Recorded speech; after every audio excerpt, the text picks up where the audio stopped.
Here we go. Should be working.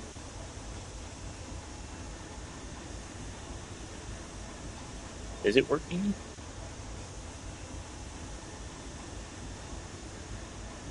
Should be working. Is it working? Yep.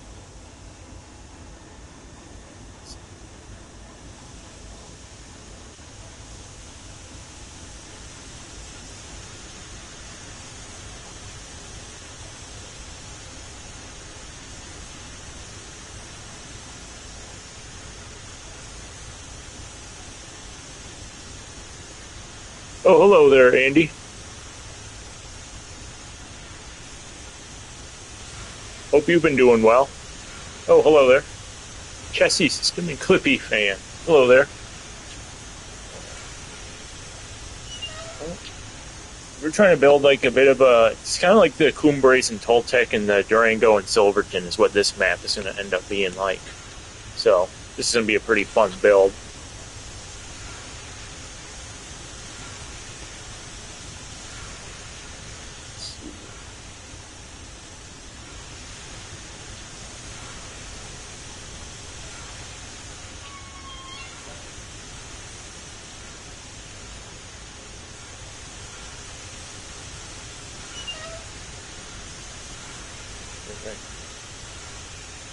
Alrighty. Which engine should we use for a logging train? We have the, which one is this? The Glenbrook here, and we have the Eureka. So we could use either one of these as the logging train, because I'm going to go pick up some logs from the sawmill, or some from the logging camp.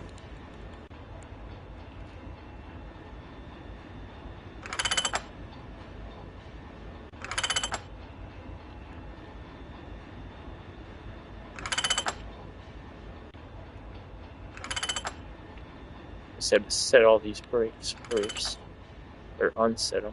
Should probably invest in a caboose at this point as well, because I don't have anyone or any caboose for that one. Glenbrook, yeah, the 260 would probably be better at this logging train. Let's get a little way car for it. It's cheaper.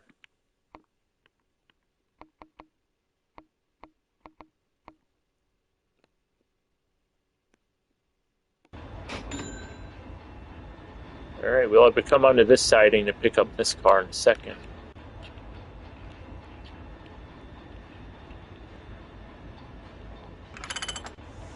Alright. This one's called Glendale. It's supposed to be the Glenbrook, but for some reason this game doesn't let you name it the Glenbrook, so the closest thing they had was Glendale. I think that's in Arizona, if I'm not mistaken.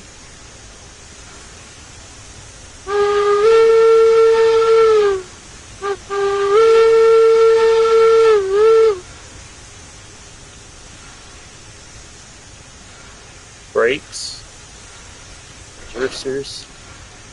Open up the cylinders here for a second. Oh, there we go.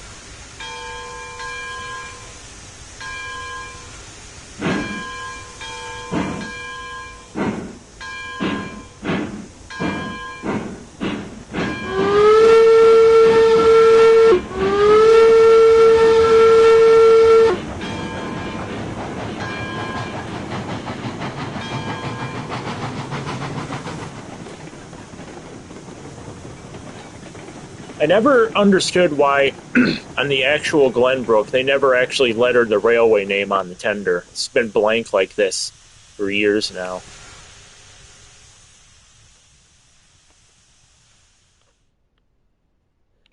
Yeah, this game took me quite a while to figure out how to play it. It was very confusing until they added the tutorials for it and everything, because I had no idea what was going on before that.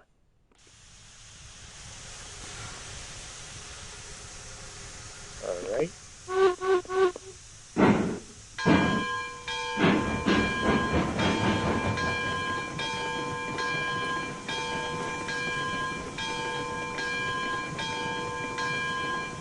Go pick up the logging cars.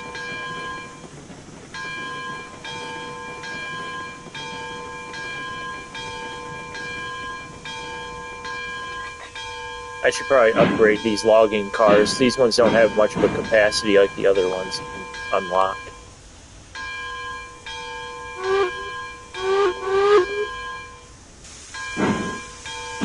Alright, now we go pick up the weight car and we can head out to the logging camp.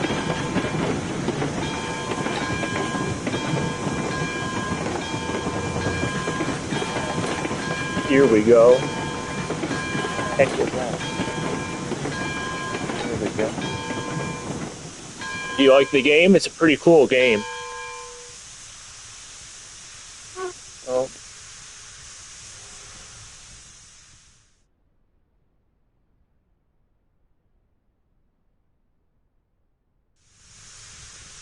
Alright.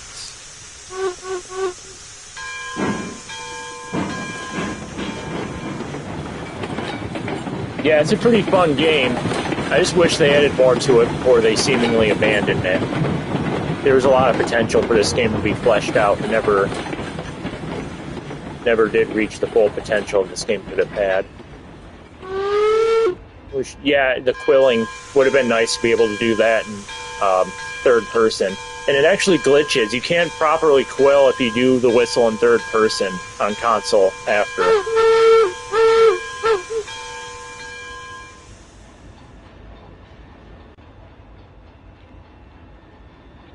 Sand Patch Grade's a pretty fun level. I remember that. I haven't played that game in a long time.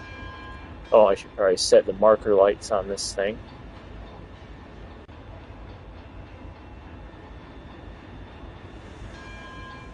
They never really added much American stuff for that game outside of, like, modern diesel stuff, which was upsetting. They only added, I think, 2 Steam routes for Train Sim World 4 and 5, I think. Oh, I'm wasting all sorts of steam with the valves open.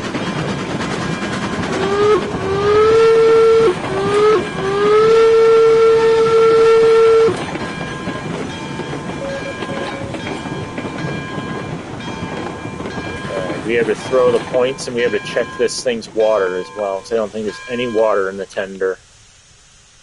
Yep, there is no water in this tender.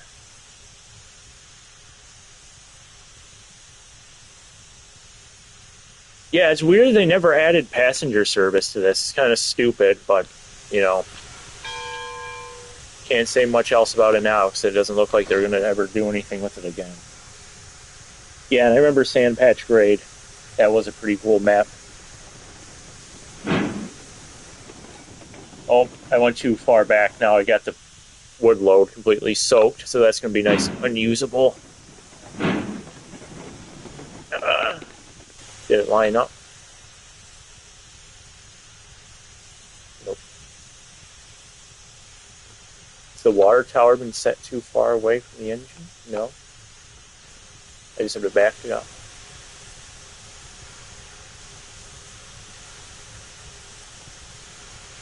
They should have added more coach options for this game, because I think there's only 1 baggage car and 1 passenger car. And they only have 2 paint schemes for the baggage car, but like 6 for the regular coach. So I don't really know why they did that. I wish they added combines and observation cars would have been neat too. Alright, now we get to align this thing. This likes to glitch out too, and sometimes it won't actually fill the water unless you leave the area and come back. This game has a lot of bugs that they really needed to fix.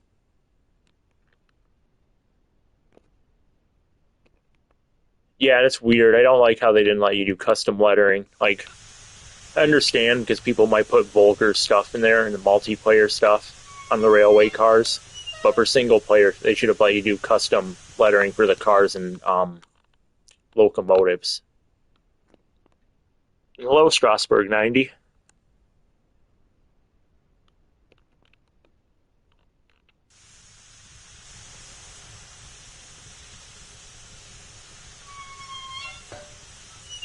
Come on. This thing doesn't like to fill water for some reason. It's a very, very buggy system for this. You have to have the water in a specific way or else it won't go into the actual tender for some reason. There we go. Now it's actually filling. All right, catch up on chat. Oh, are the devs still working on it? I didn't know that they were still working on it. Yeah, they could have just implemented censoring. That's what they should have done. They have that in Red Dead Redemption 2 for horse and character names, I think. There we go.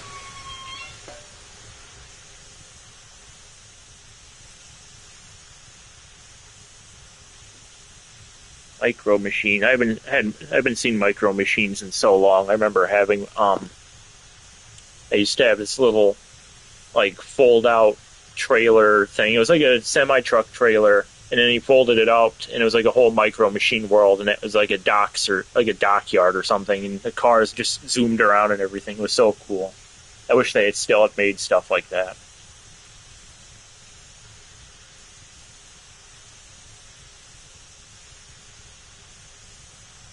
The game is kind of dead. I mean, I haven't seen any content updates for this in over a year now.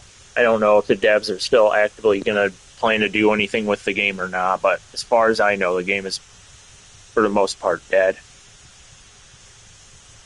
I don't really see many people playing it anymore either, except for like one channel that regularly uploads it still.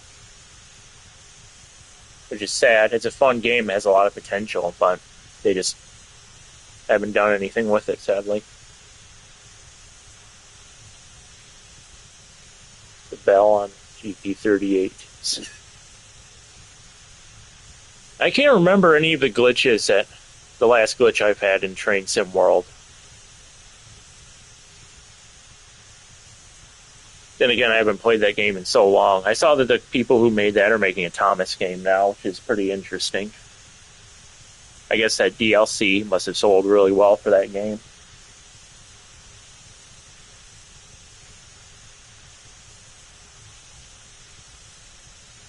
Yeah, hopefully Century of Steam comes out. Well, probably, I don't know when it would come out.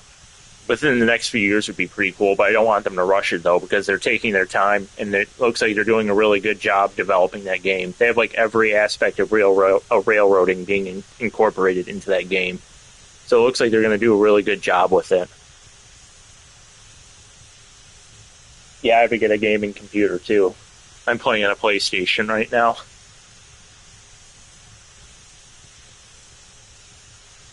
Looks like they have a lot of interesting engines for Century of Steam. They even have diesels, too, which is going to be pretty neat. And you can do terraforming and all sort of stuff.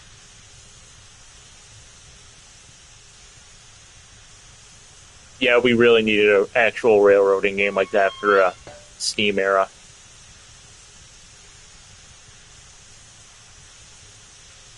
Alright, here we go. We have water, now we can head and pick up the logs at the logging camp. We have to go switch the points.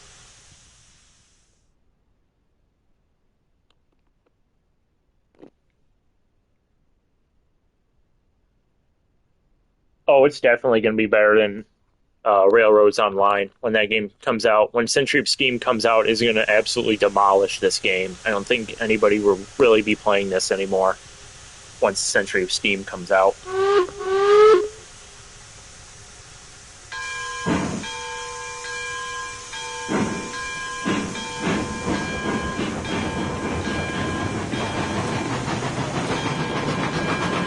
I really wish they had added a custom name of Glenbrook to this game. I don't know why they only have Glendale, but they don't have Glenbrook in the game.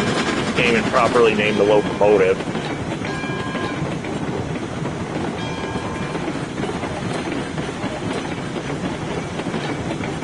Alright, hopefully we don't run off the track with like little rocks or anything, because this game is notorious for having tiny little shrubs and rocks causing massive derailments under the track because you can't see them. It's so annoying when that happens.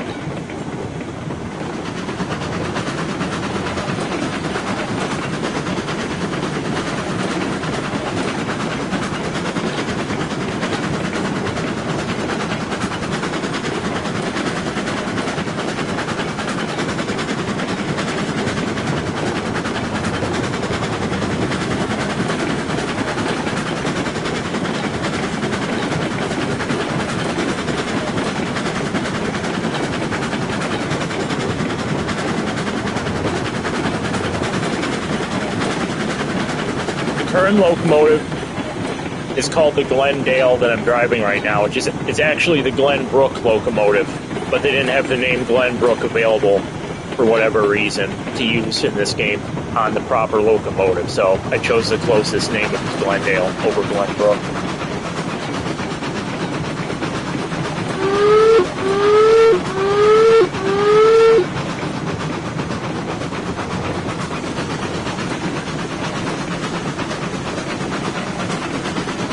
Oh, I know for sure. There's a lot of people that probably would be stubborn about it and still play this game over a century of Steam.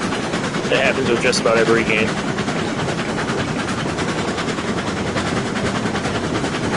I'm going to turn off the throttle while I'm running in here so I don't suffocate my engineer.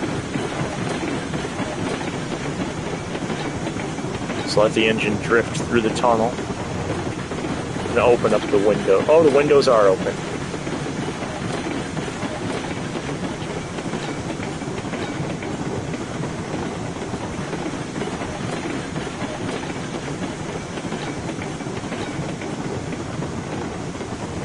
You can't custom letter locomotives or cars in this game. Sadly, you can't do any sort of custom railroad names or engine names or anything. And you can't pick fonts either.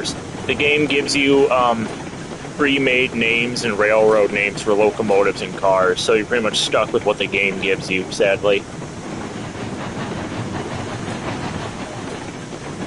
And I just, like I was saying a minute ago, it's so weird that this locomotive that's based on the Glenbrook, they didn't remake the Glenbrook as a usable name for this engine in the game. The closest is Glendale.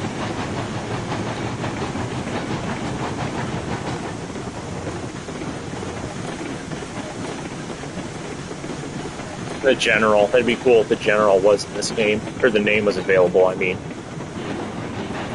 Locomotive wouldn't be though, because the actual General was standard gauge. Actually, the actual General, I don't know if it was standard gauge originally or broad gauge, because I know a lot of those southern railways back then were broad gauge. They were forced to reconvert after the war to standard.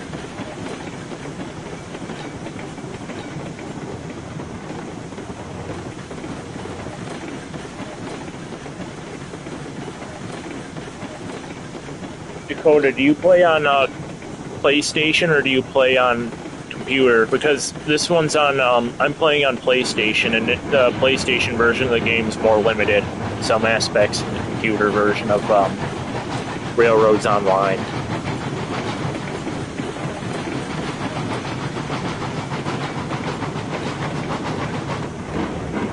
Oh, I just derailed. I didn't know that a tiny little bush here could derail like a 100-ton locomotive. Peak realism. Alright, we're back on the rails.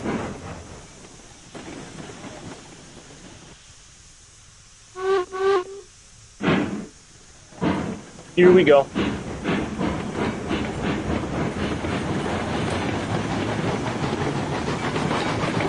Yeah, it's on PlayStation and Xbox. They limited a lot of the features on it. But oh my god, I hit another rock. Are you kidding me?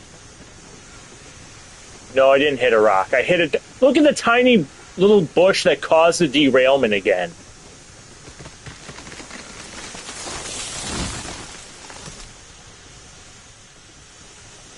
So weird that they have bushes that cause derailments in this game. Alright, here we connect to the tender. Here we go. Nope, we didn't connect. Nope, nope, nope, nope.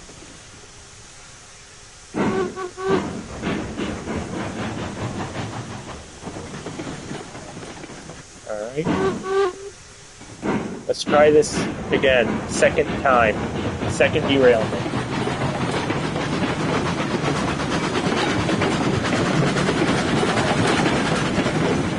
Alright, I have to go jump off a moving train real quick to set all the points. I think all the points are set to properly go onto the correct track here. Probably should get rid of this tree just in case. And this bush.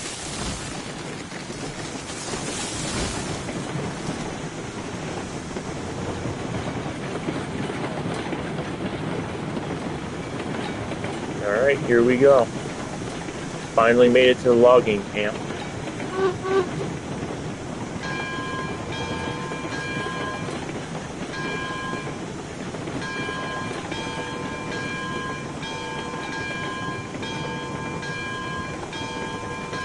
I've been so tempted lately to buy Bachmann's version of the Glenbrook locomotive off of Train World.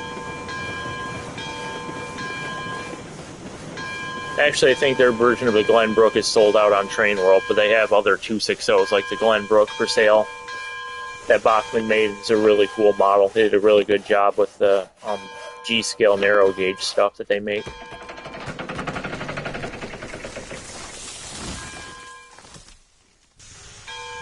I just wish they still made the Eureka G-scale because that was a really good model too. You have to move the cars since they're not alive.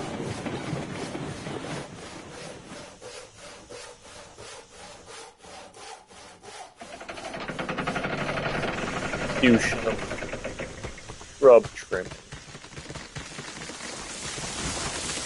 Bye-bye, bye-bye, bye-bye.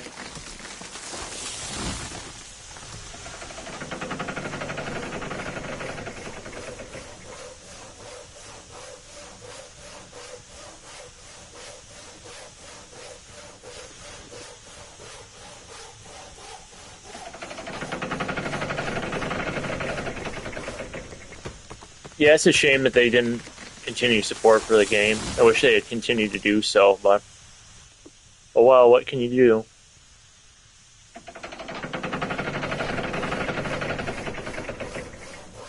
There's a lot of engines they could have put in this. They could have put in another 440, they could have put in another 460, they could have put in K36s, K37s, K27s.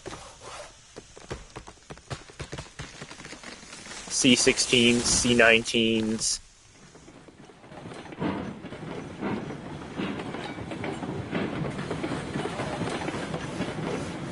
They could have put in the Tweet C460, the Dollywood 280, or unless that's a 282 that I'm thinking of.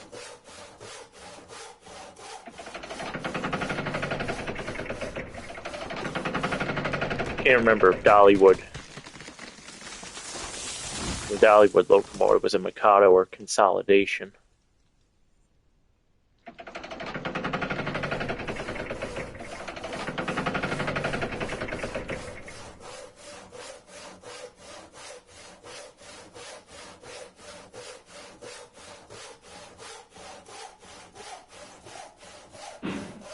Alright, one last set and we're going to run the train around. Go tender birds.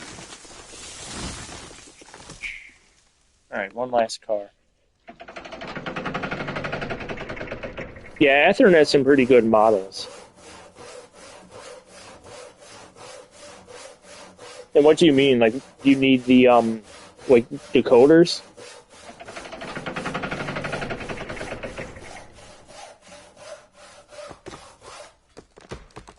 Well, DCC ready means that the engine is ready to have it installed. The sounder decoders or just the basic silent motor decoders. Any decoder will typically work in those models, though. Like Tsunami soundtracks, TCS should work in those. There's a lot of different sound and silent decoders that you can install in those that are pretty. The silent ones are pretty cheap, and there's some that are plug and play.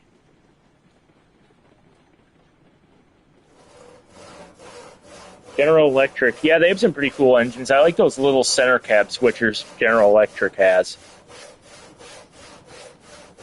Those 44-tonners are pretty cool. They have a couple of them at the Durango and Silverton. I don't think they're as small as the 44-tonners, though, but they're still pretty cool, though. So they give you the decoders, just not the things or speakers. Do they have models that include the decoders with the models and not the...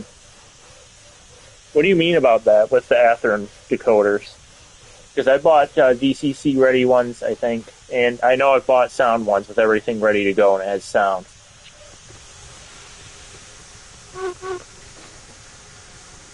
gonna run right, but I'm just a bit confused with what you're saying about the decoders. And hello, Prairie Train. It's nice seeing you here again.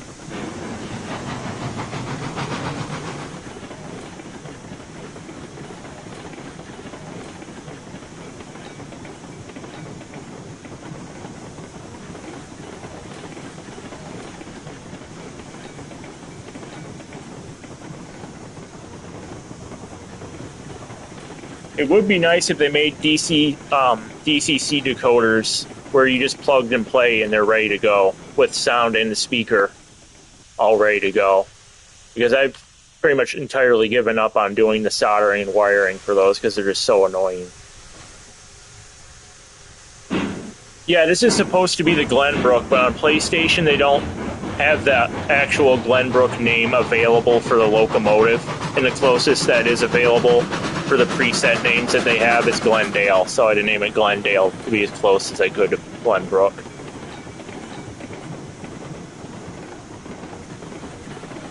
That's interesting. Do they run all the locomotives, or do they just have them on display? Yeah, it's a shame. We were talking about it earlier. The custom name thing is a shame on console. I mean, I understand it because of people that would abuse the system and have horrible names in the game, but if they had just implemented a profanity check or something, then it would have been easy to just implement that, I would assume, so people can name their own locomotives and railroad names and not be stuck with the limited pre-selects that the game gives you.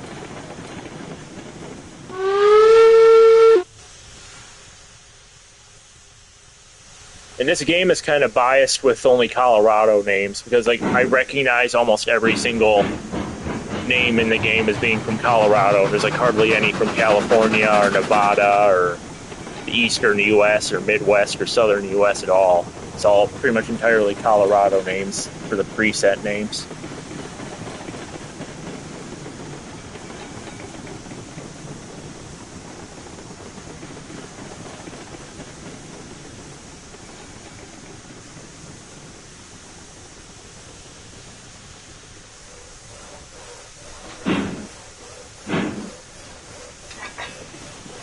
I think it's because on console there might be more. I think the whole name thing on console is because the consoles are much more strict with that sort of thing. Sony, I know for a fact, is a lot of games where you can create names for your characters or whatever have profanity checks on PlayStation. Because I think that Sony like requires that to meet their terms of service or whatever for the games to be put on the PlayStation Network.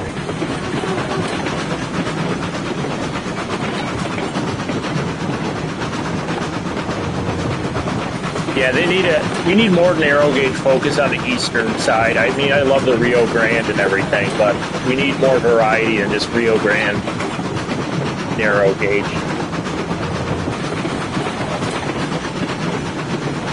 The Milwaukee Road Southern models in this game, they just don't seem to work with any of the DCC just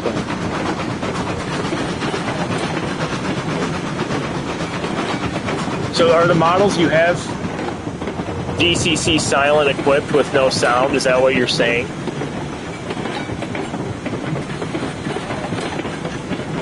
Or are they DCC ready and they only work on DC power?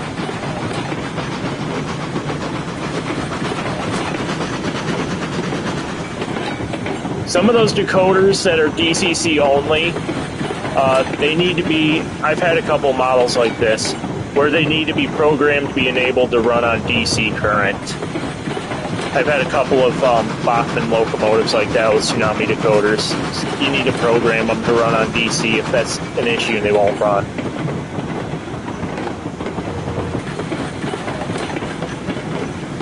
East Broad Top would be really cool to have in this game, or in the Century of Steam. What is that? Did I just miss something?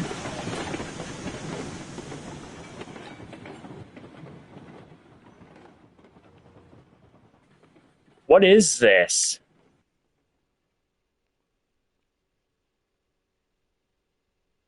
Somebody left like a busted piece of plywood in this tunnel. Oh well.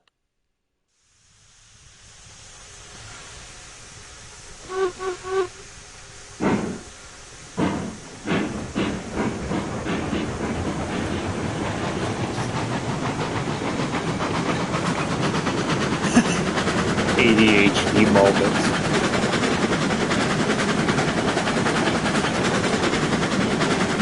East Broad Top would be really cool. I think Florida had its own extensive narrow gauge system at one point. I had a book on it somewhere. There's just a lot of narrow gauge equipment on the eastern side of the U.S. that just gets overlooked a lot, which is really sad. I'm pretty sure that somewhere in Illinois they have a narrow gauge museum. And they have like a little 260 running there, and then they have like a little German tank engine too. I don't remember what it's called though.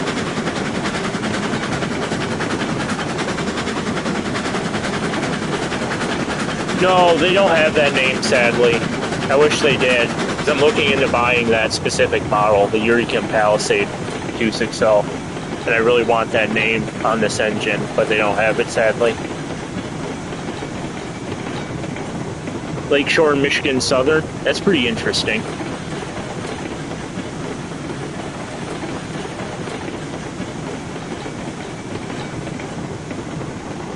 Yeah, if you wanted to, you could easily backdate some of those Bachmann locomotives. All you'd have to do is take off the old stacks, put on diamond or balloon stacks, take off the electric lights and dynamos, put on box headlamps. And then if you wanted to go the extra mile, put on a wood cab or something on the more modern locomotives with steel cabs. That'll make it look more like a late 19th century example.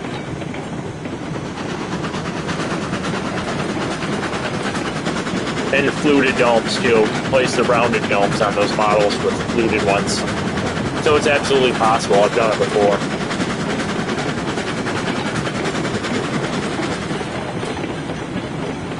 Yeah, they have the Eureka, but not the Glenbrook. I always thought that was weird that they have that name available. Can't use Glenbrooks though. Actually, the Glenbrooks name is used on a pre-made map on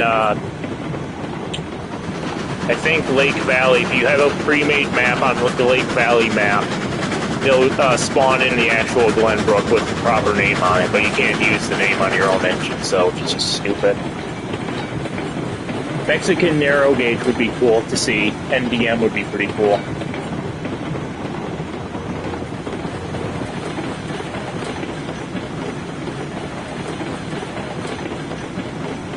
Oh, I had to stop because there is a switch set the wrong way. Yeah, Heist is a pretty cool YouTuber. I watch him every once in a while. He's got some pretty cool stuff. I think he works at the Colorado Railroad Museum in Denver. Alright, we have to switch the track. Now we're going to the sawmill with the locomotive to drop off all of these logs.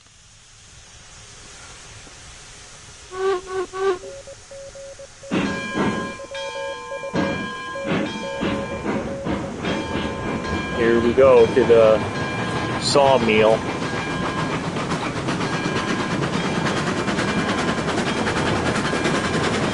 Yeah, I wish they had Derail Valley and Railroader for PlayStation, but they don't, sadly.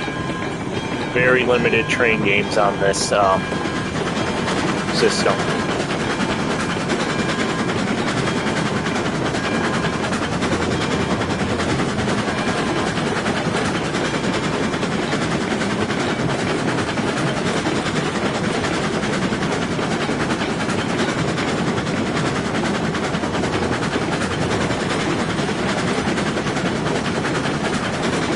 Technically, I think this tender is the correct tender, because the actual tender doesn't have any... I don't know why, but they never put the Lake Tahoe Transportation Company lettering on the tender for the Glenbrook, which is what the railway company I worked for was called. The tender is correct on this. It's just the cab name that says Glendale's the only inaccuracy, and the dome. I guess the dome's paintworks are all inaccurate on this too. And I think the paintwork on the cylinders is also inaccurate. So it's just a locomotive. The tender is fine, though. Yeah, I don't know why they haven't put lettering on it. I'm sure there's a reason for it. but it's very odd that they just still haven't let her in. It's been like 8 years since they restored that locomotive. HON3 would be pretty cool. I always wanted to do HON3, but I could never get into it because the models were just way too expensive for me. I was considering putting HON3 into my next layout, but it's just too much money. And hello to everyone that just joined. Hopefully I have the point set right so I don't go flying into the lake and crash.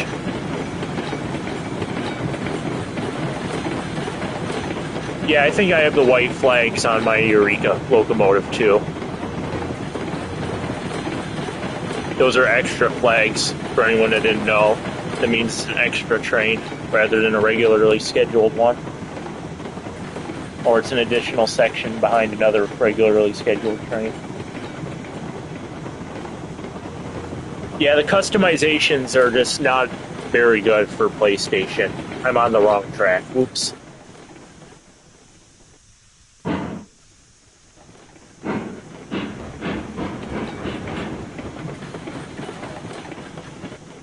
Here we go. I wish the flags actually moved with the wind in this game. They just sit there static and they just look really weird when they just sit there like that and they don't move with the wind. Alright. Now we can drop all these logs off at the sawmill and make some money. There's some passenger cars to run an excursion train later. We could double head the Eureka and the Glenbrook.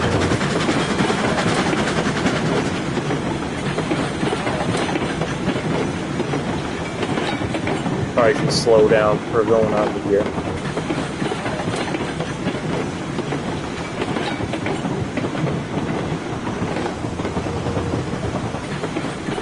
Alright, we're at the sawmill pond.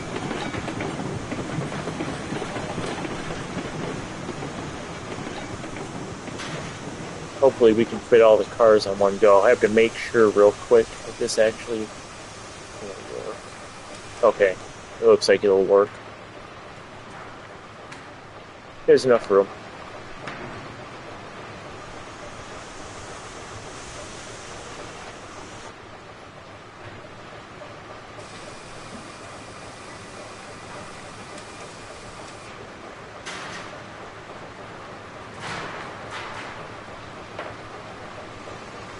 Alright, there goes all the logs.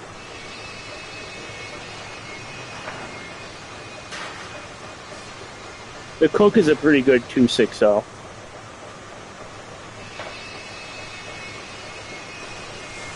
don't know how its stats compare to the Glenbrook. Let's look real quick. I think both of the Cook 260s are the same. Yep, so 58,000 pound tractive effort. And the Glenbrook is 37. So actually, the Cook locomotive has better tractive effort than the Glenbrook. It has almost twice the tractive effort as the Glenbrook. But the Glenbrook is a lot more of an aesthetically pleasing locomotive to look at than the Cook ones, though.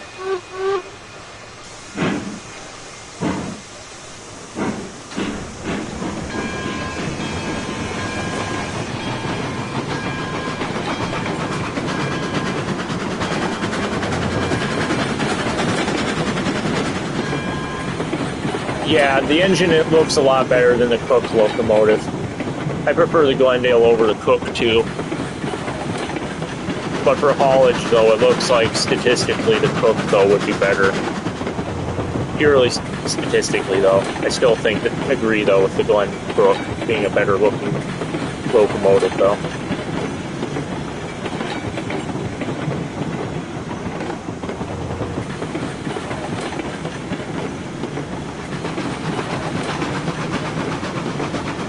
I just realized I have no way to actually run around this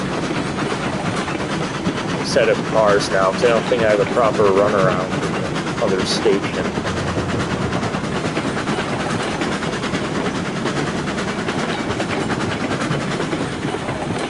The 460 is number 3. Is that what the Class 47 is? Is that that the 10-wheeler? I'm always hitting the wrong button. Oh no, that's not the Class 47. The 460 is a Class 1022D2. Well, no, yeah, it is a Class 47. That'd be pretty cool to have the actual 460 as number 3.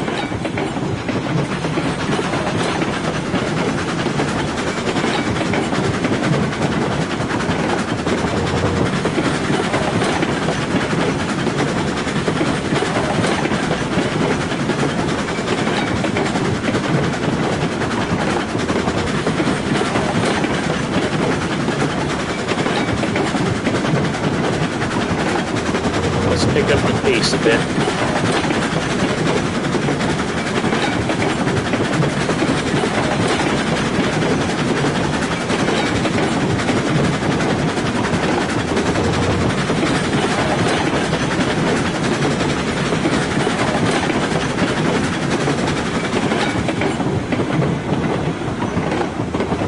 The Eureka, Glenbrook, and the 460, those are all really good, solid choices to use.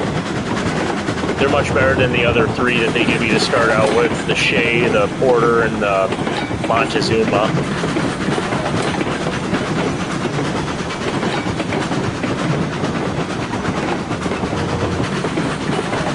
I always pick the Montezuma as my starting engine because the Shea is slower than Christmas, and the Porter doesn't have much haulage to it. I actually have my starting engine parked on display over here. Show it real quick. Yeah, this is where I stored my starting locomotive. It's on display at the station.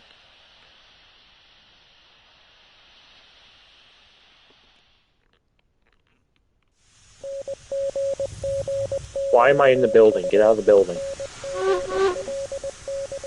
Alright, here we go.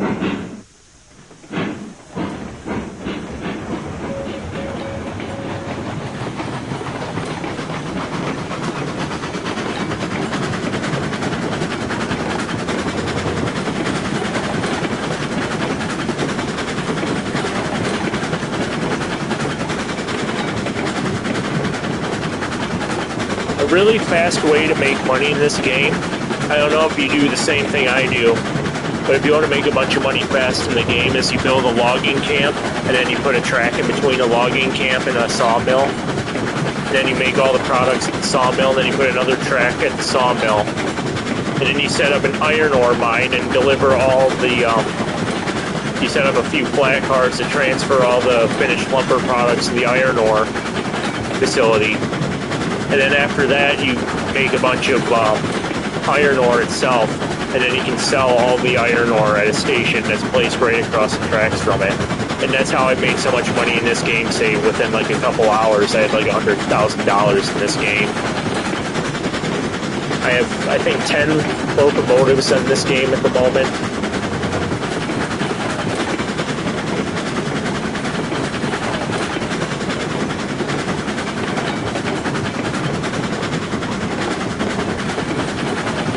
You don't build the iron ore mine. I suggest putting in the iron ore mine because you'll make more money in the game with the iron ore mine a lot faster. Because I think the iron ore sells for like 3 times the amount as the regular lumber beams and whatnot.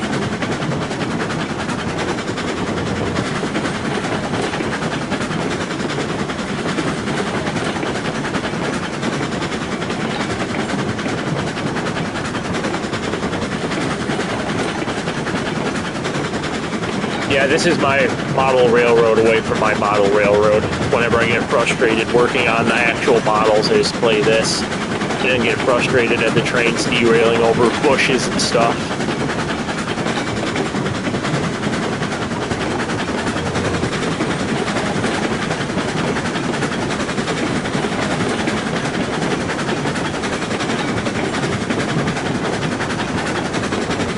We're almost back at the logging mill.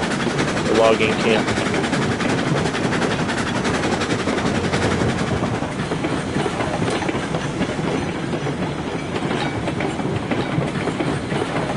Oh, we just drove past the plywood that's stuck in the station or in the tunnel for whatever reason.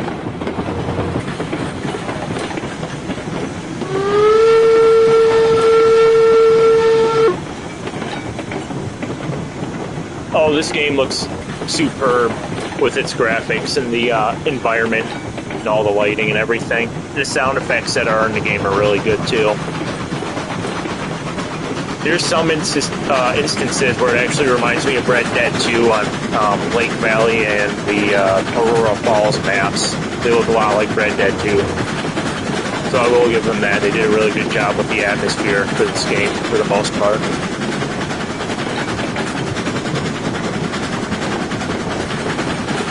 Oh, that's pretty cool. An actual boxcar.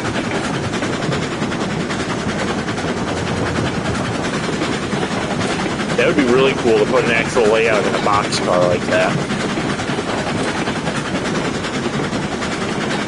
Oh, and hello there, train boy.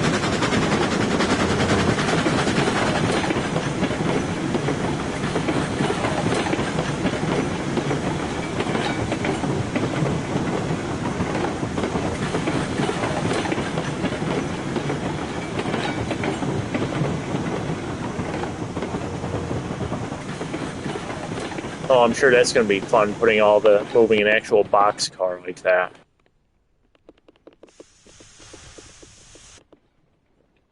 I'd have to look at Century of Steam again. I will say, I think Century of Steam looks really, really good right now. I'd have to see it again, though, to compare to the graphics of this game, though. The smoke effects in Century of Steam look much better than this one's, though.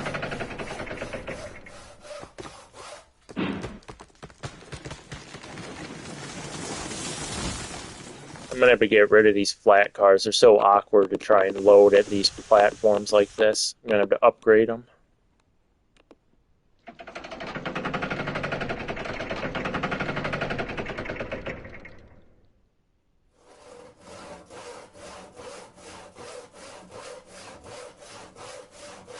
That's the one nice thing I like about PlayStations over computers, is that they're already ready to go for the most part, and you don't have to upgrade them.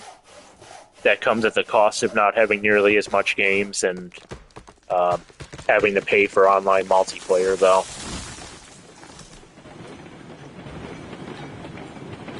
Computers are, for the most part, I think, superior to the PlayStation that I'm playing on, but PlayStation's just a lot more simplistic and easier for me to use. Yeah, I don't know why the lanterns don't light up on the PlayStation version. It's really weird. And the game lacks a lot of background noise as well. I know it's not on the computer version either, but the game sounds really dead at some points because there's no background immersion noises, like birds chirping or trees or anything.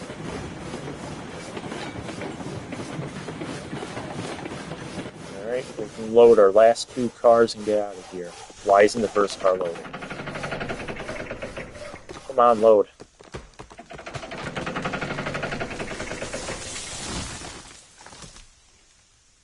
I'll have to look at the weather effects and everything in Century of Steam. I haven't seen any updates for that game in a while, so I kind of forgot what it looks like. But it looked really good the last time I saw it, though, environment and weather-wise, though. But I'll have to look at it again, though.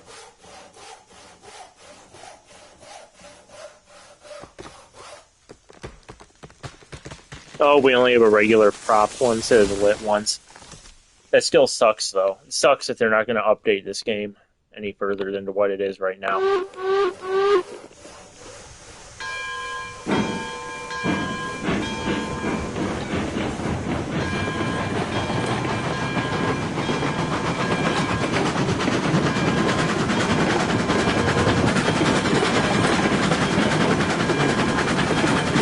Oh, I probably should check on the fire in this engine. I haven't done any. Oh, we are out of fire.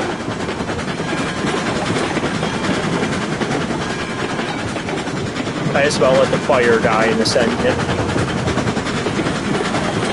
Should check on the water, too. The water's fine.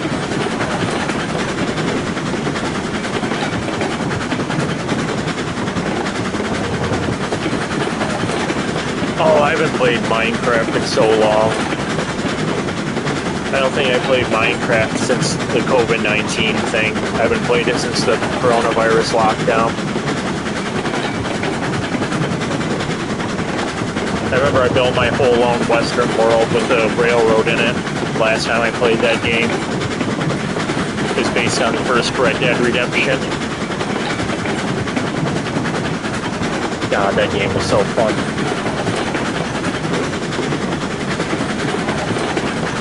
That's stupid. I wonder why they would put them in the game but not let us access them.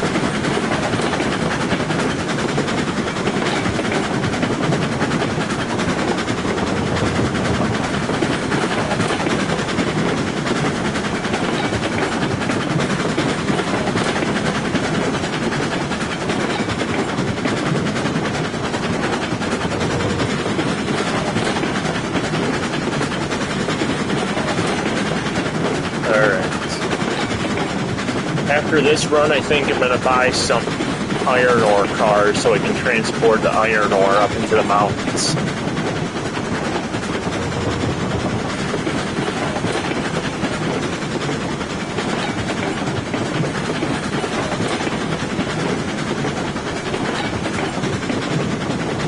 Does anybody know why the game was abandoned? I know Heist was working on it at one point and left so he could work on Century of Steam. But does anyone else know why this game was abandoned?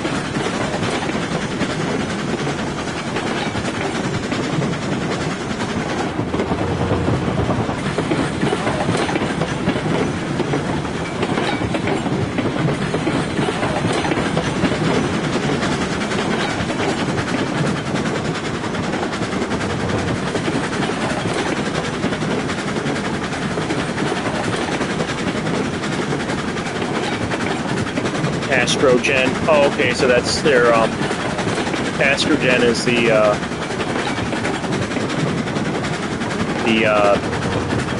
publisher, right? That's a publishing issue then. I never played Minecraft's actual railway network add-ons, I'm gonna be honest.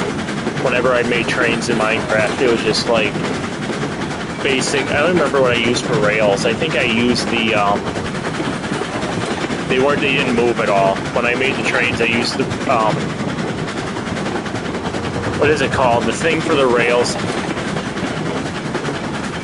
I had it in my head and I can't remember. But it was like a crafting tool that you use to make the rails. That's what I used to make rails when I was playing that game.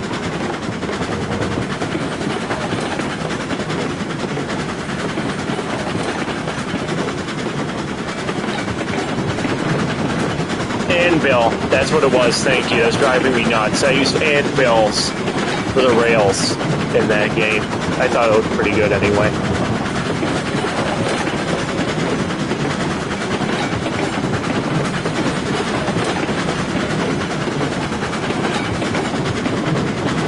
Oh, was Century of Steam after the feud with the developer?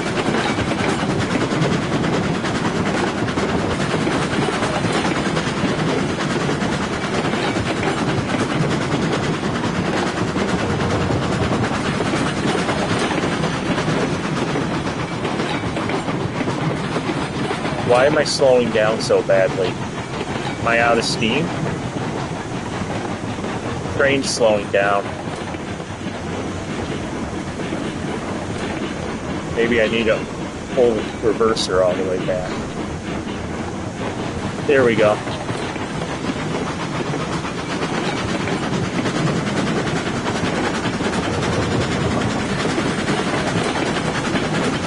Well, I'm glad that Heist left this game so he could work on a proper railroading game. Century of Steam looks really good so far.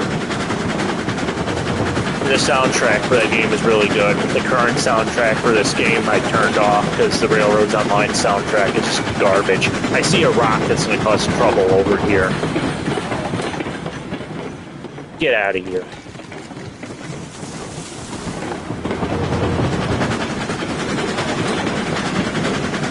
Hey, get on the train. Why am I not getting on the train? Did I ever release the brakes on this thing? Okay, I did. Get on the choo-choo.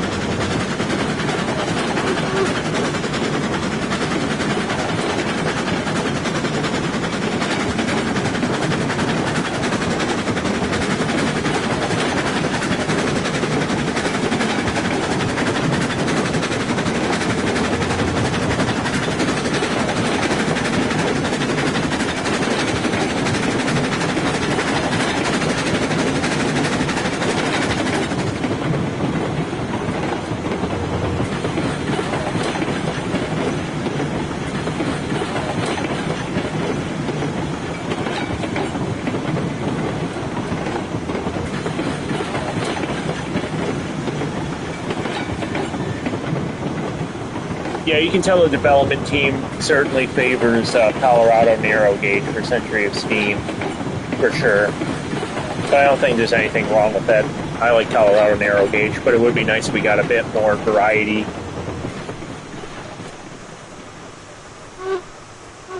However, that game will be heavily customizable, so the locomotives can look pretty different from the standard locomotives on there, with some modifications, I imagine.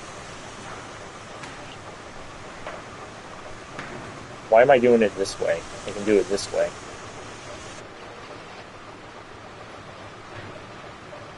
There we go.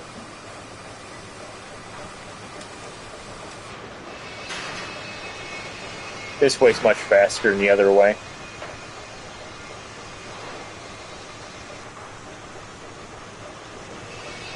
Why are the logs flying like that?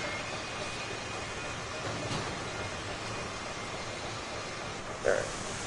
Here we go. Let's see how much product we have over here made.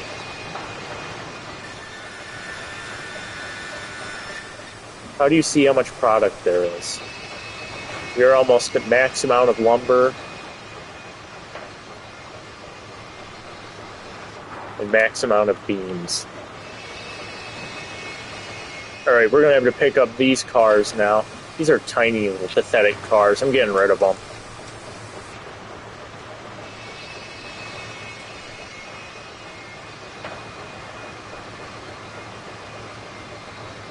Hello to everyone that just joined the stream.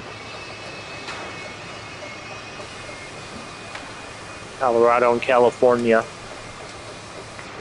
California had some pretty neat narrow gauge up in the Sierra Nevadas too. Pennsylvania would be cool to see all the narrow gauge that they had out there. Alright, here we go. So we're going to have to get rid of these cars. We're going to have to run these all the way back into... We're going to have to get the Eureka engine to help us out here. We're going to have to call in the Eureka. The Eureka's going to be doing some mining runs for us. If I can just get to the engine. The Eureka has ran out of fuel.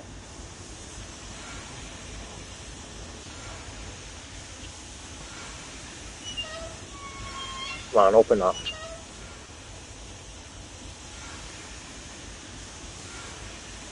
Well, we're going to have to wait for pressure to build up again. We're going to have to probably put water in this thing. And that's weird. Another weird thing is with all the pre-selected railroad names for the consoles to use, they didn't add Eureka and Palisade as a name that you can use on the engine tenders. It's very weird. That's a pretty notable railway company now with the Eureka.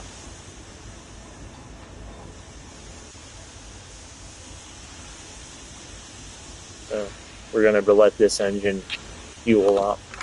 We're going to go all the way back to the Glenbrook now.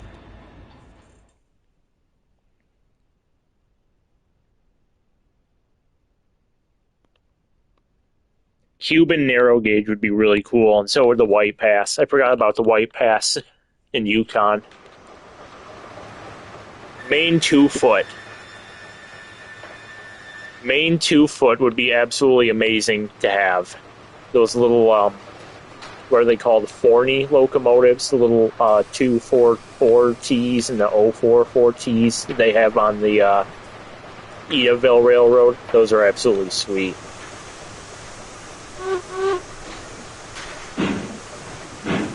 Oil burners would be nice. I just realized, yeah, there are no oil burners in this game. Only coal and wood burners.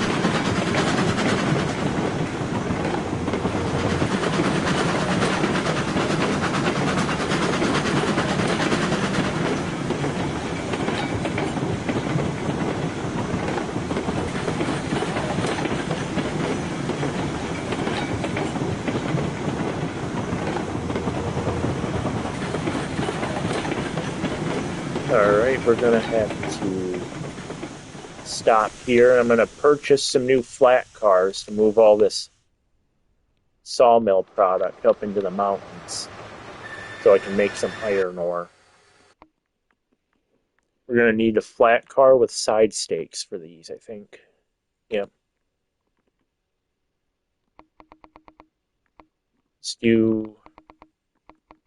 Start with number 8. We'll buy 8 cars.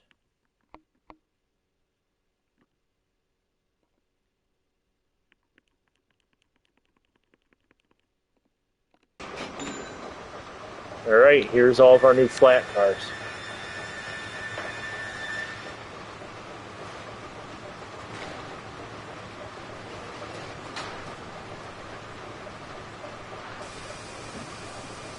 Oh, favorite steam and diesel engines. Virginia and Truckee Reno is a sweet locomotive, and so are the SD40s. My favorite locomotive is probably Sierra Railroad number 3. And diesel locomotive.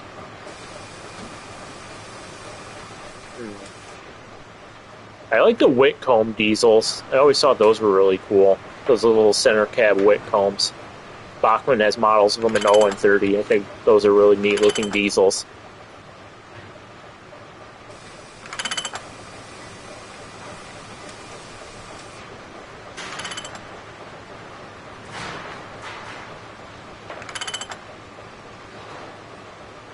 We're going to get the Eureka steamed up to pull these cars, and we're going to need a number 2 caboose. Alright, let's go spawn a caboose in for these cars. Oh, and this track isn't even finished out here yet.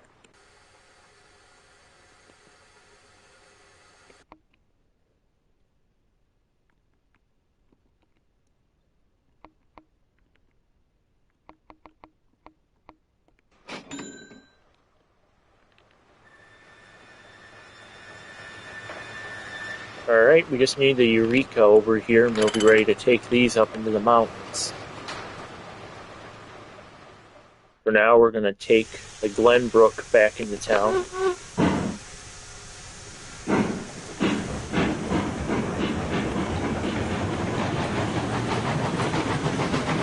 Yeah, they should have given us a road name slot for the freight cars. I thought that was really weird when I first started playing this, that they only gave you, like, the commodities that you could name the flat cars for, or the freight cars, instead of the actual railway company's name. It's a very weird design choice.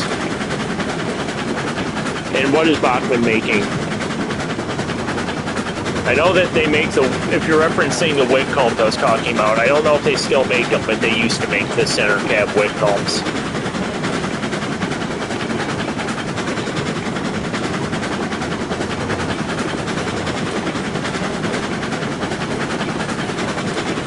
I also like the SW1500s as well, that, who made those.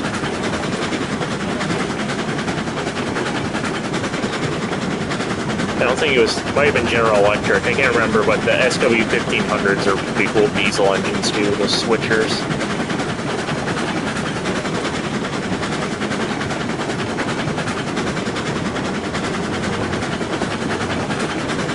We need to build like an actual proper yard for this map. And I need to put in more runaround passing siding so I can get the train back around to the front. I think I'm going to put a big yard in somewhere around here. I don't have a turntable over here because I don't need one yet. Hopefully the Eureka's ready.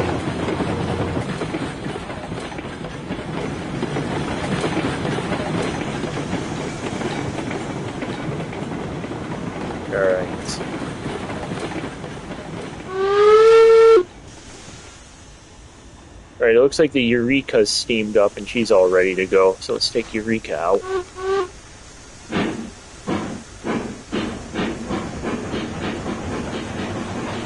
The BL2s are pretty cool, I've seen those.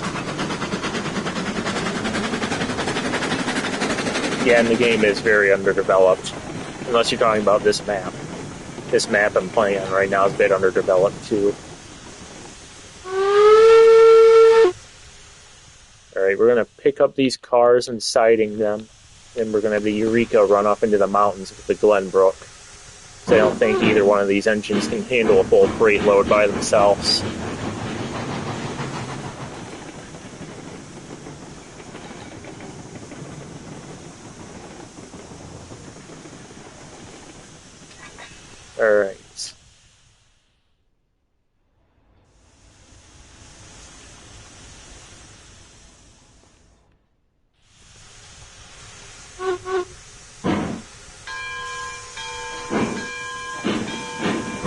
Why is the Glenbrook moving with me? I uncoupled it. No, no, no, no, no, no, no. Stop, stop, stop, stop, stop, stop, stop. Stop, stop!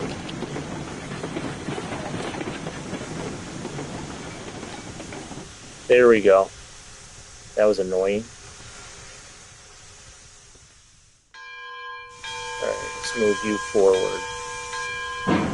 This engine needs water in its tender too.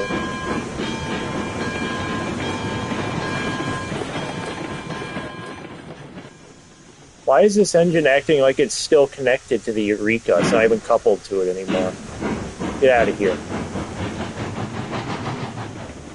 You know what, we're going to send you back to go pick up the rest of the train.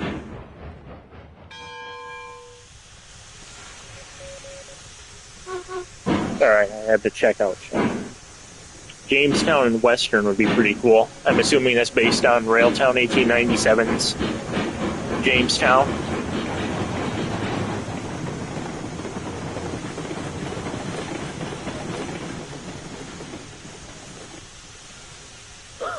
Yeah, the Eureka has seen better days. Eureka is not doing so well. I actually was talking to someone in Durango about that a couple of weeks ago. It had something to do with the engine's boiler flues. The engine is not in good shape, and they don't want to replace the original boiler because the boiler on it currently is the original one that it had when it was built in 1876, 1875, 76, 77, somewhere around there in the 1870s. That's the original boiler, and they don't want to replace it. So the engine's pretty much on its last leg at the moment, unless they totally replace the boiler. Deadwood Central is a pretty cool name. Oh, we're going down the wrong tracks. Oops. 1875.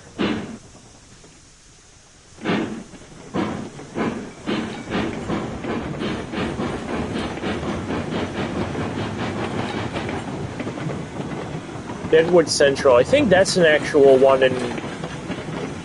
It's like Montana or something.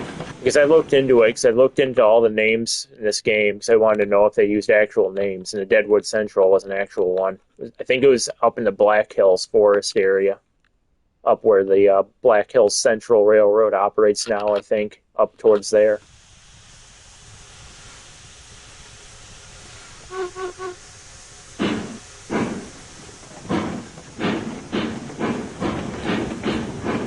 You don't see much about Montana Steam.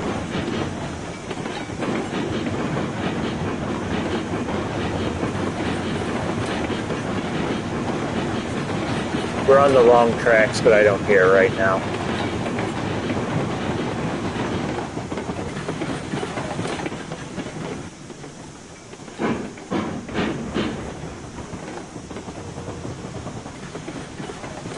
Alright. Oh, I should probably go check on the Glenbrook. That thing's been gone for quite a while without me attending to it. Where's the Glenbrook? Where's the Glenbrook? Oh, it's about to drive itself off the uncompleted tracks. And it just drove right off the incomplete tracks. Yep.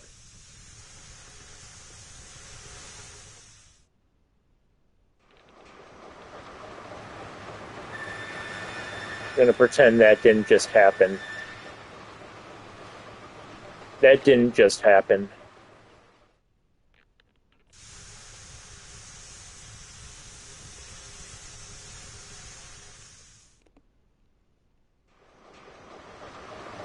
Alright, let's set you here. Alright. That's cool that they're gonna donate the Eureka, though.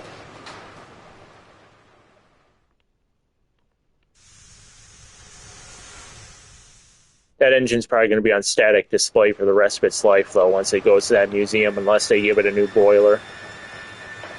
Which it's kind of like a... It's like a...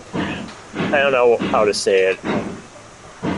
Either you can have the original locomotive, but have it not operating, or you can have a new boiler put on the locomotive to keep it running, but at that point it's not really the entire original locomotive anymore. It's more of a replica because the boiler's been replaced.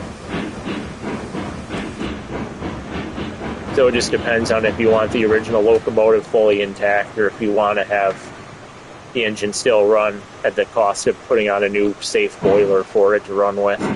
Because I think they run it under pressure as well, so it doesn't have issues.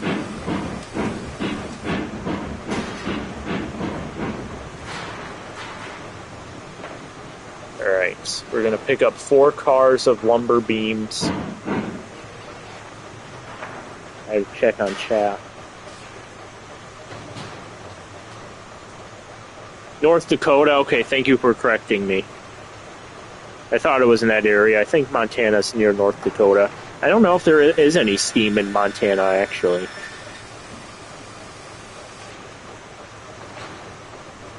South Dakota? Yeah, this is still in the vicinity of like that's not really the Pacific Northwest. It's like the Pacific Midwest, if anything. It's in that awkward area. It doesn't really fall into the Midwest or the Northwest.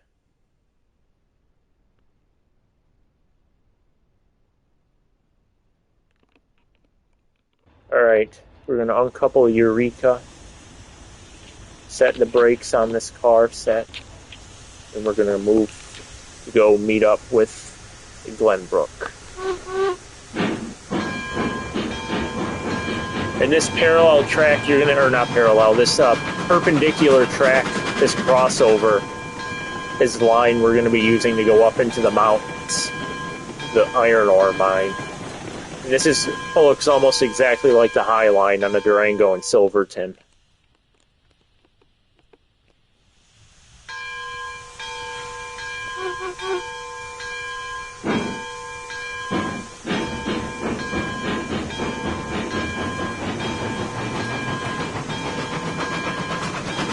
Yeah, I wonder what they're going to do with the Inyo. I haven't been able to find anything about the Inyo restoration online. Hopefully they have it running again, whether they need a new boiler or not. I think that's the only Virginia and Truckee locomotive still running now. I think all of the other sister engines are on static display in museums now.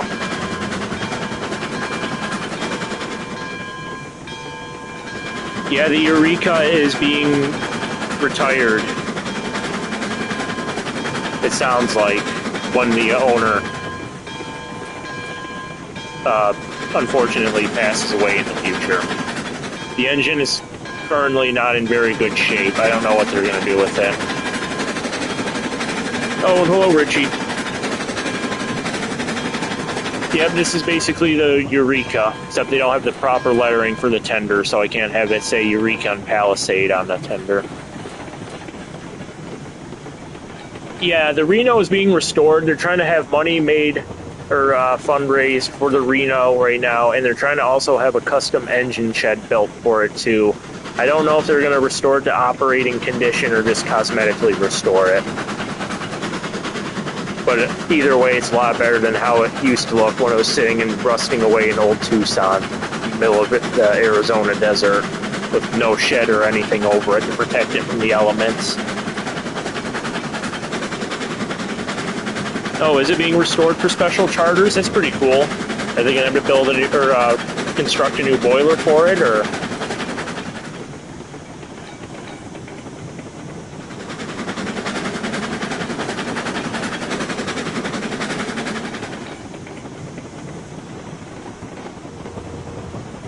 Alright, we're going to be running a double header here with the Eureka and the Glenbrook.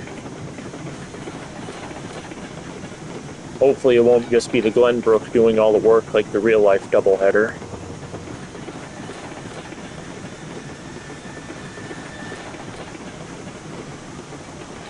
So the passenger cars are sitting there, and I just went onto the wrong track. The passenger cars are sitting there because if I need to build more sidings, I just needed a spot to put them all temporarily until I can get a proper yard built closer to the station, so I haven't fully planned that area out yet. So the coaches are just sitting there for now.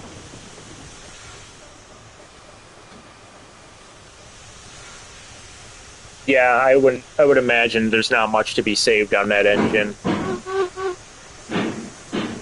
A lot of it rusted away or got burned into oblivion during the old Tucson fire.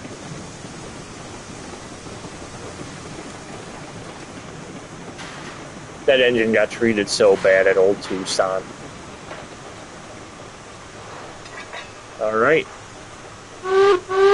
Wait, we're not fully coupled, are we? There we go. How come it's not interacting with the Glenbrook now?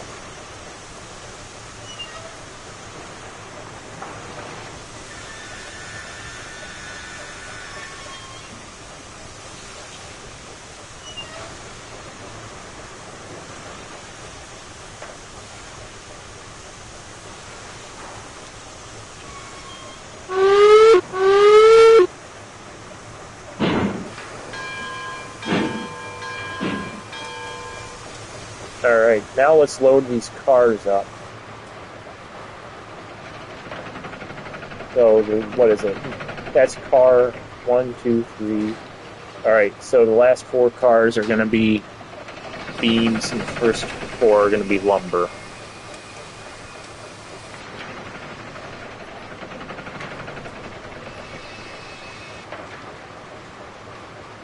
Horseshoe Curve. I never got that DLC. It looked like a nice DLC for Train Sim World, though.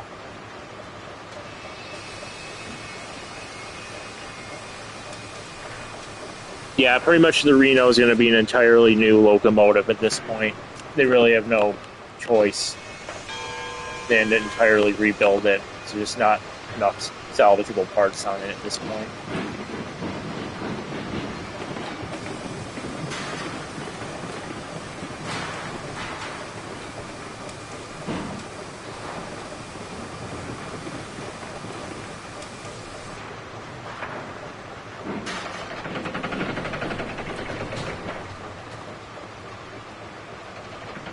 This is the last car that needs to be loaded.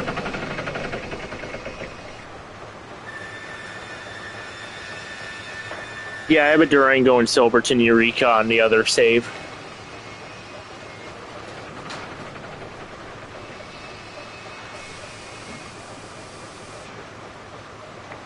I'm not sure. The whistles, there's something wrong with some of the whistles in this game, because the Heisler's whistle now is really weird. It sounds really synthy and fake sounding now. And so does, I think the Lima Consolidation's whistle's a bit off sounding now, too. Alright, I think we're ready now. Oh, we have to put marker lights on this end, or on this caboose.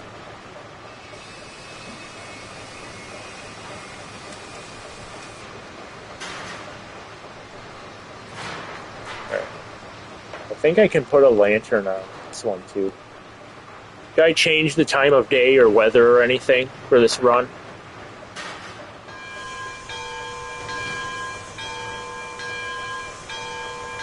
I could change it to sunset, I could change it to raining, I could change it to winter. Or should I just leave it as sunny?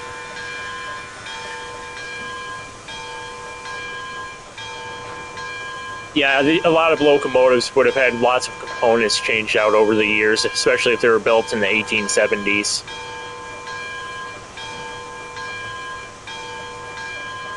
A midnight sandstorm, rainy. Alright, we have a sandstorm at midnight and rain.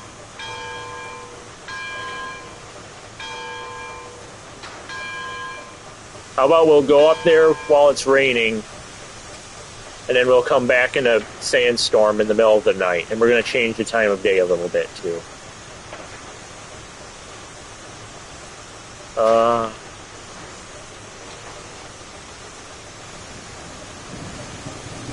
I want thunder.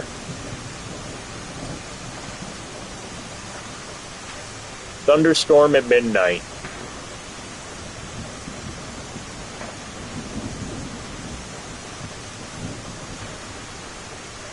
Nice seeing you, Andy. Take care.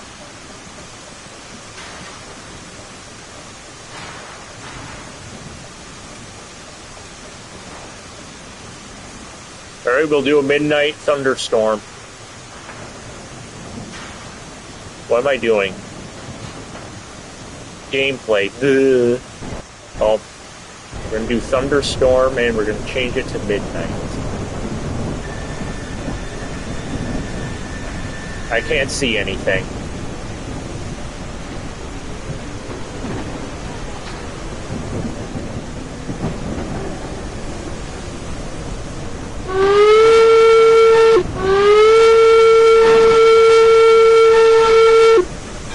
Oh, the brakes are set. That's why we're not moving.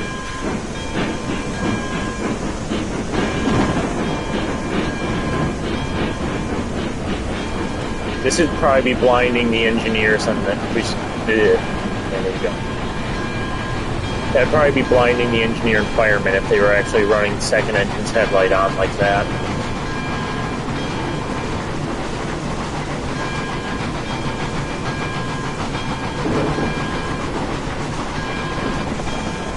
Oh, I need to change the switch points.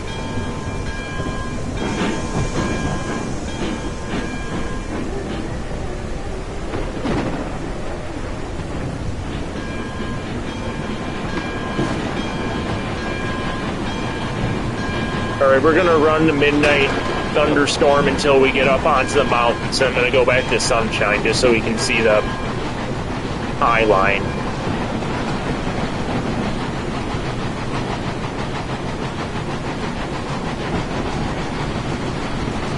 Yeah, I thought that was weird, especially in the winter. You have like absolutely no wheel slip issues. You can just drive right through massive banks of snow in this game and it'll do absolutely nothing to your tractive effort.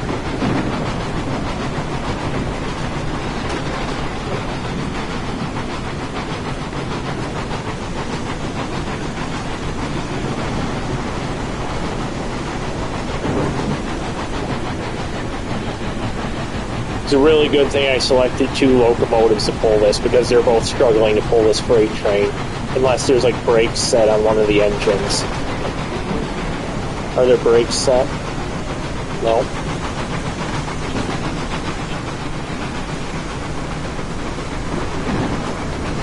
I think all the brakes are properly set to off. I don't know why the engine's struggling so bad to pull these cars. There's two of them pulling 8 cars. It shouldn't be this bad. Oh, the caboose's brake is on. That's why we had issues. Get over here.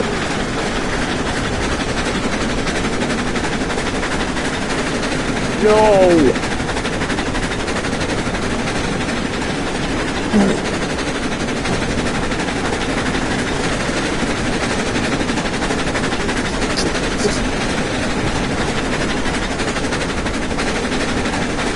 I have to get into the Eureka. Let me on the Eureka, please. No!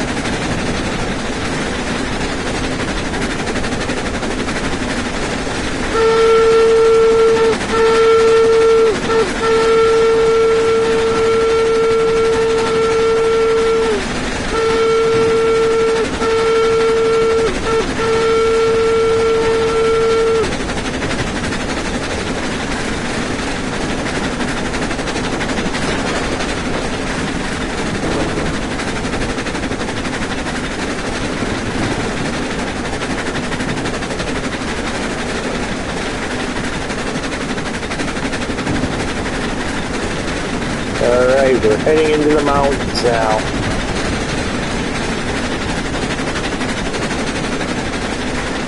Probably should check on the fire. I can't see what that says. 78. Probably 2 logs. Yep, 2 logs.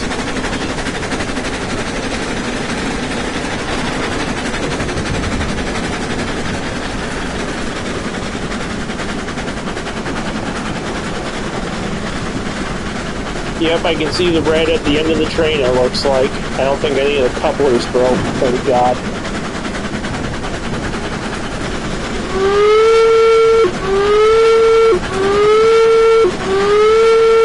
Alright, I'm going to turn off the nighttime mode now, just so we can see what's going on the tracks. We'll keep the thunderstorm though.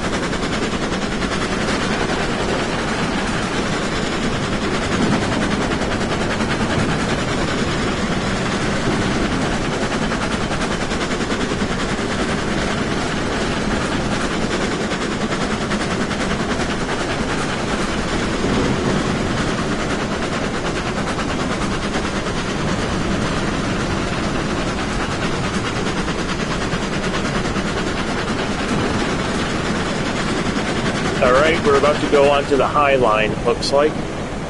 Oh, hey, Michael.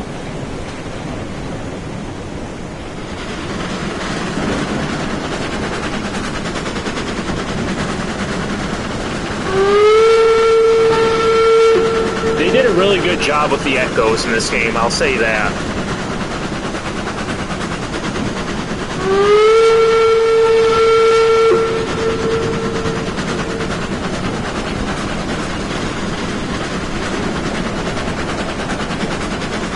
Yep, we're running a Victorian doubleheader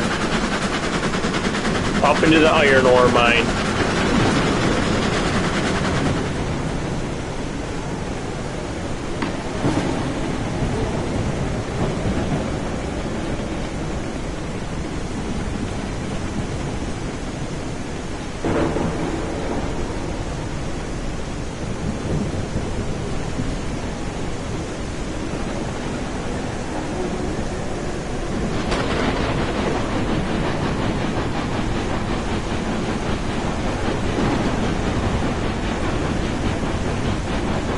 So, Michael, what do you have established on your current save for this game yet? I saw you built a logging camp, it looked like, and I think a sawmill, and then you built, it looks like, a track to the main station. Have you gotten much else done beyond that yet?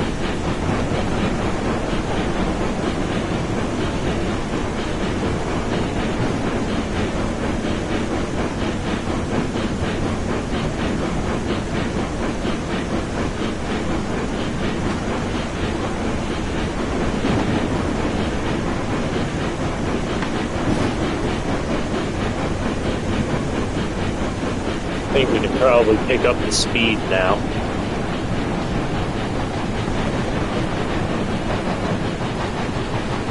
We're going to have to stop and pick up water, because I think the Eureka's tender is empty. The Eureka's tender is empty.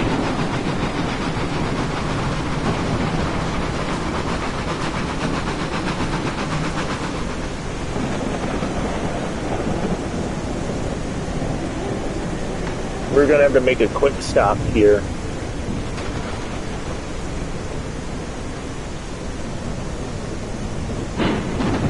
Oh, I hate aligning these stupid things with the water tower. It's so annoying. There we go. So you got a line from the freight depot to the sawmill and logging camp. Oh, you're getting to Glenbrook now.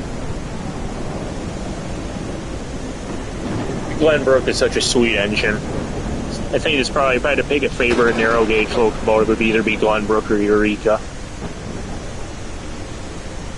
Tuesday night.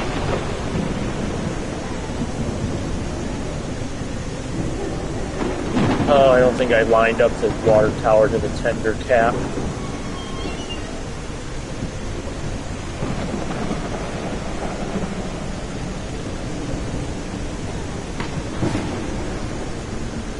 Oh, I built the water tower too far from the tracks. Wait, I might be able to make this work.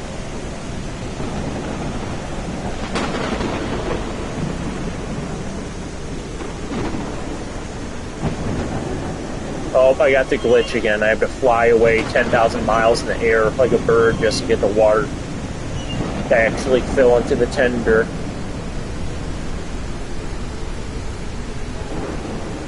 I don't know why. This is the only way I can fix this glitch, by flying into the air. Then it actually starts to fill water usually after.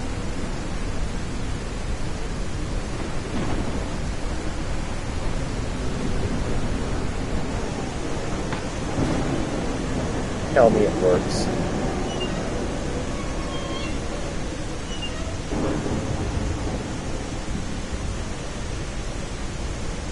Come on.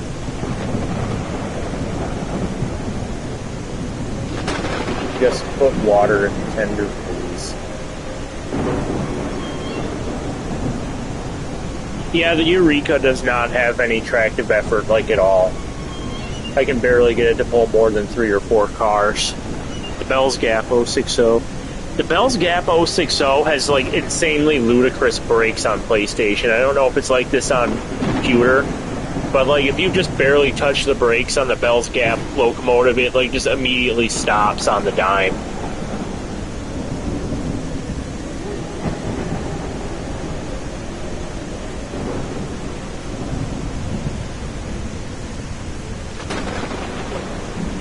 I don't know if that's intentional or not. I would assume it's not intentional because I don't think any steam locomotive was ever like that. Yay, it's actually filling now. It's actually filling now.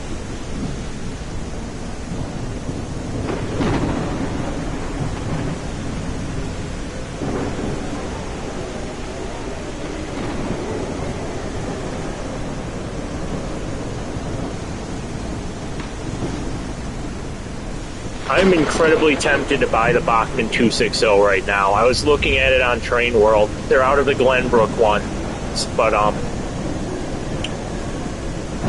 they have a Eureka and Palisades one. I don't know how to pronounce the name of it because I'm going to butcher it. It's like Reveille or something like that.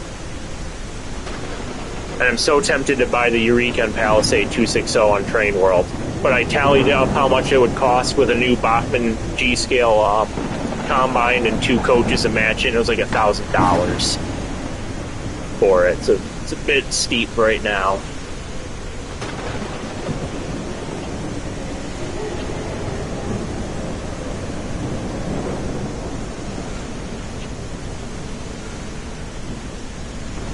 I wonder how, I don't know if you're still in here, Michael, but have you converted any of your stuff to RC in G-Scale?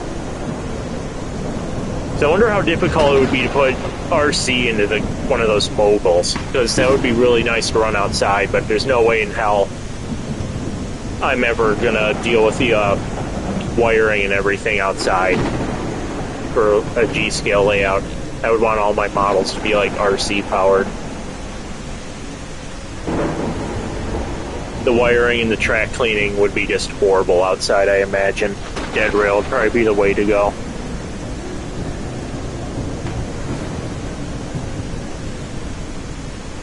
Yeah, the Bachmann ones are really nice, but God, they're like $1,200 MSRP, and they're like $600 on sale right now on Train World. They have a few left, I think, of each version except for the Glenbrook.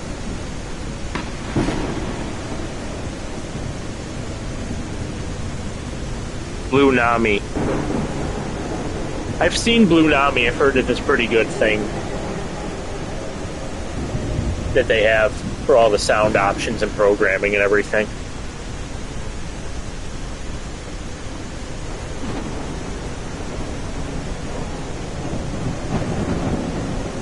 Yeah, I couldn't even imagine the track cleaning. Oh, that's not full yet. The track cleaning for G-Scale outside would be a nightmare. I wouldn't even want to even attempt to do that.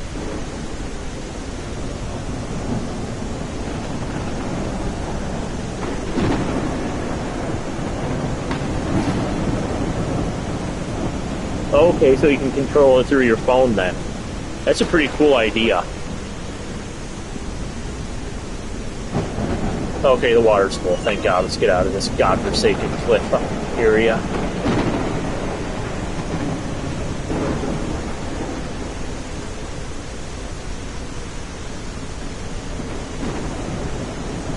Hey, Dalton.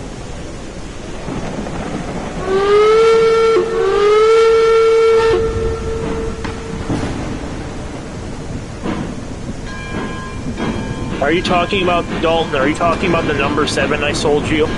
The 440? If you're talking about the number 7 440, I bought that used on eBay, and I think it used to be ran at a model railroad club. Yeah, that was used from, I think it came from a model railroad club. I didn't letter that engine or anything. That's just the way it was when I bought it.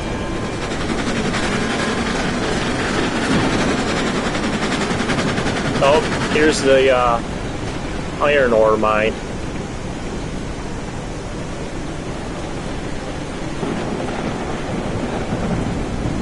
Probably should check on my fuel. Be nice if there's an AI fireman in here for you. That'll never happen. Stop! There we go.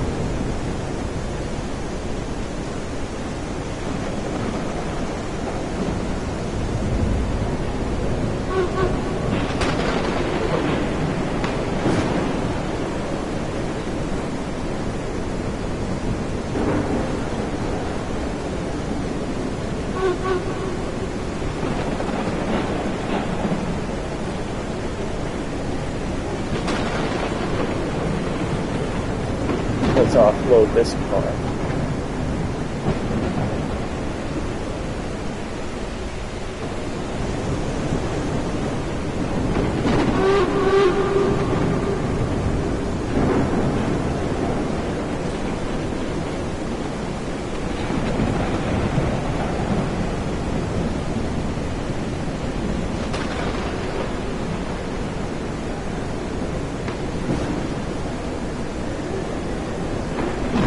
Wow.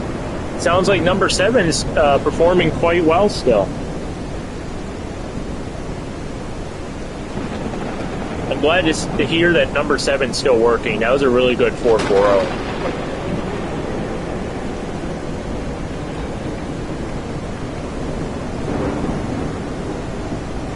Wow.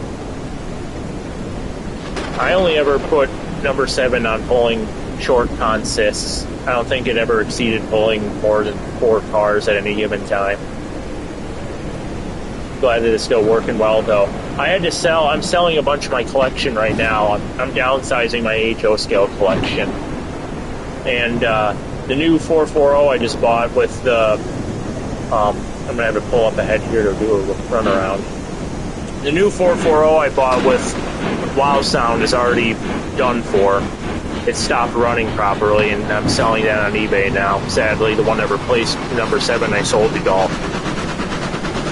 And that one, I don't know what happened. It just started making I think there's something wrong with the gearing in it, and I just gave up on it because it started getting noisy and noisy and noisier, and then I tried lubricating the engine, and it didn't do anything to help. Somehow, I think the lubricating might have even made it worse because the engine started getting even noisier, and now the engine's just done for. And I'm not going to... I tried pulling it apart to service it, and it was just not cooperating. Sad. It was a really nice engine, too, that Richmond 440. It's the Spectrum 440. I have it on auction right now, starting at $20. It was really annoying trying to get the model apart to try and look at it, and it's still not working properly after taking it apart, and I thought I had fixed it, and it's still not working, so something's screwed up with the gearing on it, and I needed to downsize my layout anyway. I have like over 20 DCC sound locomotives, and I was going through them the other day, and I'm like, I don't even run even half of these regularly. I had engines sitting on the shelf that I hadn't ran in at least a year that I impulse bought on eBay thinking I was going to run it, and I just never did after the first week of owning it. A lot of shelf sitters, and then I have a regular roster of engines that I use, so I just... Oh, there's not enough room to switch them things. Oh no, I can switch them things. But yeah, I have a regular roster of 6 or 7 engines that I run.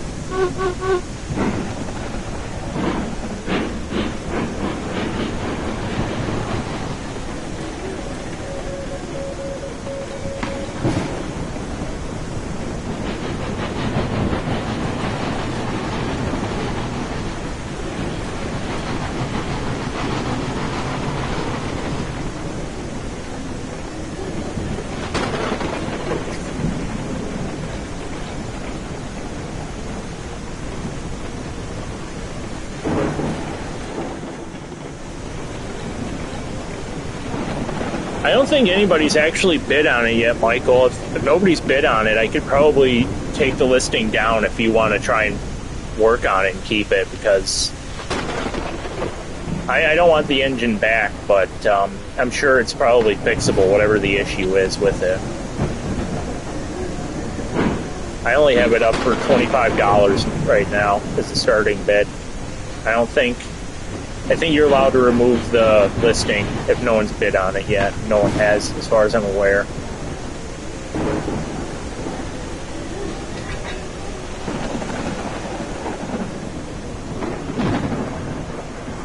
Oh, there is a bid on it? That must have been recent, because I just listed it like a couple hours ago. I haven't checked it since I started the stream. So hopefully it won't get super crazy if you want to buy it then, price-wise, in the bidding. Hopefully somebody won't sit there and camp the auction and then wait till the last second to bid some ludicrous price.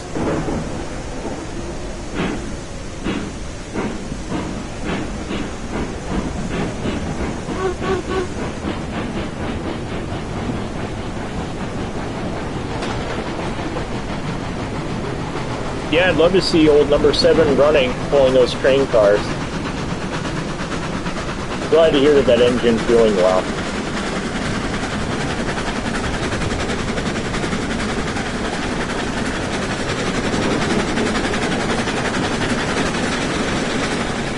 Yeah, I know. Isn't that really annoying when they do that? They just sit there and like jack the price up at the beginning of the auction. I had that happen a while ago bidding on postcards from my hometown, because I collect local postcards, and people were sitting there. They took like a $2 postcard and ended up being like $50 within like a couple of days. I'm like, what are you doing? It's a piece of paper with a picture printed onto it. Why are you spending $50 on it?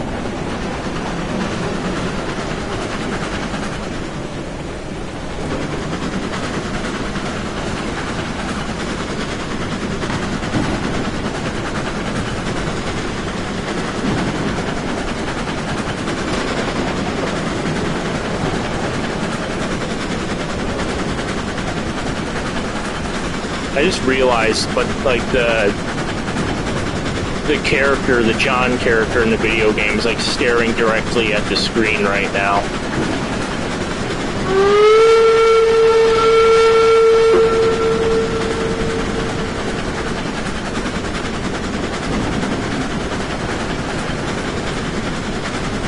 Seven heavyweights. Wow. I never would have thought a locomotive that small could pull 7 heavyweights like that.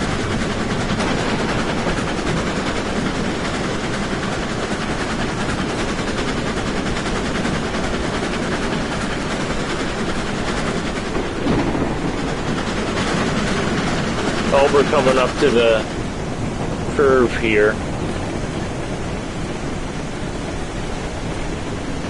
I don't care to have a 2-engine pile-up and 10-car pile-up, so I should probably slow down.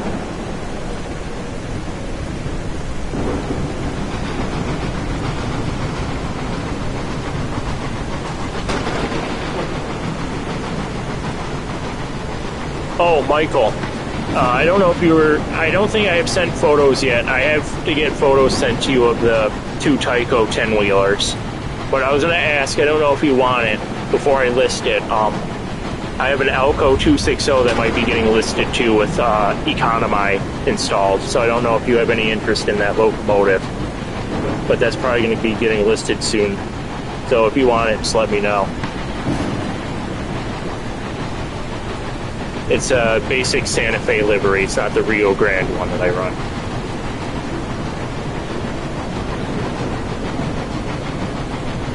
How much would I want for the Elco?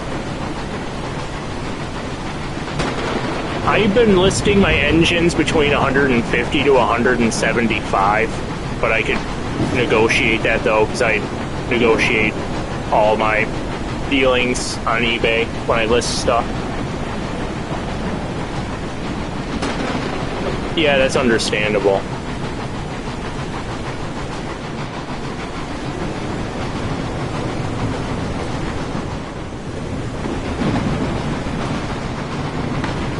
I can always set it aside in the future if you want it later on down the road, or you want to trade for it or something as well, because I'm just doing this to get rid of all my extra. I don't need the money from the models. I'm just doing them to clear down my extremely bloated roster right now, because I have just way too many engines that I impulse bought at this point, and I hardly run any of them, the impulse buy ones.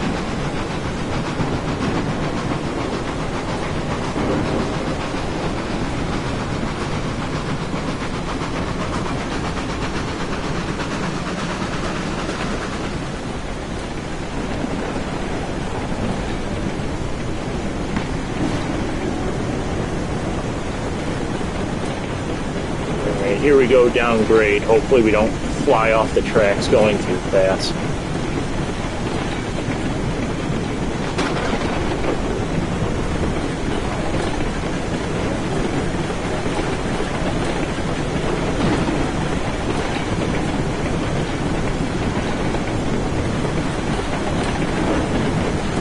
Oh, we're bumping around. I don't like that. I don't like it when my locomotive engine's tender starts working on the tracks.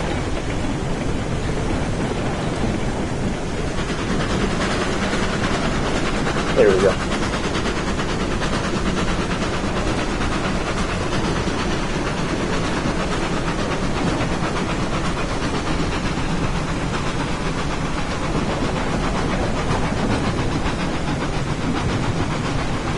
Yeah, I don't know when I'm going to list it. I have a bunch of engines that I'm listing. So, I might list it later on. I don't know yet, though. But I can always hold it, though, if you have interest in the locomotive, though.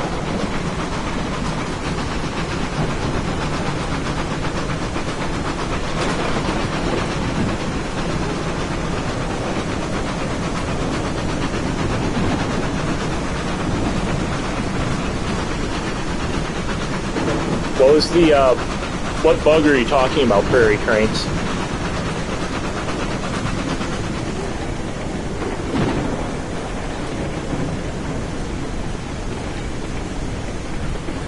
We're going to buy some new gondolas to haul iron ore with, too.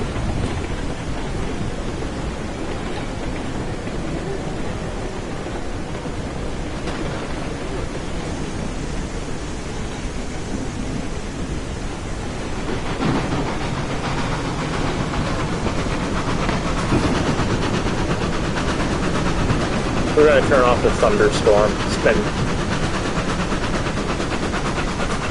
We're going to turn off the thunderstorm and replace it with sunset.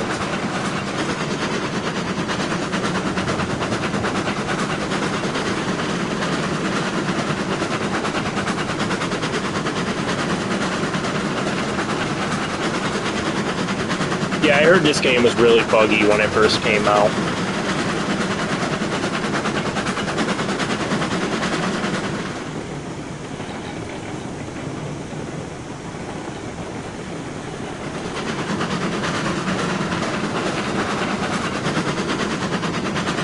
Bachmann really does need to bring back their Spectrum 440s at some point. They brought back the Shay.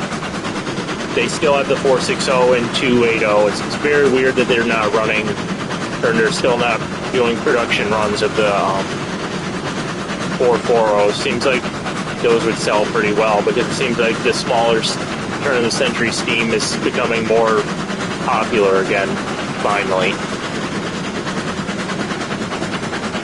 I should probably check on the fuel in the Glenbrook. Probably about, yeah.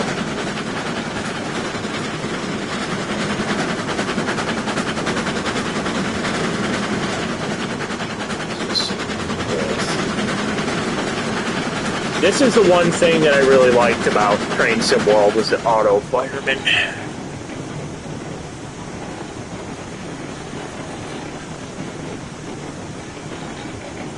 Yeah, I remember the tender coupling issues at launch. They wouldn't even work properly. You would go and try to take off with the train with the Montezuma locomotive, and the engine would just fly off without its tender, and you couldn't couple back onto it. That was really annoying. Yeah, they really need to do an HO version of that 19th century 10-wheeler. I like both versions that they have made of it so far, the modern and old-time versions.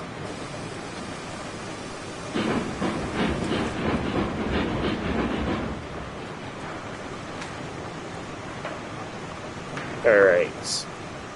We're going to run around this consist and load a few cars while we do that. Just pick up some lumber here. That'd be spectacular.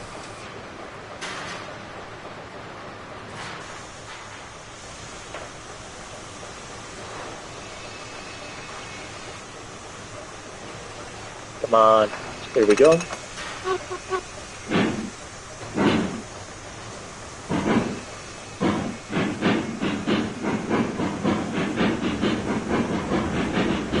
The high boiler 460 needs to come back too. That is a really good one. Yeah, they never reveal anything like that, Bachmann, until it's like pretty well developed for the most part. They're probably going to test the waters with the N-scale 460s, I imagine, see how those sell before they decide to upscale the tooling.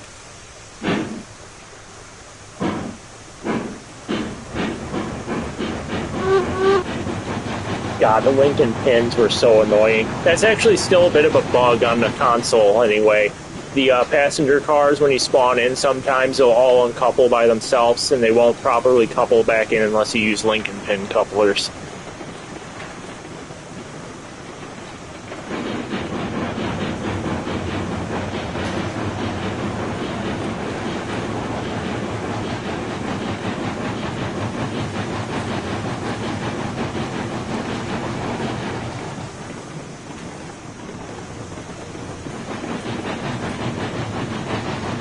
Oh, Michael, you missed out on the first part of the stream earlier. Within 5 minutes, we had 2 derailments because there were shrubs on the tracks. And apparently, tiny little shrubs that you can barely see can derail entire locomotives. Isn't that something?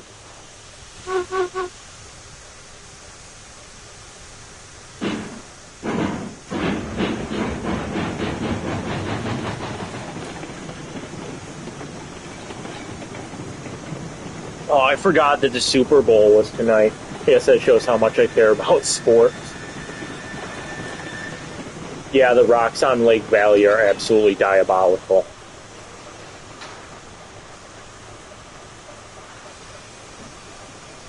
Astra 460.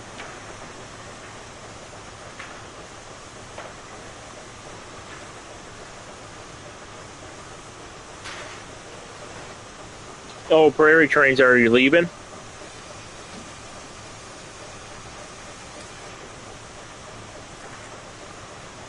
What's going on with your Astra 462? Someone crushed the left rail pickup.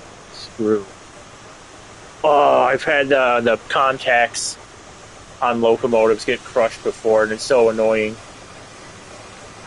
when they get all crinkled up and you have to like bend them back into shape, but they don't properly go back into place though.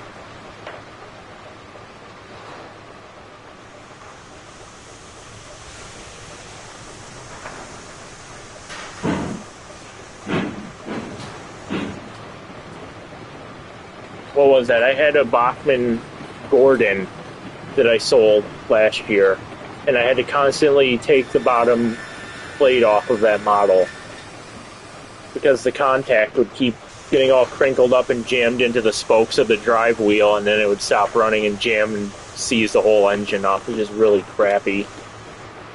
Those models are not very good quality locomotives, which is kind of odd considering they charge like $120 for the tender engines.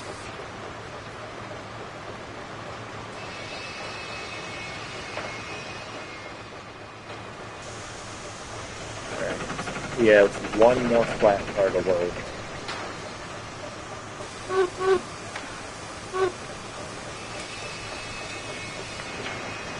Alright.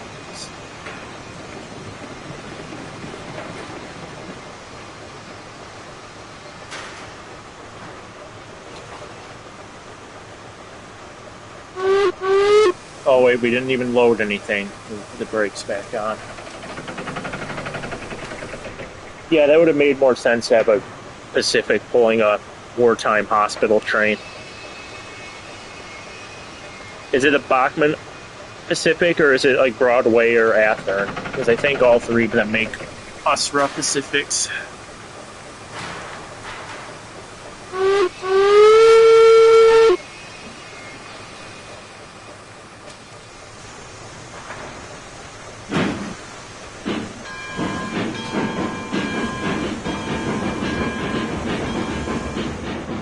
We're going to do some rail fanning.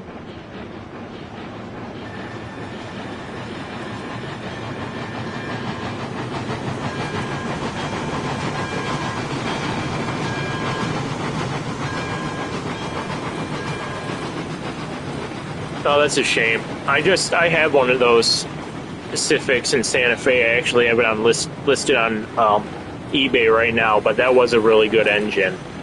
Their Pacifics were pretty good engines, to me anyway.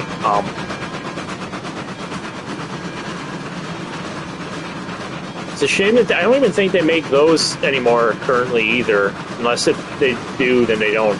I haven't seen them in a long time. I know they still make the Mikados, but I haven't seen the Pacifics in quite some time, brand new.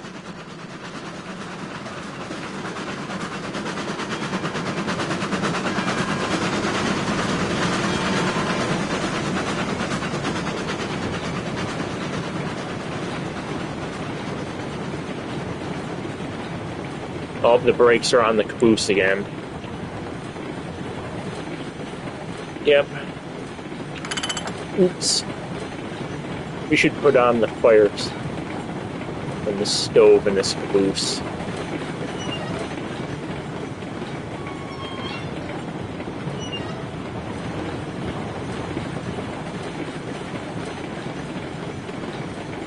There we go. Now the crew can be warm in there. Actually, I'm going to sit in the caboose. I never sit in the caboose in this game. I just phased through the door like it was nothing. We're going to watch a train from the caboose for once.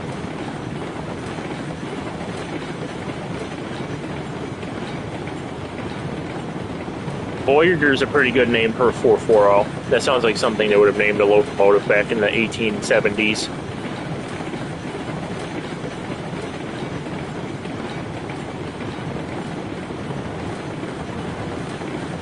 They had a lot of interesting names for locomotives back then. They seemed to really like naming locomotives after Greek gods the most, though.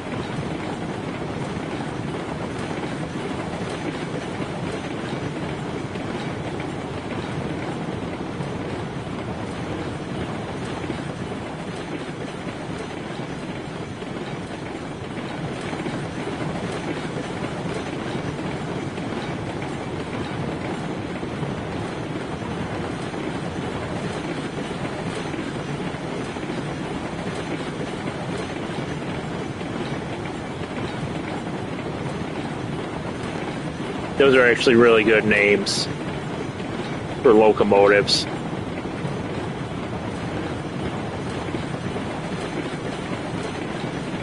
Oh, that's cool. $1 for a lighted caboose is an insane deal. I'm assuming you got that at the train show? Yeah. Yeah, you could only get deals like that at train shows. You can never get anything like that on eBay or anywhere else online.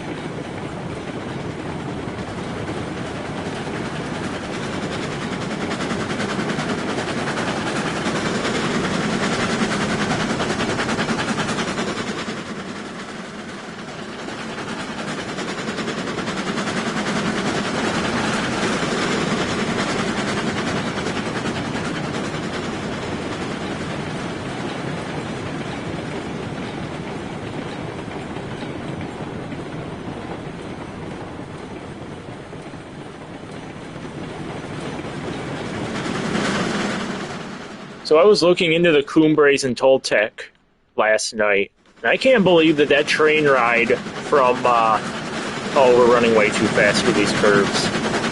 That train ride from Antonito, Colorado to Chama, New Mexico takes 8 hours.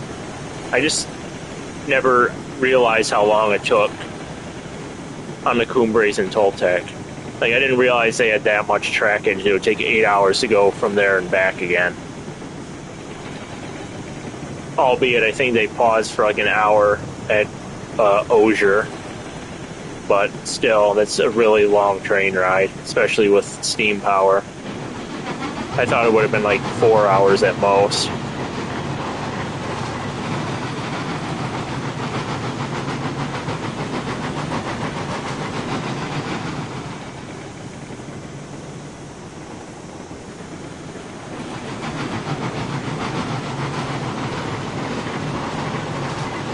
Dalton, what's your what's your railroad name for your model railroad? Are you going to re-letter that 440 for your own railway name, or is it just going to remain the what is it, Solomons and I can't remember. It was like Solomons and something on the tender of the 440 I sold you. I can't remember what it was though.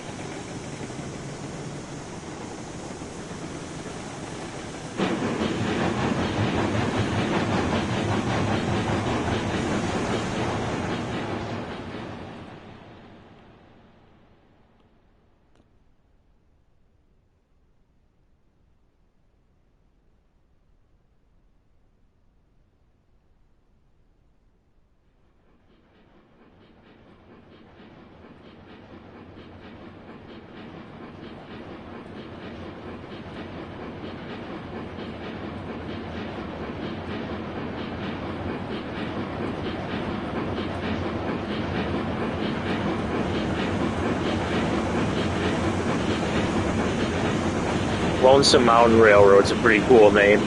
And Woodland Plateau, those are both pretty good names. I think S&P is like a specific... I googled that because I wanted to know what the history of that model was when I bought that 440. I think that was a club layout in like Maryland, I think, because that was like based on an actual short line in Maryland, I think. So it's a pretty obscure railway if it's real. WP. Woodland Plateau and Roll. Oh, they're all one name. I thought those were two separate save file names that you had.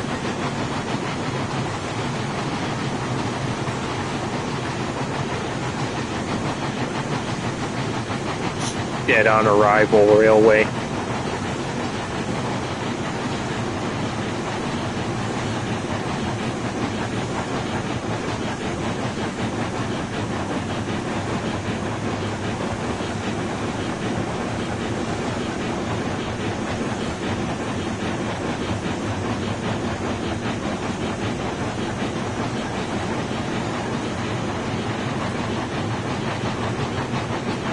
I think they're trying to bring back remnants of another company, or not a company, of the Rio Grande out in Colorado right now. I don't know if they're going to get anywhere with it. But I passed through this town. What was it called? I don't think it was Del Norte. But they have remnants of the Rio Grande narrow gauge is still out there, and they still have water towers out there. And there was talks of trying to bring those rail lines back too for tourism, but I don't think it will be brought back though. It was like out towards Del Norte. It was like former Silverton Northern track as well, and I think that got absorbed into the Rio Grande. I'd have to look into it again. It'd be cool to have another narrow gauge line out in Colorado though running.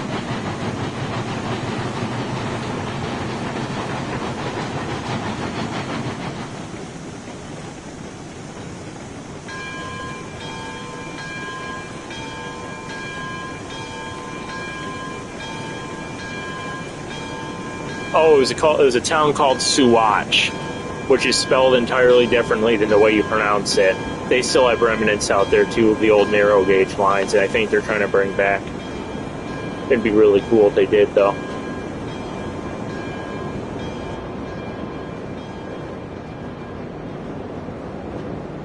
Let's start dumping this crap.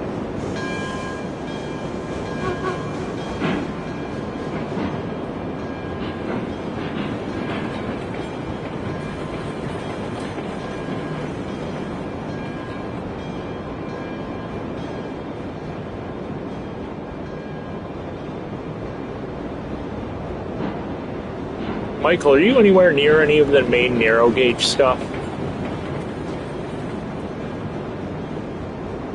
that main narrow gauge stuff would be sweet to visit. All the main 2-footers, like the Edaville and the what was it, the Waterville, Wiscasset, Farmington. That one's pretty cool too.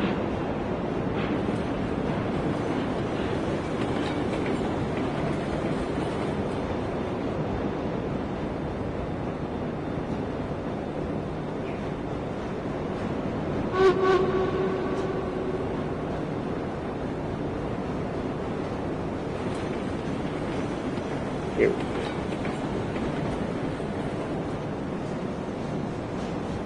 Last car.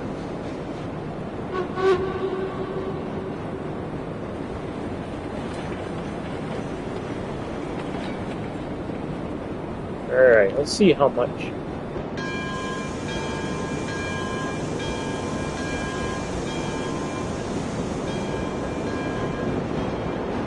Oh, we have almost enough. Actually, we can do deliveries of iron ore now. We're going to do an iron ore train. We're going to bring up one of the Mikados to help with those heavy trains.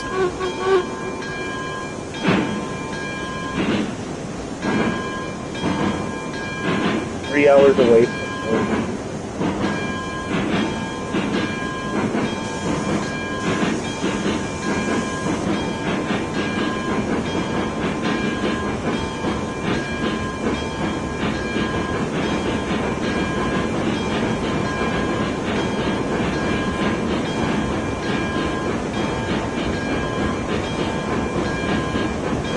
We're not even going to run around the train like last time. We're just going to pretend that that's a safe, actual railway practice right here. Going caboose first down a cliff.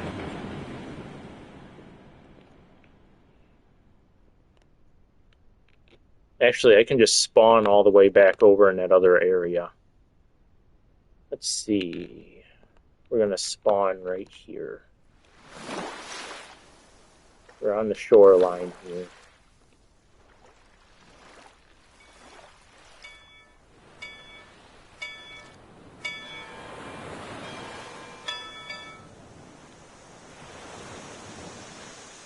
We have a bunch of K-27s over here.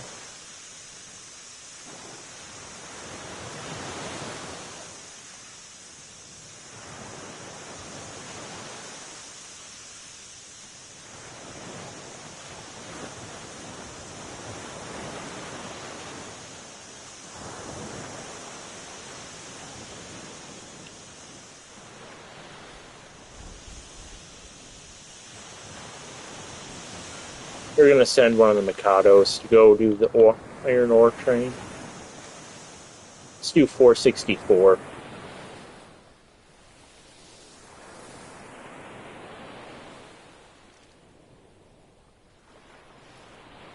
It's actually really weird how a Rio Grande, the actual 464, is in Michigan right now on the Huckleberry Railroad.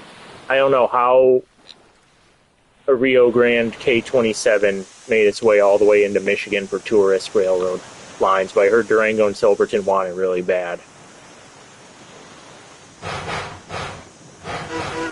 Oh, this one's out of fuel, it looks like.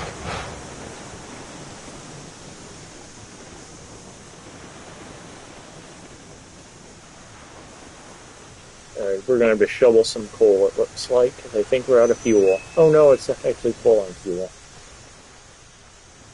Out of water.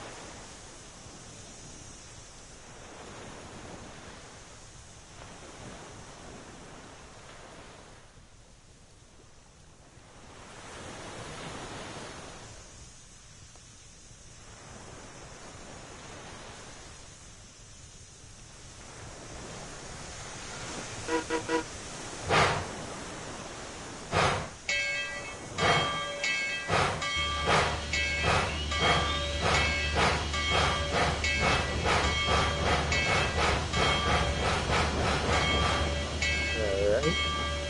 think I have some coal cars or some gondolas parked somewhere. I don't know where I put them though.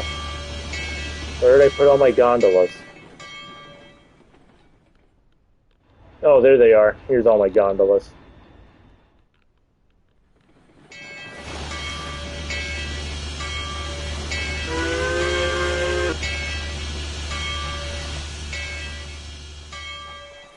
We're going to have to do some light switching now.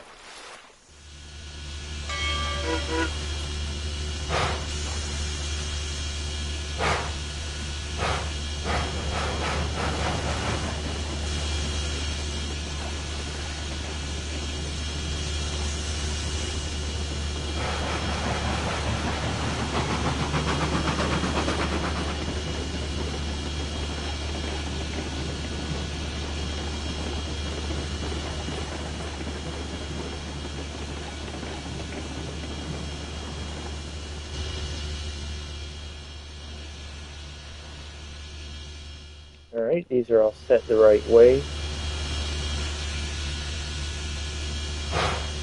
Actually, I'm going to have to remove all these coaches before I do anything. There's not going to be enough room to pull all the gondolas out with these coaches just sat there.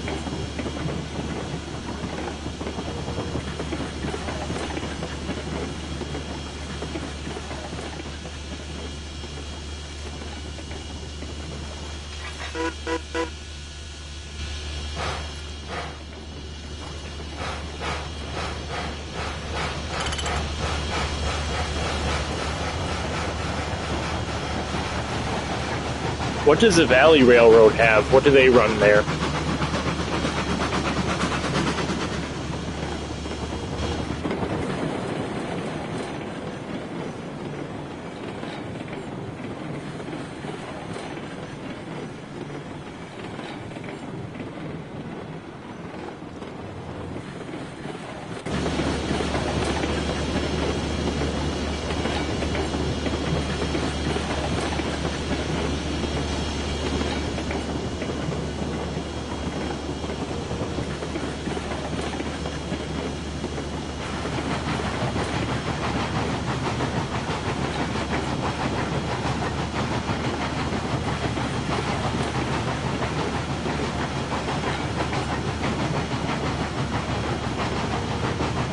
Oh, that's pretty interesting. What's the 280 they have there? And one of the SYs, or one of those from the Susquehanna one, because I know Susquehanna had one, but I think they gave it to another railroad or something.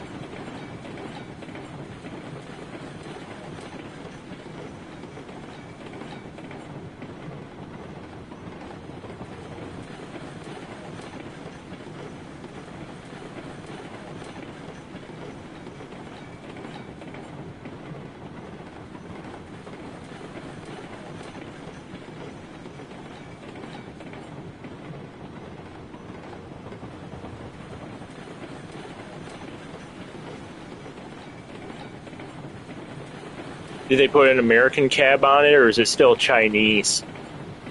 And is the Susquehanna one still running independently, or did they sell that to some other company? Because I think there's like an Illinois Railroad thing or something. I thought bought it, but I don't know if I'm thinking of the right engine.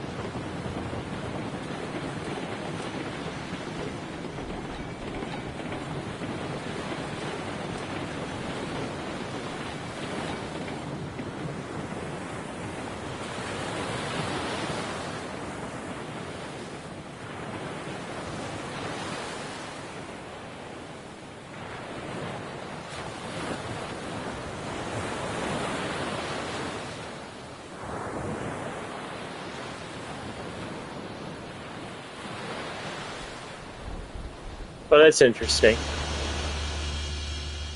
Yeah, I always thought them importing those Chinese steam engines was really neat, especially since they were built in like, what, the late 80s or early 90s. They were still building steam.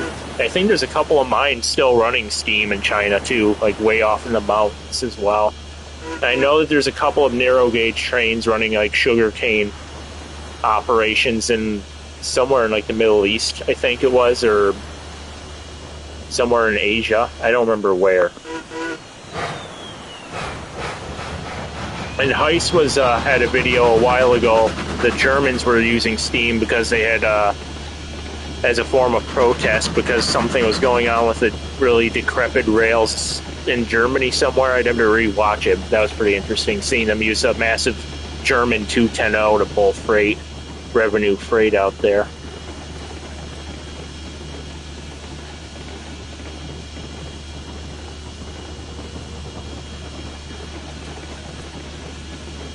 Yeah, it was really cool seeing that German locomotive. And they don't even... I saw him talk about it. He was saying that they don't even use proper whistle signals or something in Germany because it's like not required like it is here in the States at crossings. It was really weird seeing that engine charge through crossings and not blare its whistle or anything.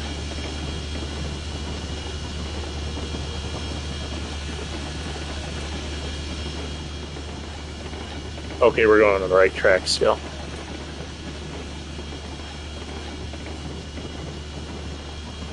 The QJs. I forgot the QJs existed too.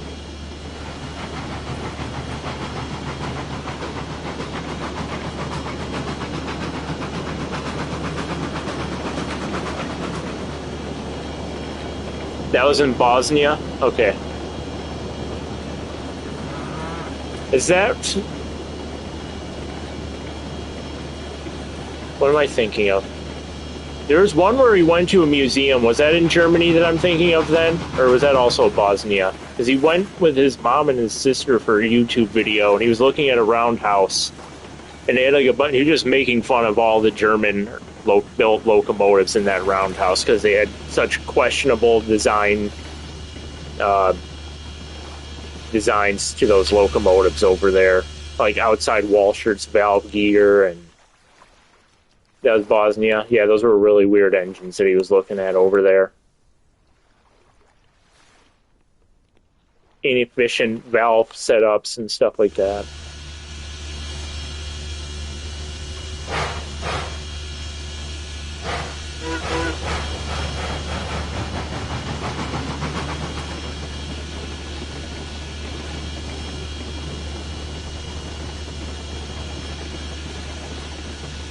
Time to go back to daytime so I can hardly see what's going on in the game.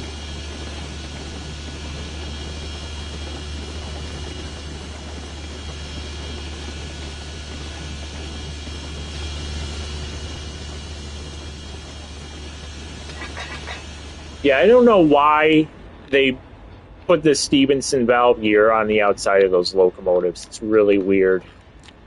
I couldn't even imagine servicing those.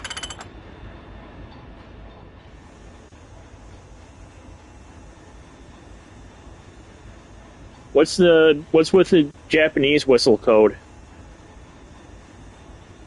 And you're good, Strasbourg 90. You're not annoying me. I don't think you're annoying anybody in chat either. So you're good.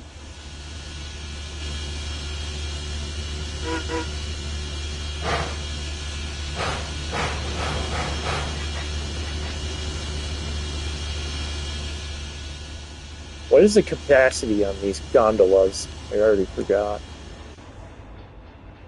And they don't even tell you what the capacity is for these. Well, hopefully it's enough for what I'm pulling. I hope 4 of these is enough.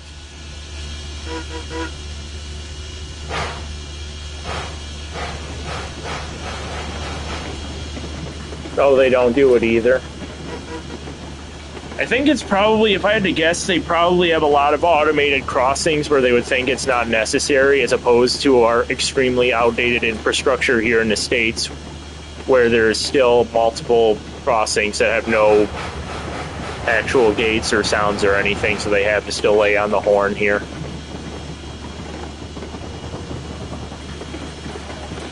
In the help menu.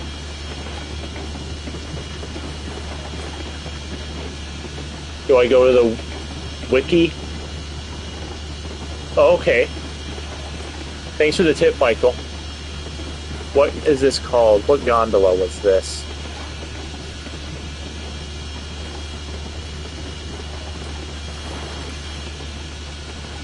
Wait, these only coal...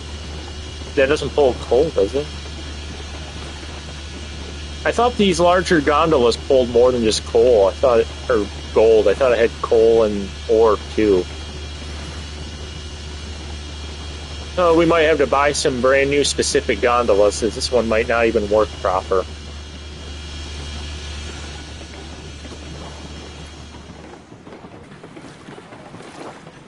You know what? I remember pulling coal with these on another save. I don't know why they didn't list it, but I know for a fact these pull coal. And I'm not going to send an entire Mikado out just to pull 4 cars, so we're going to get another engine.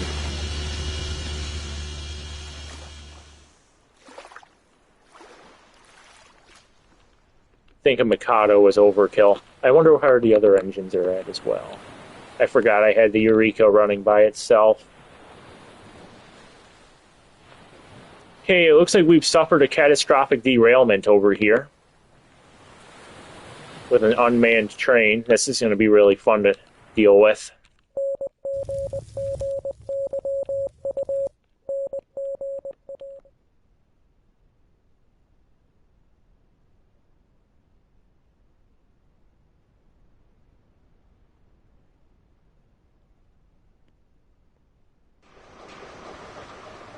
Okay, we've derailed an entire train of like 10 cars over here. This is lovely. And the Eureka is completely out of fuel. Lovely. Okay, this is going to be really fun to clean up.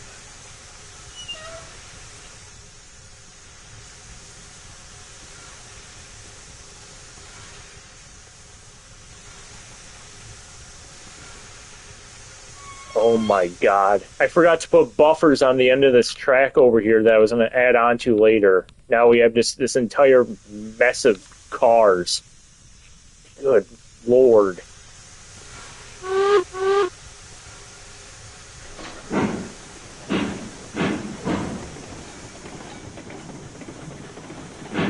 Yeah, we're not running timber trains anymore. We're running empty flat car trains off of spur lines now.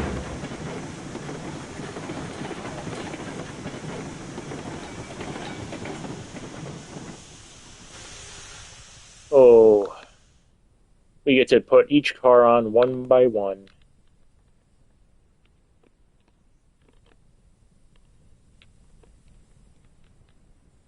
The stakes on these flat cars must be like made of the most indestructible wood on earth because none of them broke.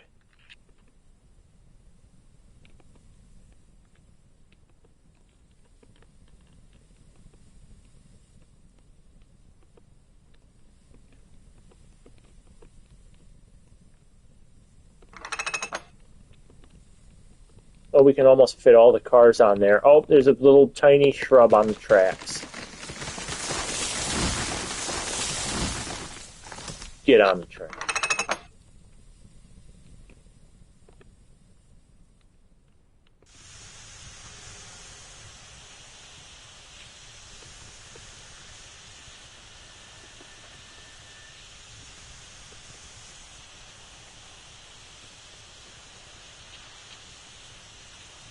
Okay, you can close the door now. Well, this is a really accurate moment because now we're going to have the Glenbrook pushing the Eureka because the Eureka is too weak to do anything right now. It's going to be just like the Victorian Roundup.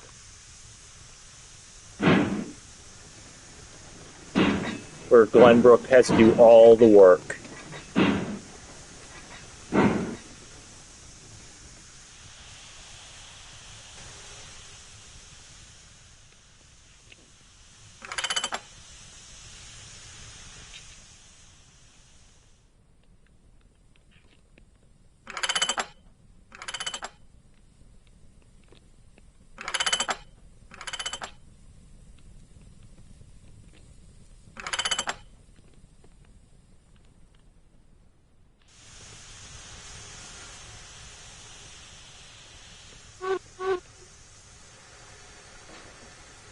Eureka is completely out of pressure now. Alright, it's all up to you, Glenbrook. Why aren't you doing anything? Go forward. Forwards.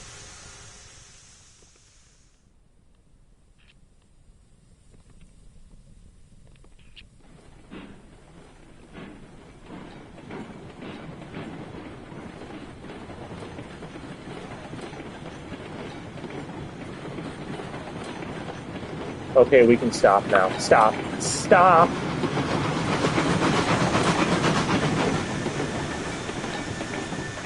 There we go.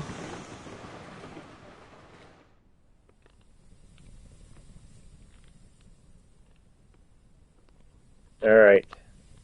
What an absolute mess that was. That's 5 minutes of life I'm never getting back.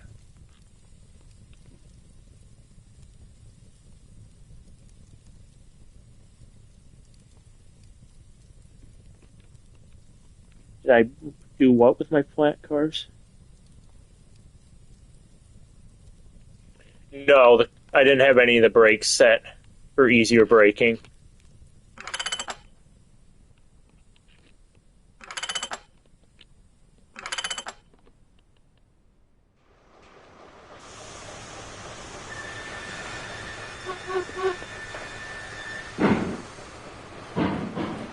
Alright, looks like Eureka's getting pressure again.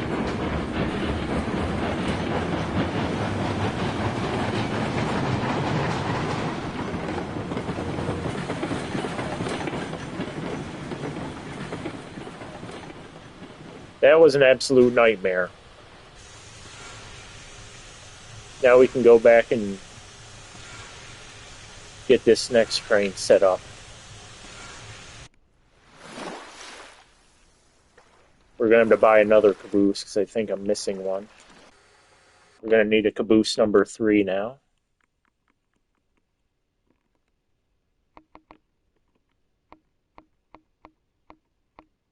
I like this one.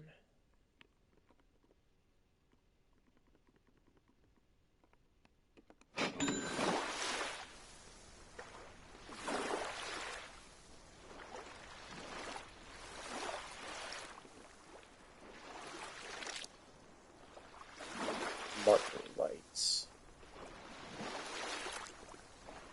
Alright. Now we're going to pick an engine that should hopefully be able to pull 4 loaded cars up a hill by itself. I can't see this mogul doing it.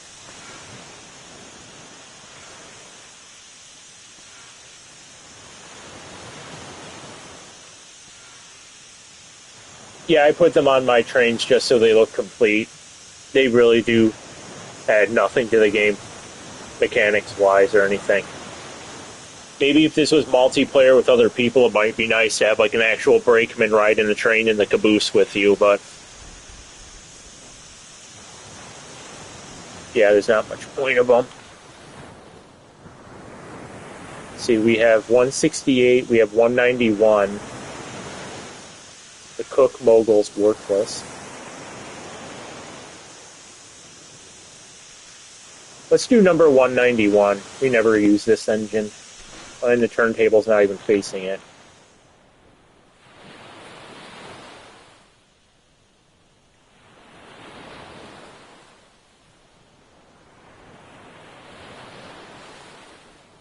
We can just turn this slightly. They really could have done a better way of having the turntables work in this.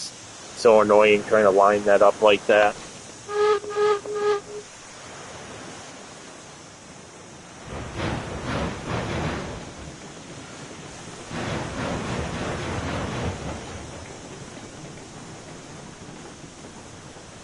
And I like how the laws of physics also don't apply to the flags on these locomotives either.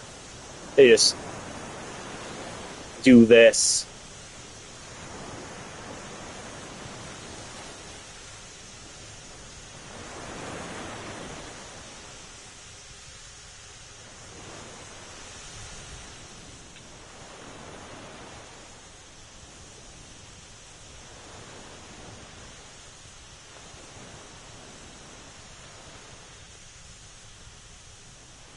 We have had no additional bush derailments, but we did have an entire train plummet itself off the tracks with like 10 cars because I wasn't paying attention to it.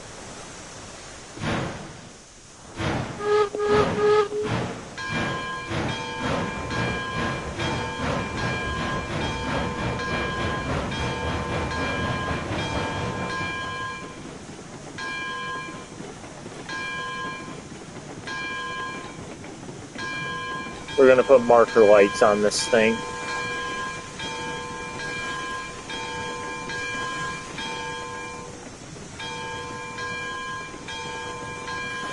Would this be an extra train? Should I put white marker lights on this? Would this be considered an extra train, or should I put green marker lights on it for a proper train? I'm just pulling empty cars with it.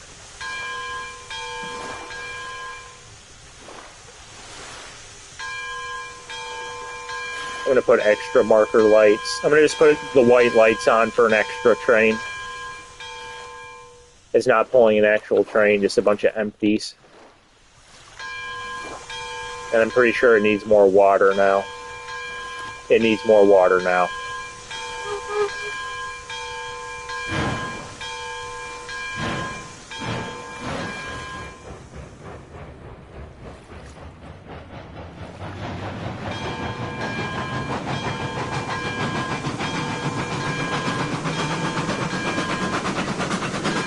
Why did the belt keep turning itself on?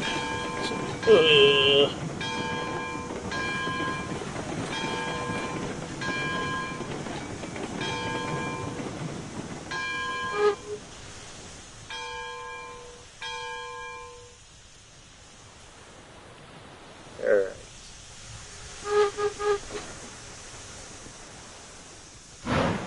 Why are we going forwards? No, no, no, no, no.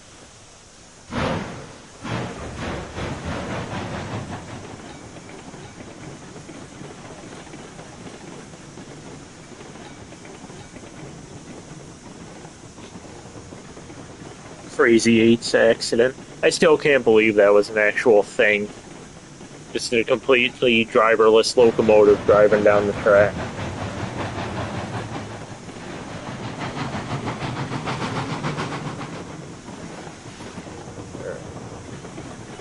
We're going to have a decouple this set of cars, because I was using a Mikado to do all my switching, but I think Mikados are going to be a bit of an overkill locomotive to send up into the mountains with a 4-car consist for the time being.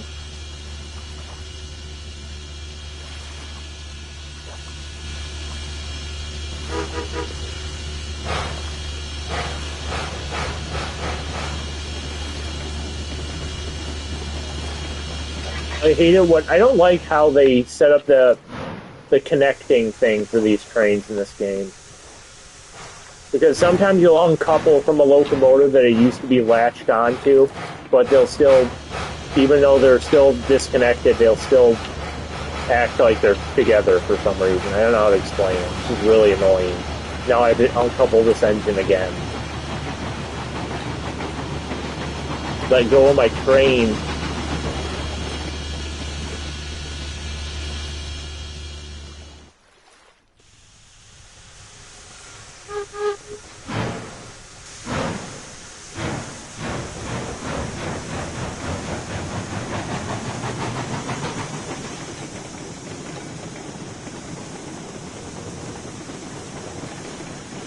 Oh, so I need to like pull the front locomotive away to properly disconnect the two consisted locomotives then?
I'll have to try that, Michael, next time I have a train that's paired with another one and I need to disconnect it.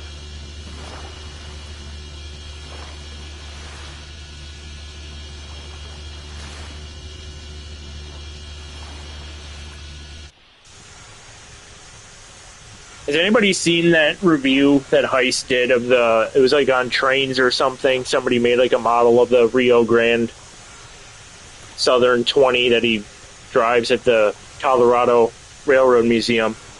And he was going over a review of it, and he was just like absolutely ruthless. He destroyed the in-game model of it. Like they had the water sight glass above the boiler. There was like no boiler at all in the cab. There was, yeah, he just like demolished that entire representation of number 20.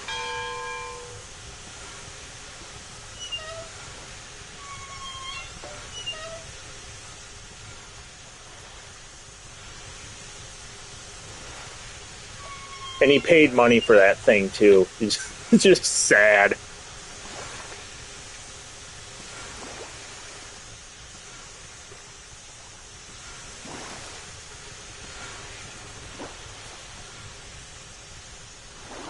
I don't remember what I'm doing now. Oh, I don't think there's any water in this tender. There's no water in the tender.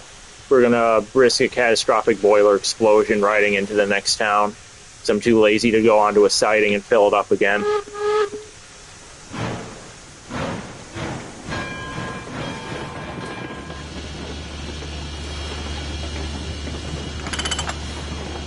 Goodbye, 464. I'm just gonna leave you there to run out of steam. See ya.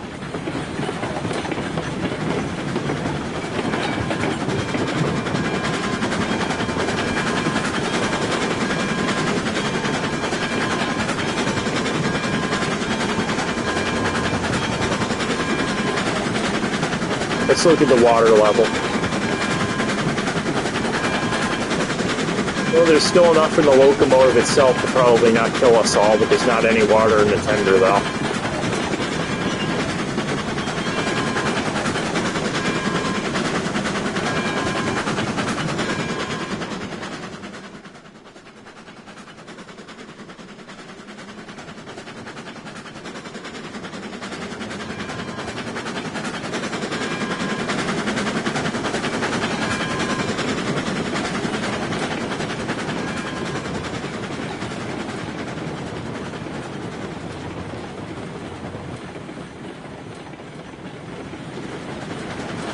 This is going to be a really, I think this is like a 5% downhill grade we're about to go down. So we're about to go into Planet Roller Coaster mode and do like 80 miles per hour down the track. Let me just pull the throttle back a bit, or the reverser back a bit.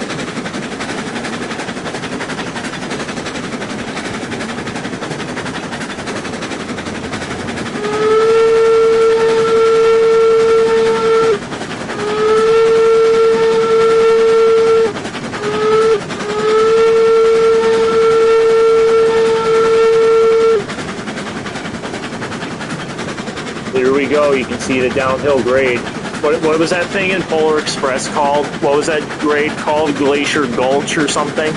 Where it just turned into a roller coaster?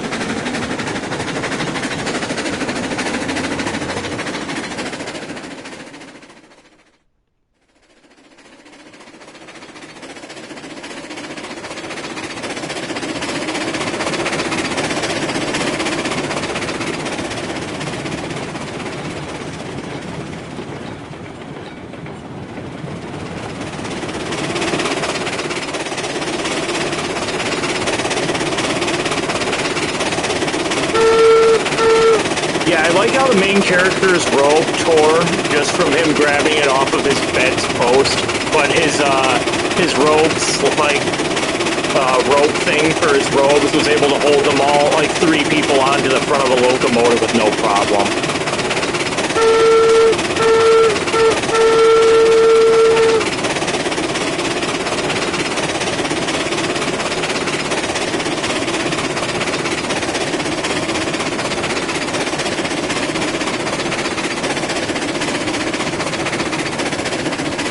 Wow, I thought we were going to go a lot faster than 30 miles per hour down that grade.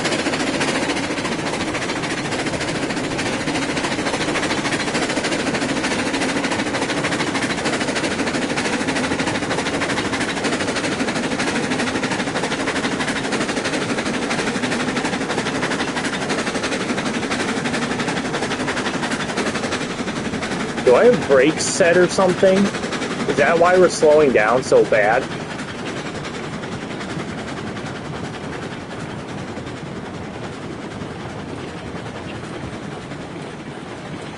Okay, there's no brake set. It's just slowing down for absolutely no reason now.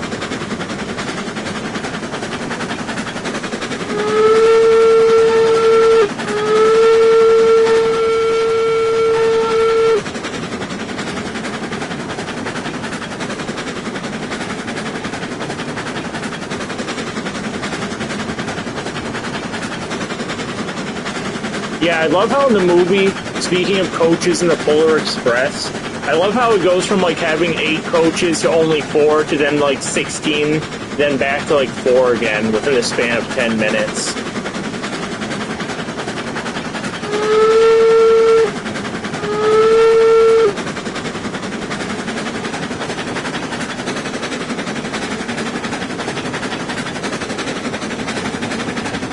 Yeah, somebody wasn't keeping track of continuity for those shots.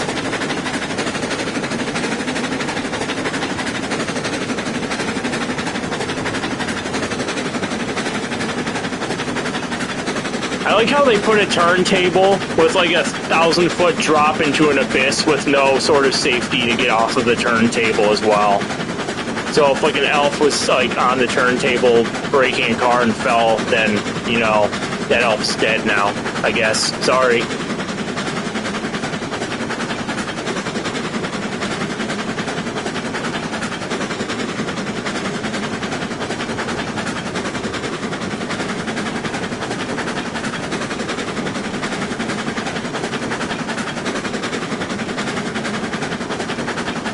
Oh, the Omega 13. Oh, God.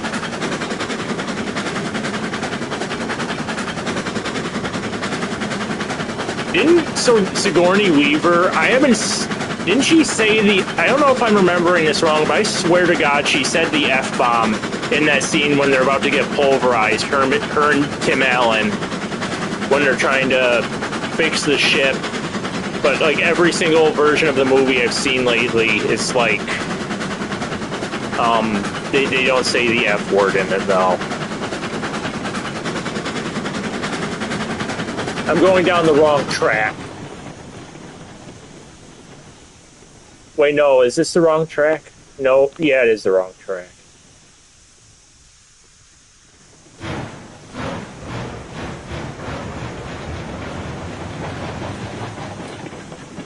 Yeah, I thought that was dubbed over. They dubbed over Home Alone one year, and it was so bad. The dubbing of the curse words in Home Alone on ABC was so bad. It was like entirely different voices over the movie, and it was just so comically bad.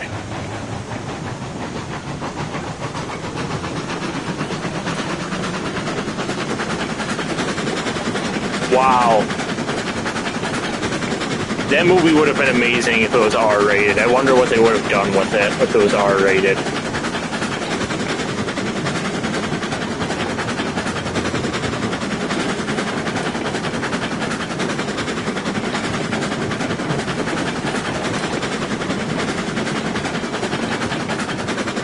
That reminds me of this movie Tim Burton made called Mars Attacks that ended up being PG-13, but it was supposed to be R-rated, and they were going to have it be like horrifically violent, like the trading cards that the movie was based on. And then the Warner Brothers like, oh no, that's not happening. We're not going to do it if it's like all gory and everything. So they had to tone it down and do some PG-13 violence where people only get turned into skeletons. That movie traumatized me when I was a child. It's like one of my favorite movies now.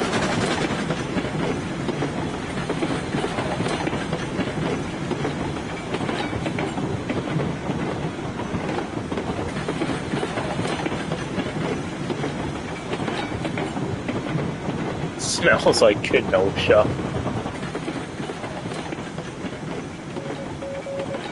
I remember going through Kenosha Pass a few weeks ago, and that's literally all I was thinking of. That's all I was thinking of going through Kenosha Pass.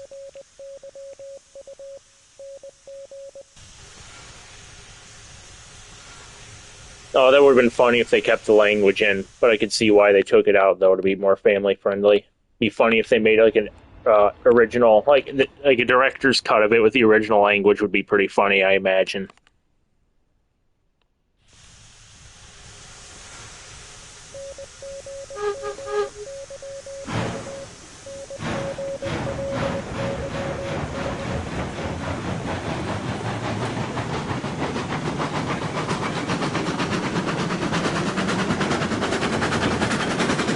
I don't know if anyone's ever seen the movie Mrs. Doubtfire with Robin Williams, but apparently there's like multiple different versions of that movie that he ad-libbed, and some of them were like rated R because he was just so inappropriate with his ad-libbing and jokes for that movie as the character.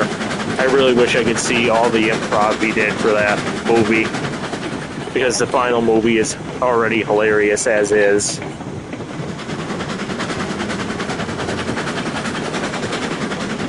Yeah, they probably will probably never see the light of day of that. They probably got rid of all the footage decades ago at this point.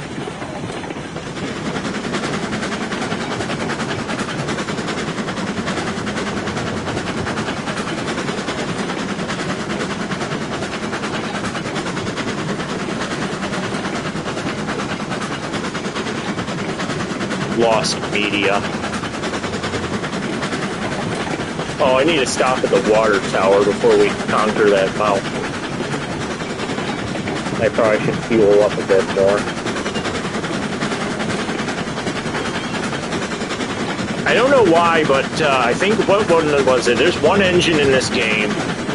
It might be the Lima 280, it might be the K27, or it might be the Uintah articulated. But one of them burns through fuel like crazy.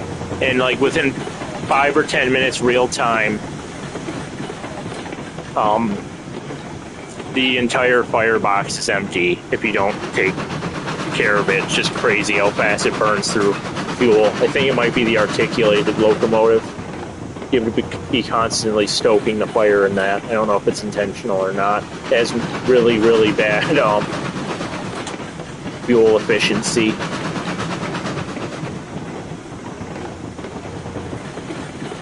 Like horrible, horrible fuel efficiency. Yeah, the engine's definitely getting some water once we get onto this siding.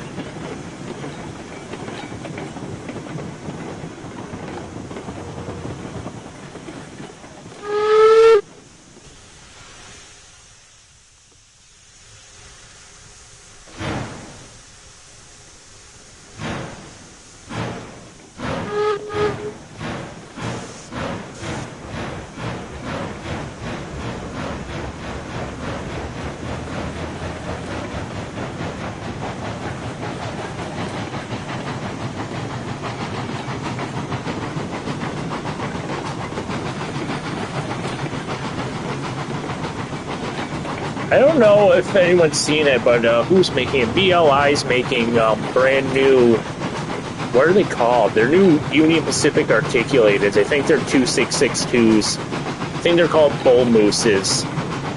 And if BLI didn't have their horrible reputation, I would definitely buy one of those 2662s because they look sweet.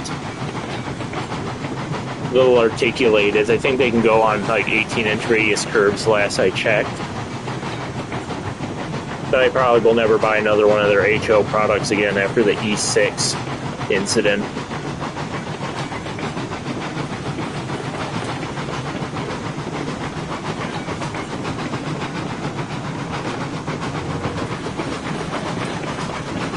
Yeah, they need to offer more of those stealth locomotives. I saw they're starting to do that, but they need to do more because that decoder that they include in all their engines is smoking hot garbage. Literally smoking hot garbage.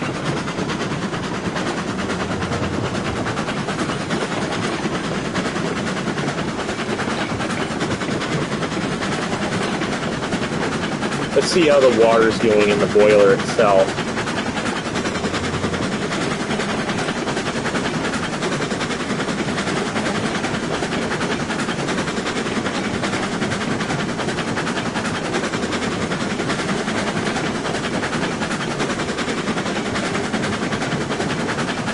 Has anybody heard the Shay? Their new Shay is really, really pretty, the 4-truck Shay. But the sounds, the chugging sounds on those new Shays are literally the most garbage chuffing sounds I've heard probably ever. They're so bad.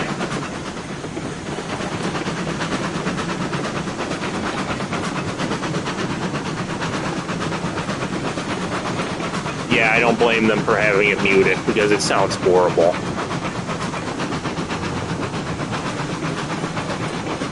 Alright, here's a water tower up here. We'll get number 191 refueled. I need to build an entire yard in town in this area. I need a bunch of tracks, store my cars, and an entire town to justify this entire station setup that I got. First try.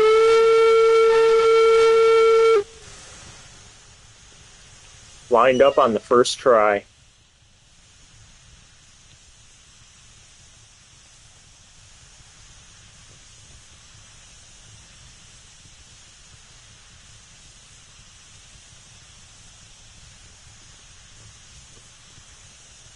Oh, I need to change it just a little bit.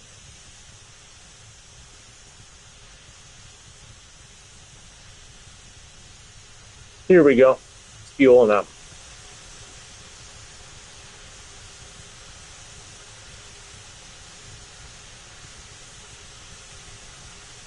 Are you talking about the HO Shay? Because the gears on those old ones are notorious for failing.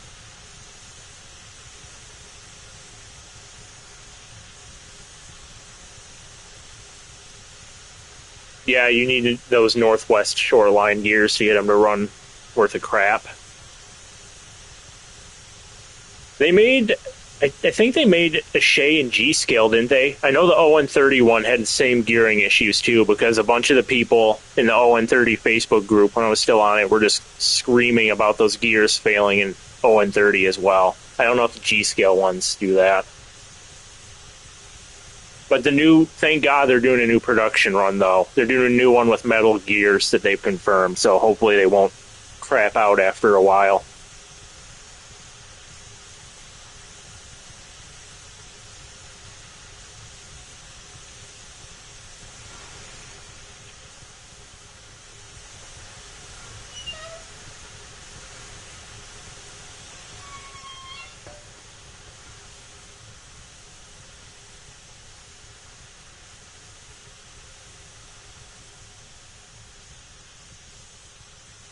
Michael, how much easier are those G-Scale locomotives servicing-wise compared to, like, HO and O-Scale?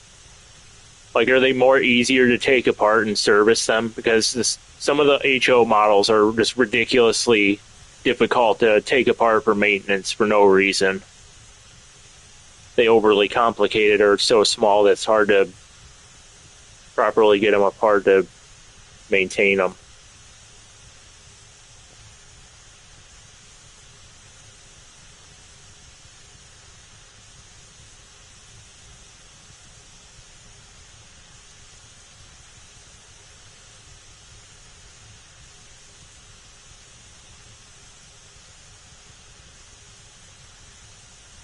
Heislers are pretty cool. They're kind of like cars on rails with the way that those cylinders are set up.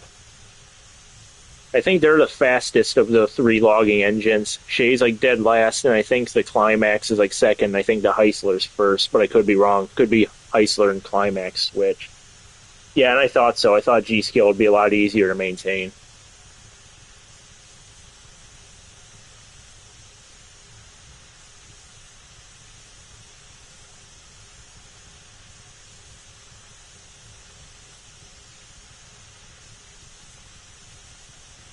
Rapido has been offering a lot of new stuff lately.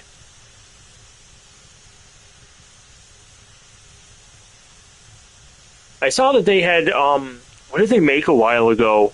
The UK division made, they made something based on a movie. I think it's called like the Titfield Thunderbolt or something. It's like this tiny little British 040 or something from the 1830s, and it looks really cool.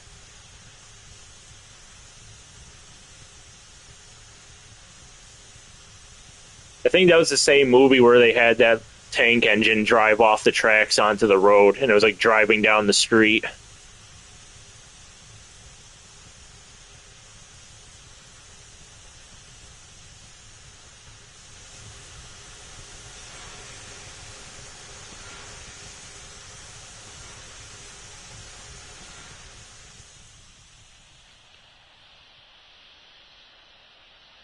Well, this is the first locomotive this railroad ever owned.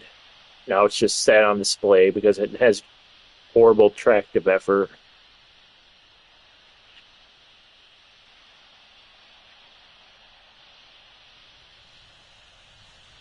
Is there enough steam in it? Can I still blow the whistle?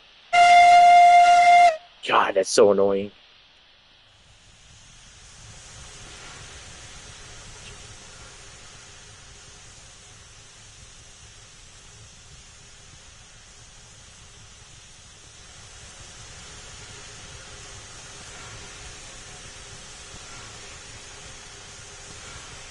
The ticket to Tomahawk. Yeah, I saw that movie a long time ago.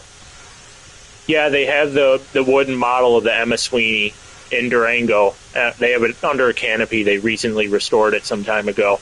It's pretty cool. I remember watching that movie, and when was that? Like 10 years ago, because we used to have a Western channel on TV. They had a lot of them. And I remember I used to record all the Westerns on TV, and then I would just skim through them to see if there was a train scene on it, and I would just watch the train scenes on most of them. But that was one of the Westerns I actually watched all the way through, though.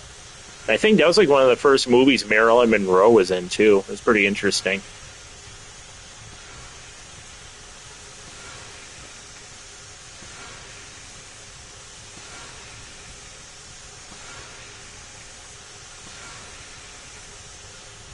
Let's see.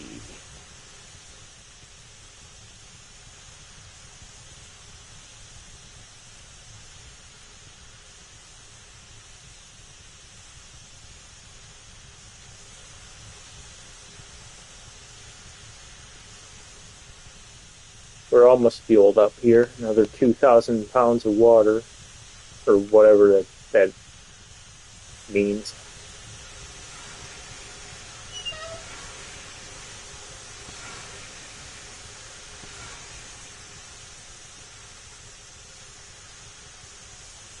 What other movies did they film out there? I know Butch Cassidy was filmed out there. They used number 473 for that one. They did Denver and Rio Grande out there. They did a Seth MacFarlane movie on the Cumbres and Toltec, I think. Million Ways to Die in the West, because I remember they used 463 because they gave it a diamond stack in that one. I think they did the Magnificent Seven as well, unless that was another narrow gauge line.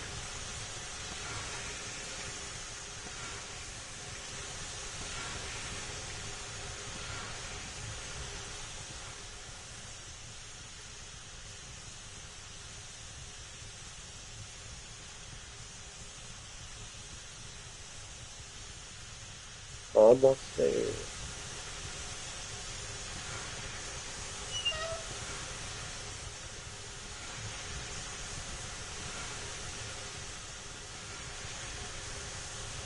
I don't think I have a wood pile to draw any wood from over here, do I? Nope. So I'll have to wait till the next station for that.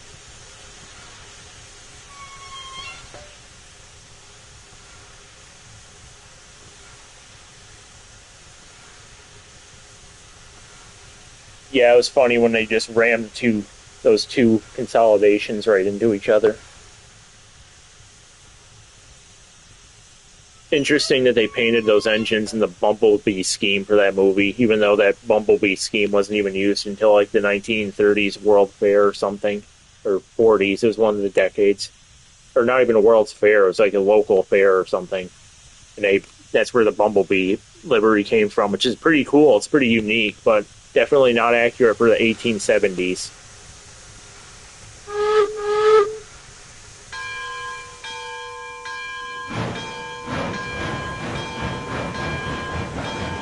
Colorado Territory. Never heard of that one. 315. Didn't they just recently get 315 running again? Like within, like, I'm pretty sure just a couple days ago I saw something about it on YouTube with 315. Or maybe I'm thinking of 341 at Knott's Berry Farm running again. Or no, that was 41, not 341. I don't know. There's so many Rio Grande engines still in existence. It's hard to keep track of all of them.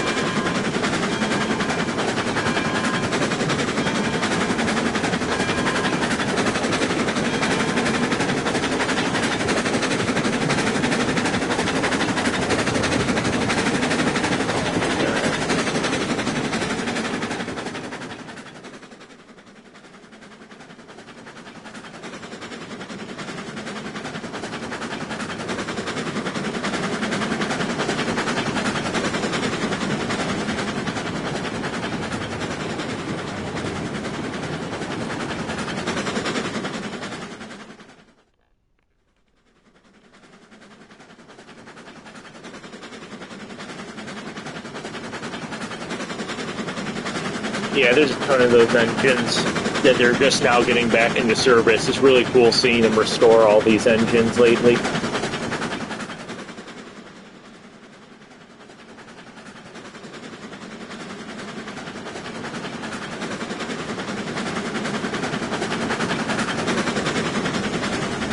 It's a shame that South Park 191 can't be put back in service because of that cast iron boiler. That was supposed to be mandated in like 1920 or so to be replaced, and they never replaced it back then, so it still has that horrific cast iron boiler.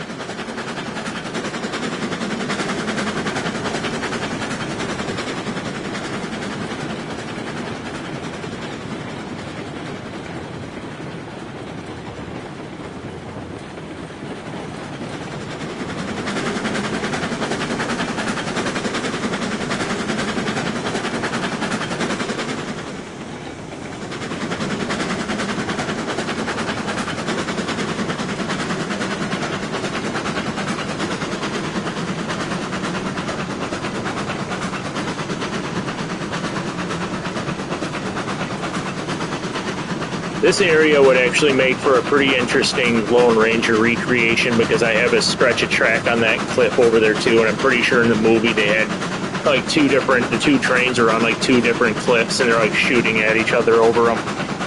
They had some pretty cool, that was a horrifically bad movie, but there was some pretty cool action sequences in that movie though. That 30 minutes of train stuff.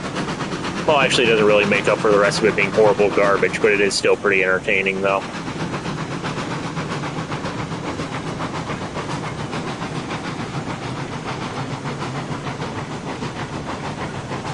Yeah, I'm pretty sure it would cost like just shy of $1 million for a new boiler.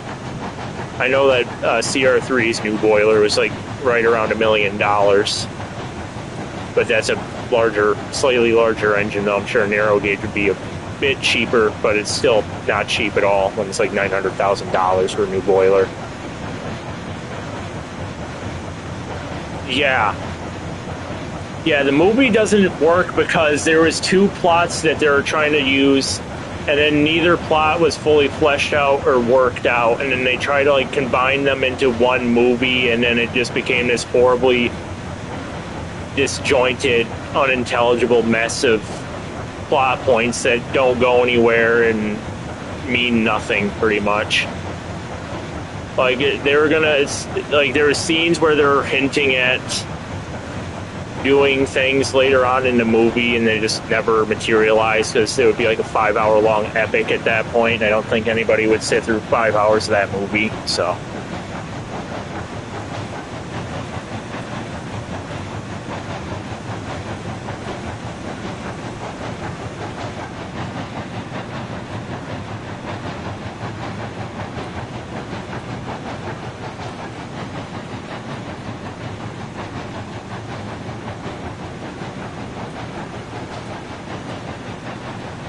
$70,000. Wow.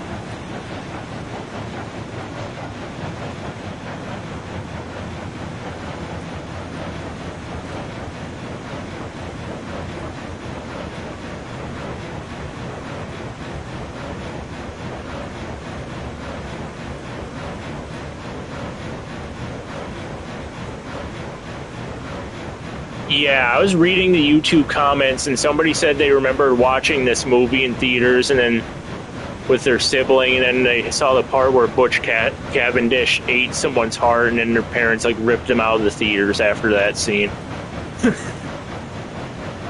That's like really dark for a Disney movie.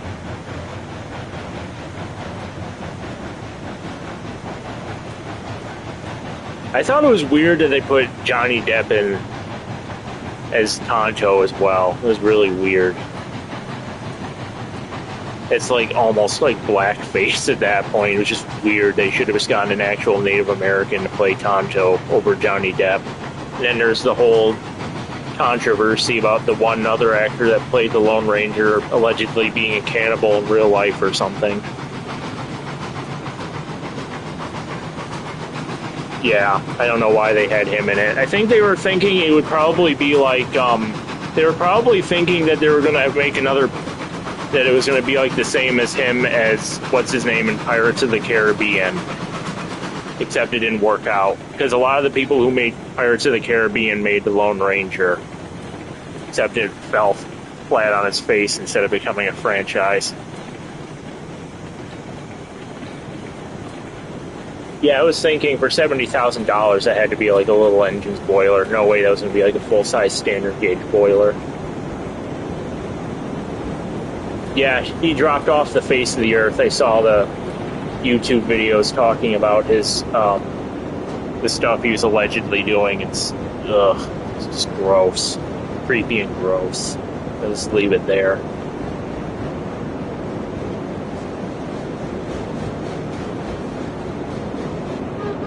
Okay, so this does work with iron ore.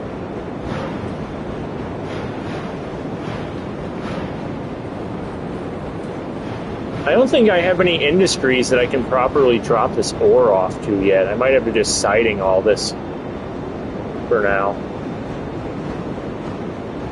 We're going to build a yard to put all these cars in because I have no more room for them.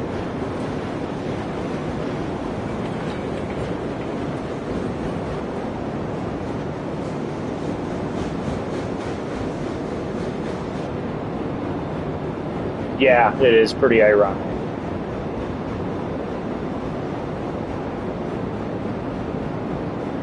I've never seen all the Cars movies. I barely remember the first one. I saw the one, what was it called? Planes. I saw that one.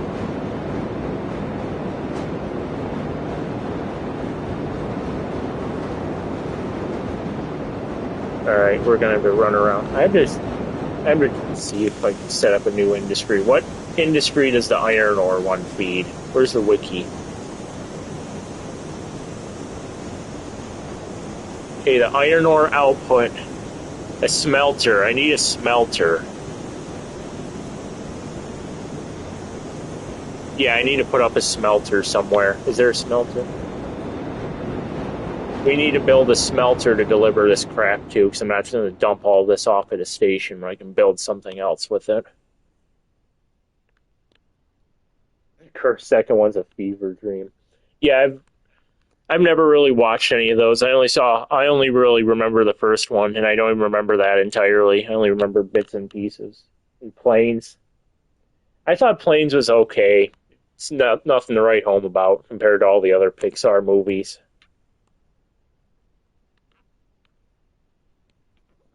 Where do I want to build a smelter? Is that a smelter over there? I could just build a siding right over to the smelter right there.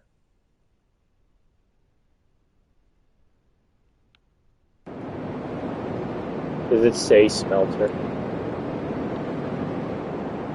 I don't think this is a smelter. I think this is a machining factory.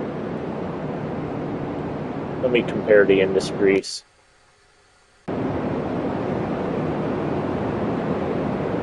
The only planes I remember, I don't know which one it was, but they had a mogul in it. There was like a steam engine, and there was like a giant wildfire or something, and the cars were all driving onto the passenger cars of a steam engine. It was like a little 260.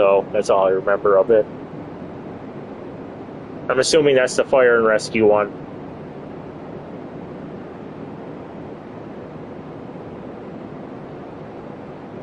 we're going to build our very own smelter in the area because we don't have one. We're going to build a yard over here, I think. Oh, was that based on... Yeah, looked familiar. What was the name of that mogul? It wasn't the Dayton, because the Dayton was a 440. That's going to bug me, because I remember that... What engine? I remember the B&T engine. It wasn't the Dayton. Empire. I think it was named Empire that the B&T had. That little 260 was named Empire. It's a shame they didn't do a trains one, but it'd probably be a lot like Thomas the Tank Engine if they tried, though. Empire or Tahoe. Yeah, I remember both of those. That's a fireplace. We don't need oil right now.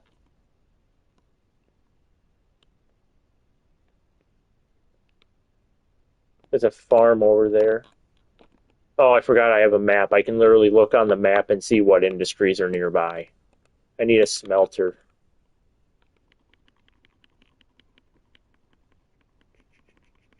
Okay, the smelter. It looks like it has like a little piece of coal in it, and I just got rid of the thing. Why did I do that? Is there really no smelter in the area? It's a logging camp. Gold, gold, oil, gold. Farm. Farm, water well, sawmill. What's this up here?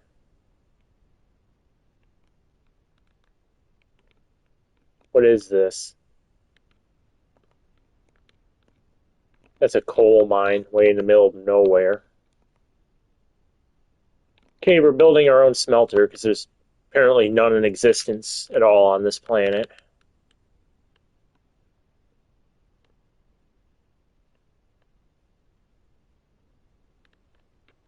There's a tunnel right there.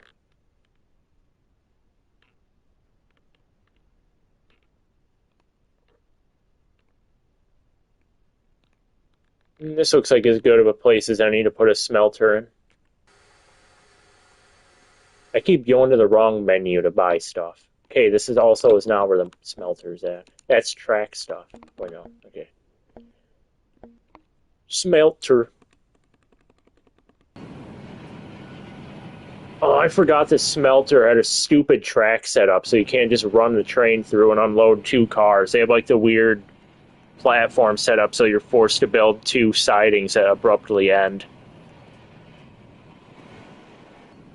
Ugh. Alright.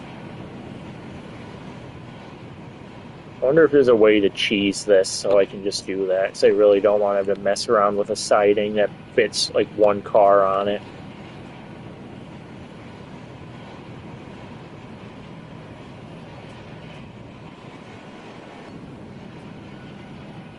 It's supposed to be a little link that shows up here. And I'm not seeing it. There it is. Yep, that's not working.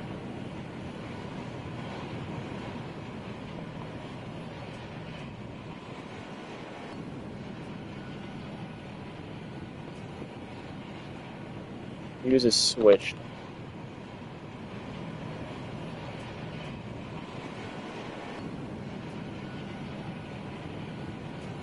Oh, this is such an annoying siding over here.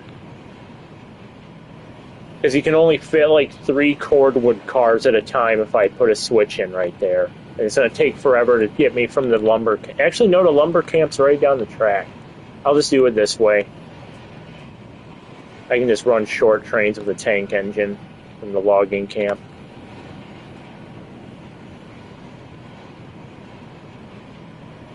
Let's put this here. Oops, I hope there's no derailments there. Probably will be. Oh well.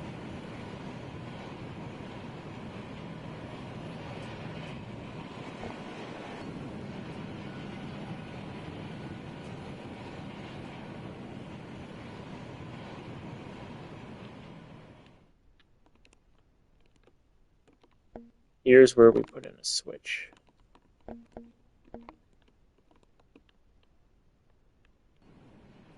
There we go.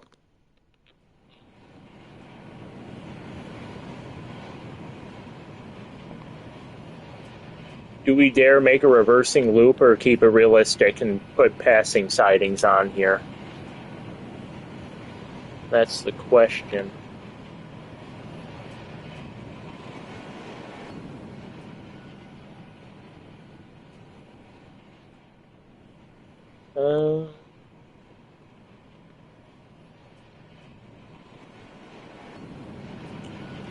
Yeah, reversing loops are much easier, but for prototypical switching, sometimes I like to have them be proper with passing sidings and everything. Do I have any other reversing loops on this line? I don't think I do. I think they're all... No, there is a reversing loop. I'll just put one in then. I do have one on the seashore area. Turn passenger trains around.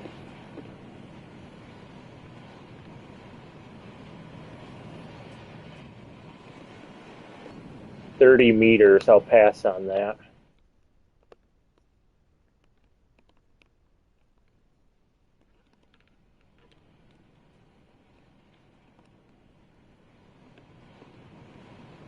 Ugh.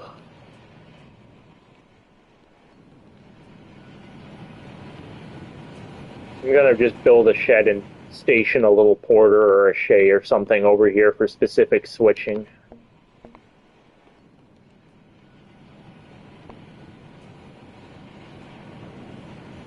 I'm not going to be able to get full-size locomotives around that bend that tightly.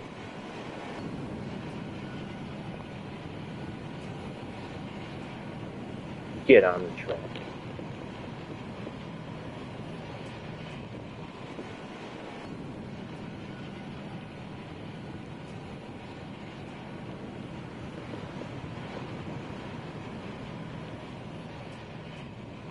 Just get you to... No! Why did it do that? Why did it logically... What is the logic of this game? Why did it do this? What?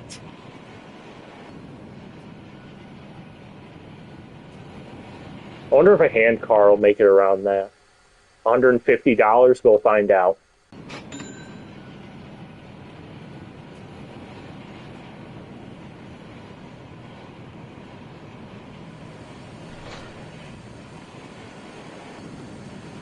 I like how the hand cars in this game, that there's no animation to pump the hand car, so it just like does it on its own. And not even a hand car can handle that curve.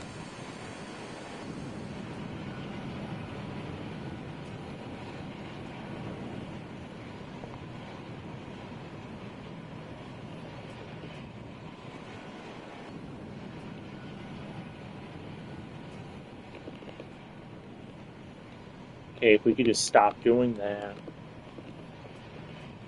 We're going to try 50-meter curve. Hopefully that does something that actually is of value. Nope, that's not going to be enough. I can already tell. There's no way any of my freight cars are going to make this loop. Get on the tracks. Well, we're going to have to do proper switching. Gonna have to do runarounds in the whole 9 yards, which takes 10,000 years.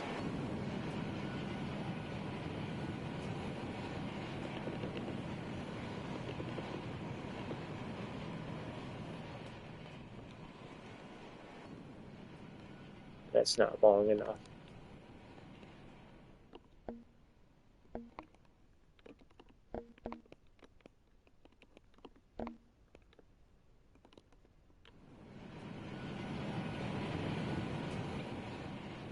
Did anyone see that they delayed Shrek and they're like completely rewriting the entire movie and reanimating it now because the trailer for Shrek 5 bombed so badly last summer? It's not coming out until 2027 now.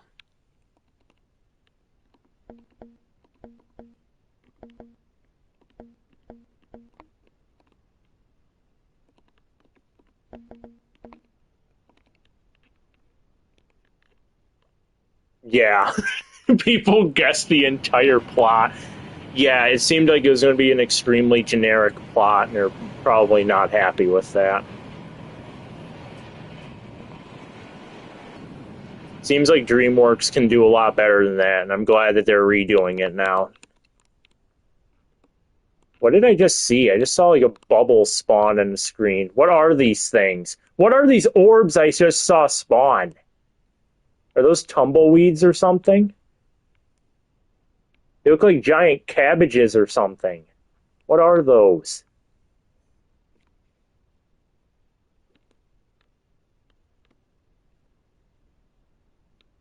Okay, we never get to figure out what those orb things are that are surrounding us now.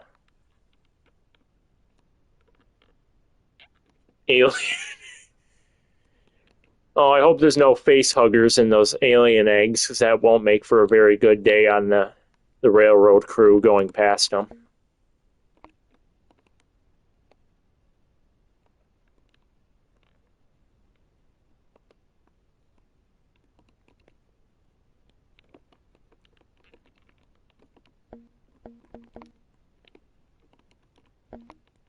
Okay. Please tell me we're not going to have a disgusting curve over here. Okay, there's no disgusting curves over here that I can see.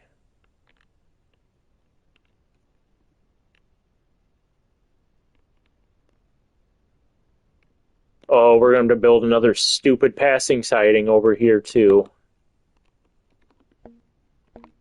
Another flipping siding. The Ys, I avoid using, or not the Ys, the 3-point switches. I avoid those like the plague in this game because they don't auto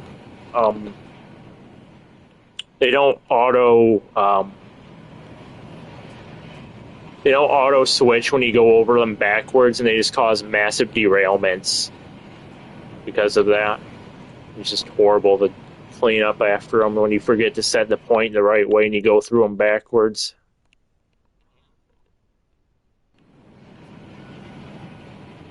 What are these things?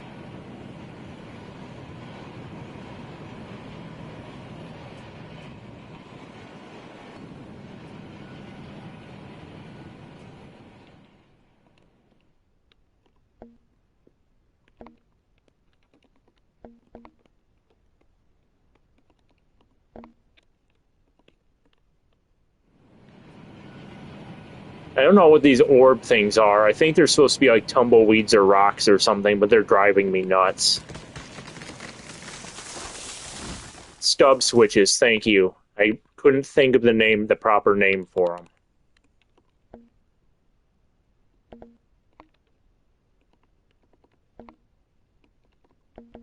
Can we just put the embankment in, please? Thanks.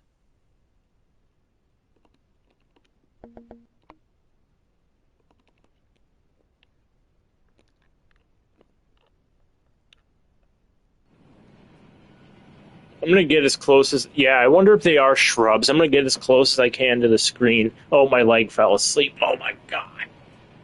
They look like rocks. Or they are... No, they're low-poly shrubs. Those are low-poly shrubs. They're like different shapes when you get up and look at them closer. I don't know what they're there for. We'll run this thing, because there's... Yeah, we'll run this over it. I think my graphics settings are maxed out. It shouldn't be doing that. I'm going the wrong way. Stop, stop. Alright, there's one right behind us. I'm going to see what happens. Here we go.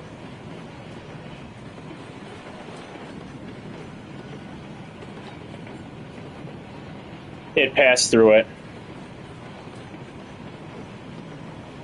Thanks for joining the stream, Dalton. It was fun talking to you. Hope you have a good evening.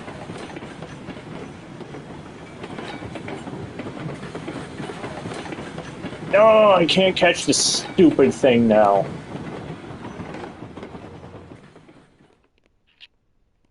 Well, we got this facility set up. I'm going to take a break for like 5 seconds here because I have to use the restroom. So I'm just going to mute the. I'm just going to pause the stream for a second here while I do that. And we'll get back to building this and connecting it onto the main line. All right, how do I pause the stream?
All right. Close my door, turn the light off.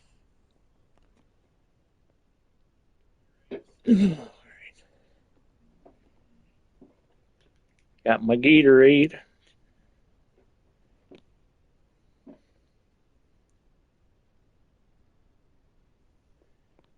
All right, I forgot where the track even started at this point.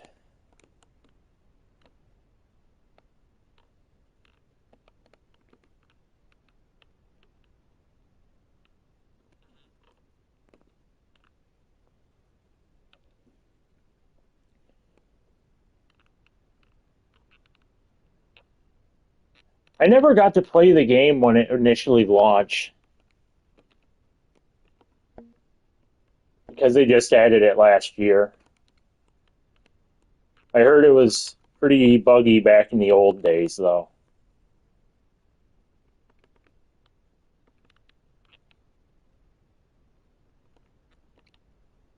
I hope this rock doesn't cause any accidents. Oh, this rock is definitely going to cause an accident. All right, well, we have a smelter now.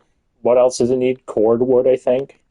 I really wish I had multiplayer. You could turn these offline maps into multiplayer ones.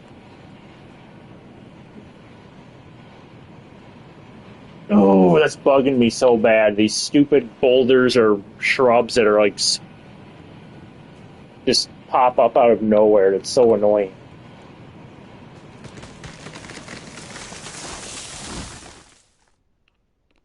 All right, there's our industry. We're going to have another point branch off over to that farm at some point.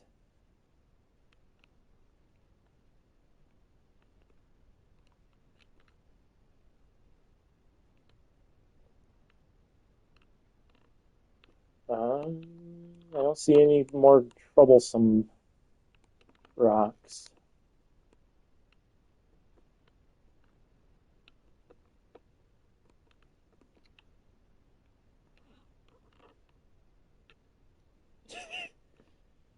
Betsy. This game for PlayStation is glitched. It won't actually give the engine the name Betsy when you spawn it in for the first time. It just says Porter 040 on the side of the cab, which is really weird.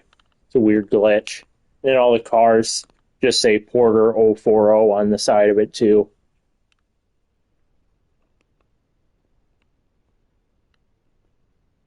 Where did I park 191? Is it up on the cliff? We're going to run 191 around and try to do some switching here.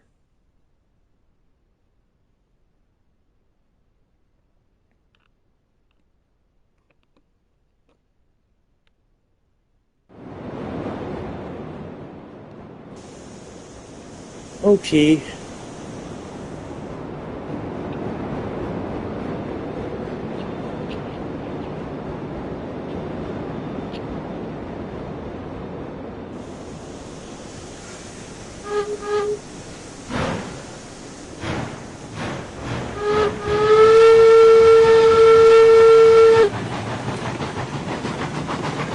Now we get to turn the train around.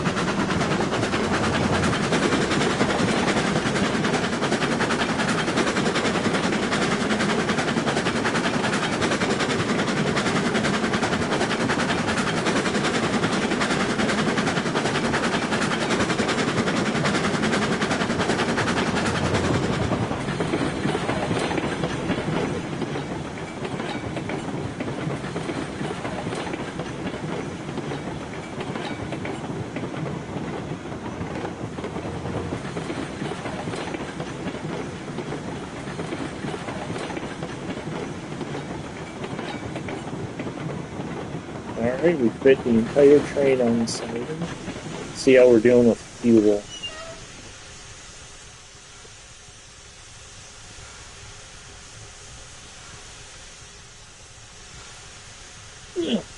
Alright. Time to do some uncoupling. Set the brakes, because safety first.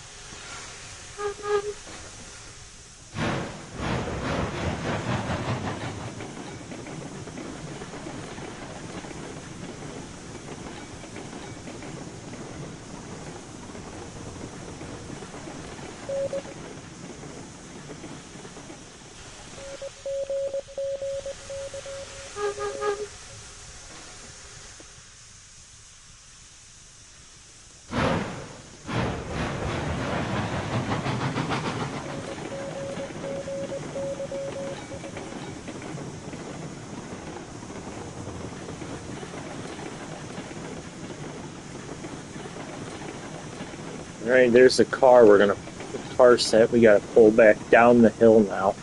We're gonna push the caboose forward so the caboose remains at the end of the train on the other track.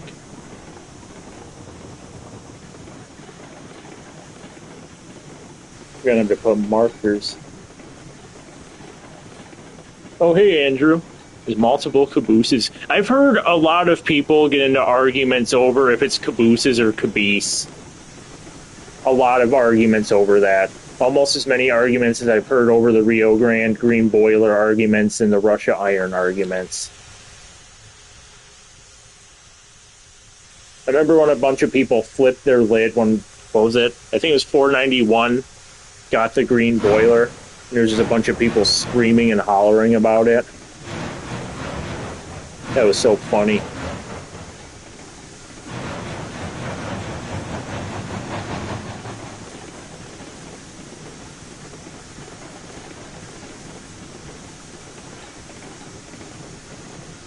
There it is.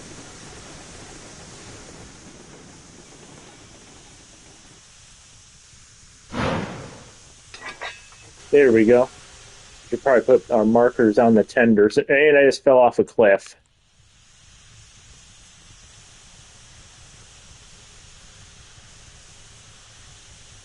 If this is a loaded coal train, that should get green marker lights, shouldn't it? 'Cause it's like an actual train. It's not an extra train. I'm just gonna put green marker lights on it. Take off these ones. Move them back here.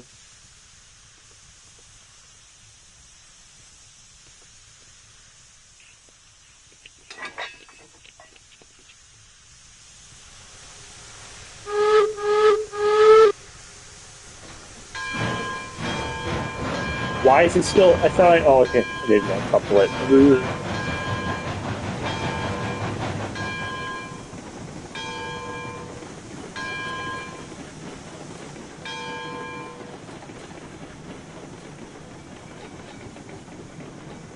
ESD. I should really letter one of my box cars for the ES&D. Especially if I get any G-scale equipment. I think ES&D would be pretty cool to put on some G-scale equipment.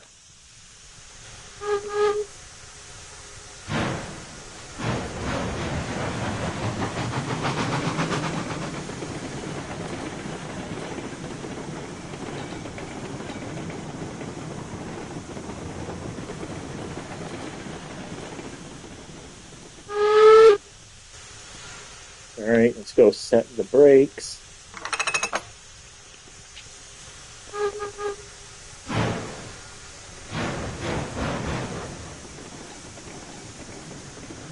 With a second section following behind it. Okay, because I always got confused with what the signals meant, because I read about it before, but I retained almost none of that information about it.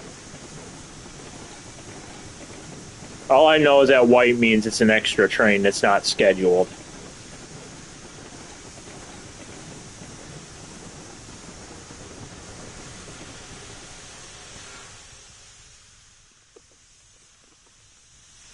I'm always forgetting to do the proper whistle signals.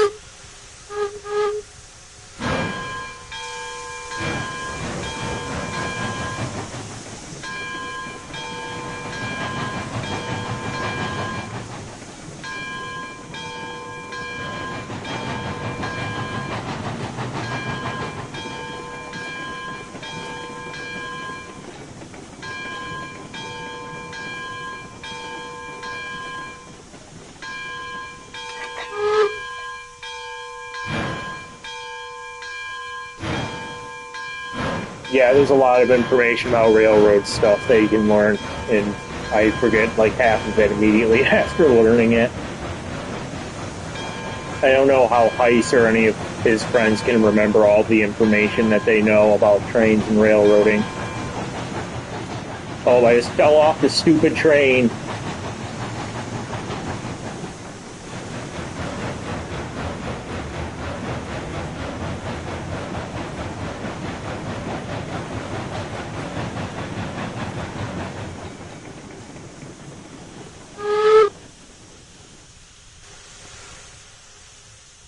The bell is on for extra traction.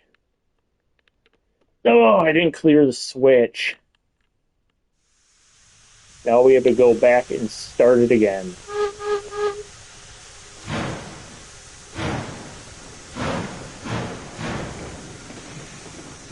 Actually, I think I have brakes set on some of these cars. That might be why it's a nightmare to get them moving. What cars have their brakes on? This one does. Let's move forward.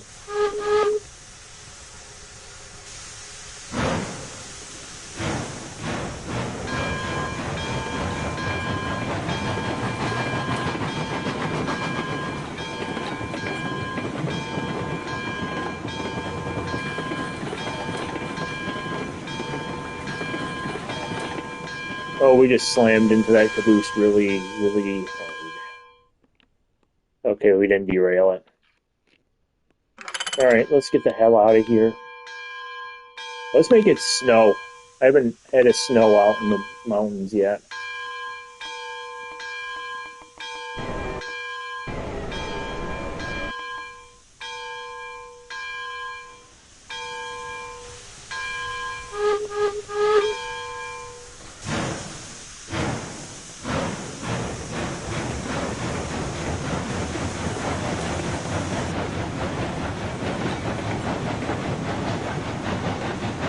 Does this have a tender headlight? It does not have a headlight on this tender. That's disappointing. Oh, the snow doesn't actually accumulate in the desert.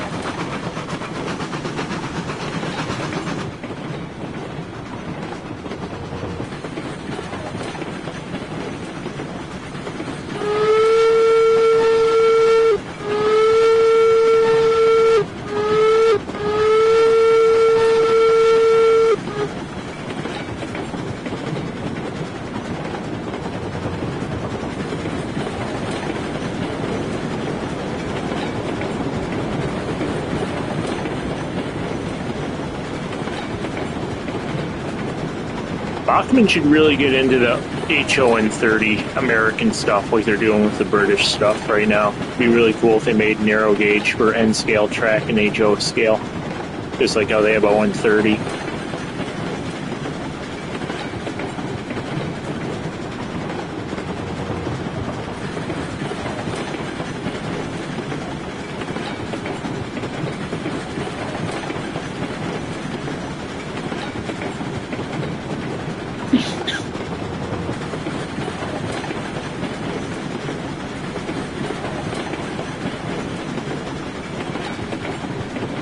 Because ON30 is really cool. Yeah, I would buy a ton of HON30 stuff too. Because ON30 is really cool, but it takes a lot of space to have all that to properly run on the curves. And then the O-scale buildings are just enormous too. I think HON30 would be a lot better space-wise. Yeah, the Thomas stuff is... They have the prototypes of those characters, the Tallyland stuff that they're working on, but they're getting dual usage out of it as Thomas and Tallyland, which they wouldn't be able to get out of the American market. So it'd probably be a really niche market for them to try and get into.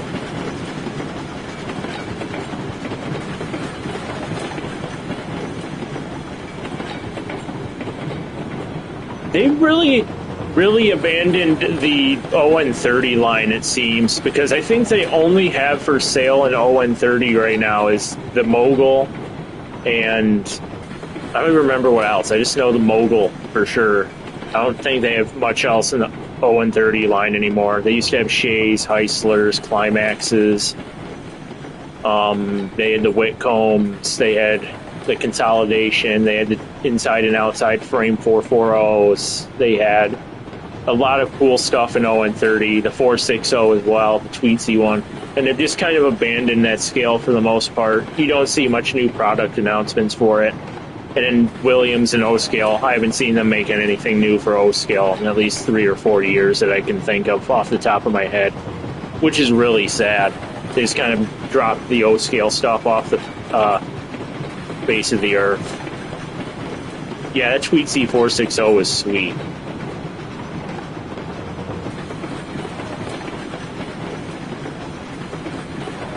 Yeah, they put a lot of resources into it, and they probably didn't get as much on returns as they hoped, and that's probably why ON30's in shambles now. ON30 is definitely more of a kit bashing scale now.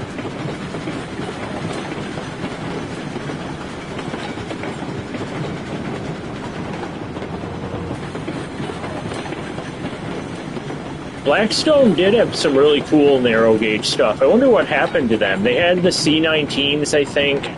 They had, I don't remember what kind of Mikados. I don't know if they were K36s or 27s or 37s. I don't know what they were, but they had Mikados that looked really cool too. And I think a lot of them had sound installed too. Oh, hey, Chessie.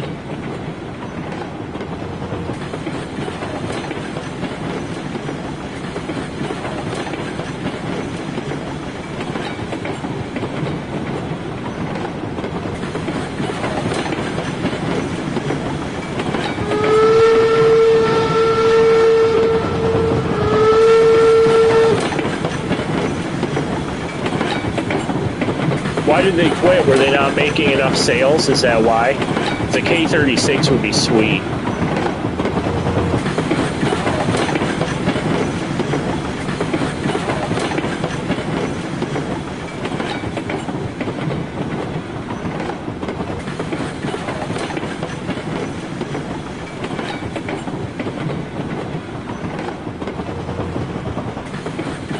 Nice seeing you, Three Rivers Rambler. I should be probably playing for another couple hours, so probably till midnight.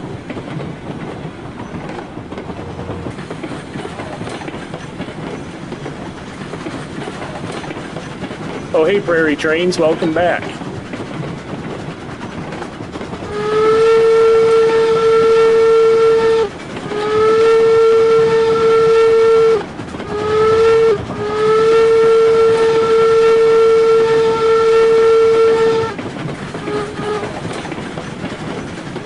I'm in Eastern Standard Time.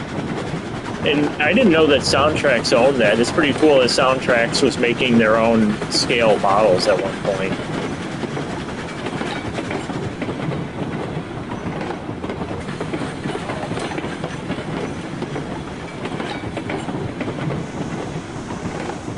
This engine kind of looks like a Cyclops with the headlight on at a distance. It's kind of creeping me out. It kind of looks like that, was it the Eye of Sauron from the Lord of the Rings? It's kind of creepy.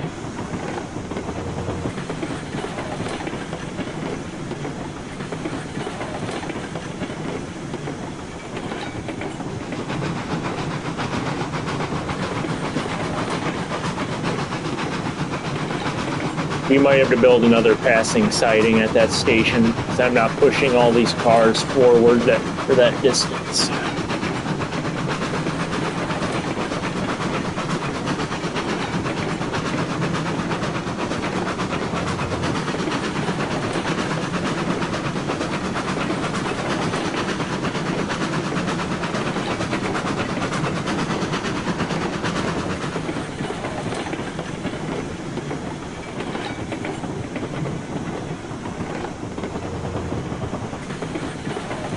Oh, wow, they're Colorado based.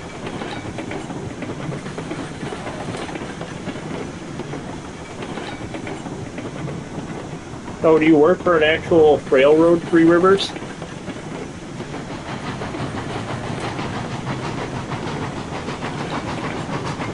I've been wanting to upgrade from, what do I have? Train Sim World 3, I think it's the, or 4 is, I don't know, I think it's 3.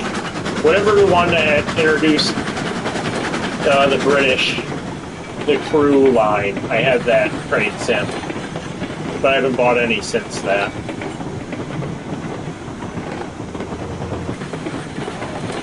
Ah. I wish this passing siding wasn't freaking occupied by a bunch of useless coaches right now so I could actually use it. That'd be nice.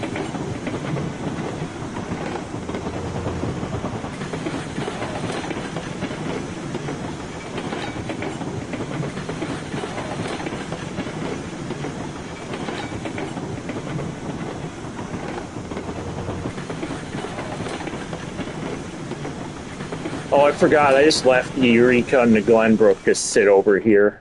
I wonder how they're doing. They're probably both out of steam by now. They're both out of fuel.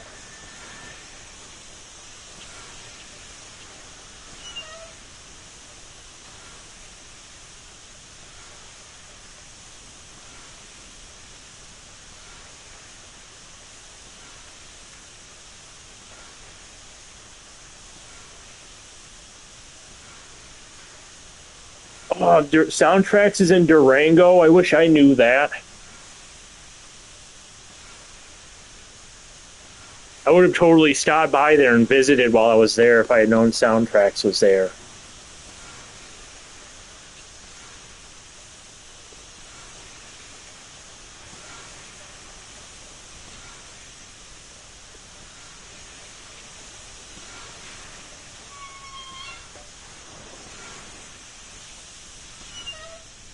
What industries do you switch with your switching railroad?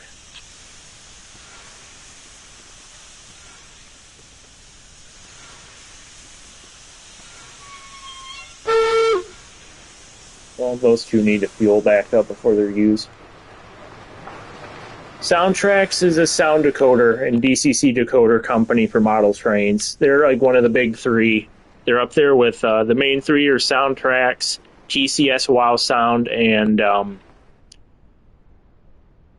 third one escapes me. But they're UK based, the third one is.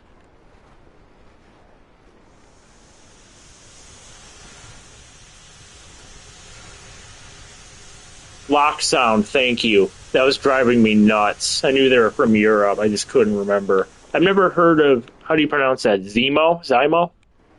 But Lock Sound sounds really good. I had one engine equipped with that. I think the Rapido locomotive, I think it was the Rapido D10 had the Lock Sound. It sounded really good. It had really good quality sounds on it. It was rivaling almost with TCS.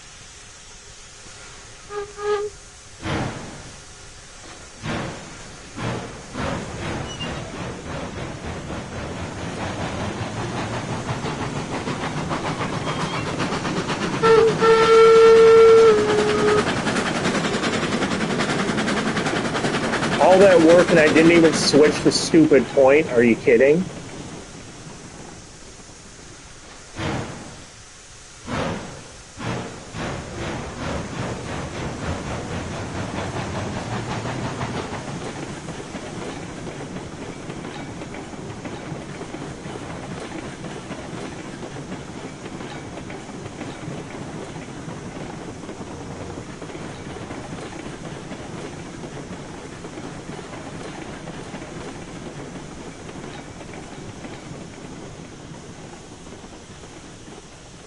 I think any decoder would be better than what's in any of the BLI locomotives. We were just talking about that earlier. BLI has some really god-awful sounds in those engines. They really just need to call it quits with their Paragon stuff and just outsource to either Soundtrax or Lock Sound or TCS, because it's just horrible.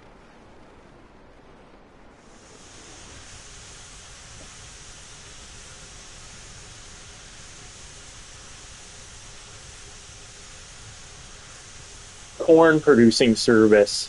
I saw on Amtrak going through Iowa, they had a ton of industries with corn, or like that they were like for corn industries. They had a crap ton of tank cars out there for them too.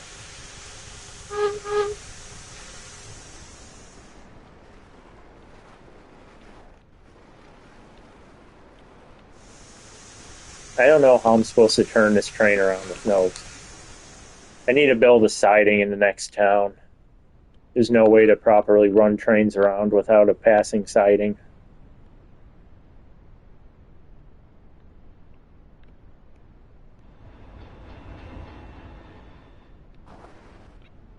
We'll put it in right here, and I really hope it actually fits over here, because I'm going to be upset if it does not.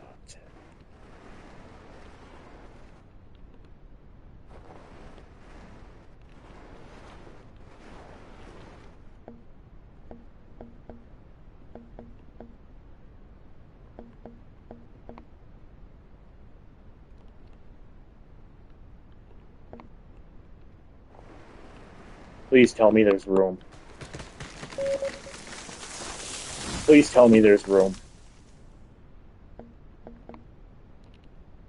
No!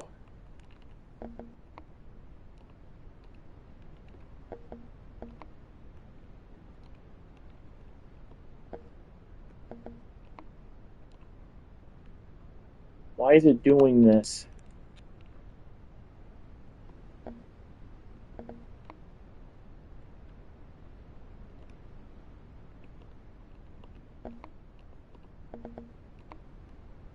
I don't even remember which way I did this. How did I... Goodbye, intersection.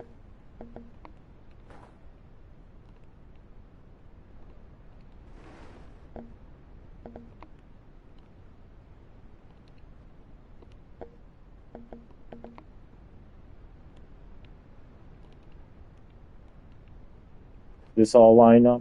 It's all lined up, okay.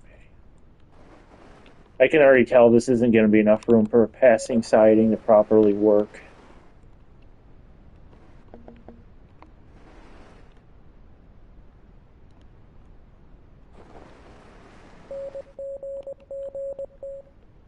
No way a passing side. This isn't going to be enough to fit any cars on there.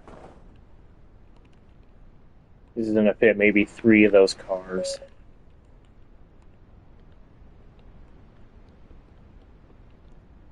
We might have to redo track work through here. Nope, I'm too lazy to redo it.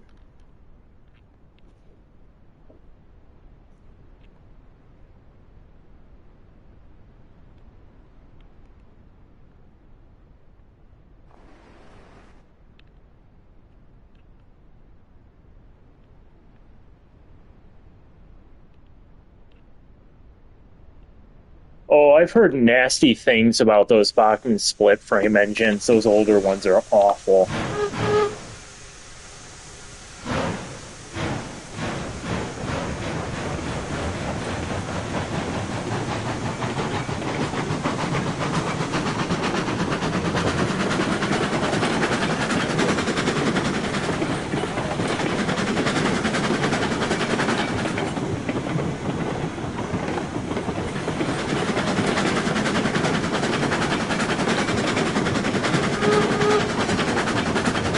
I'm gonna get rid of this.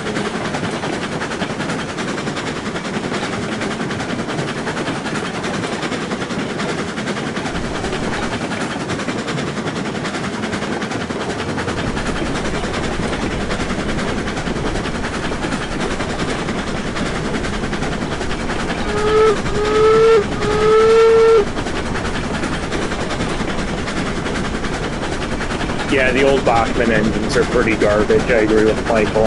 Anything before like 2005 is pretty much not worth any money at this point. I've never seen the Pennsylvania HH1's engines. I never looked that up real quick. I can't see a thing with this dust storm setting on. I cannot see a single thing with the dust storm on.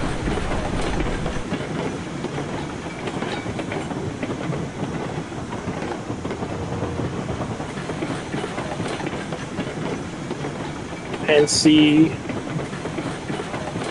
HH1 locomotive. That's an interesting articulated type. That's a pretty cool locomotive. What is that, a 2882? That's a pretty neat looking engine. It looks like the UP's Bull Moose locomotives.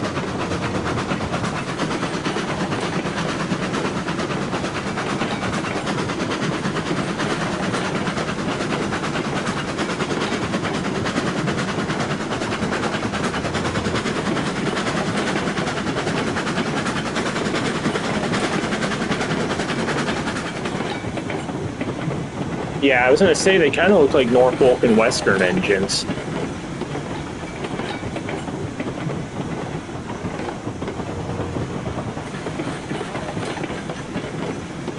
How does the Rivarossi model run? Some of those older Rivarossi engines were pretty good, and then there's some that could be, you know, hit or miss. I think a lot of it depends on how well they were looked after. That's just barely enough room for me to get around.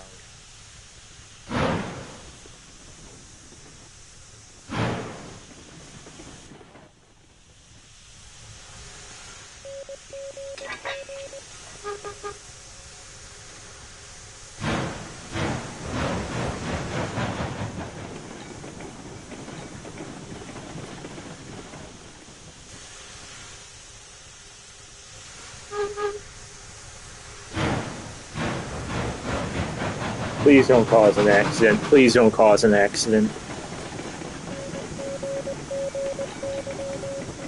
Oh, we're just barely gonna get around this train.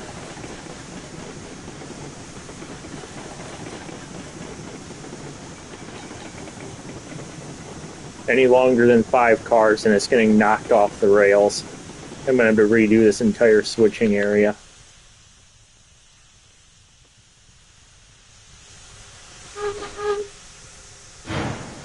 Oops.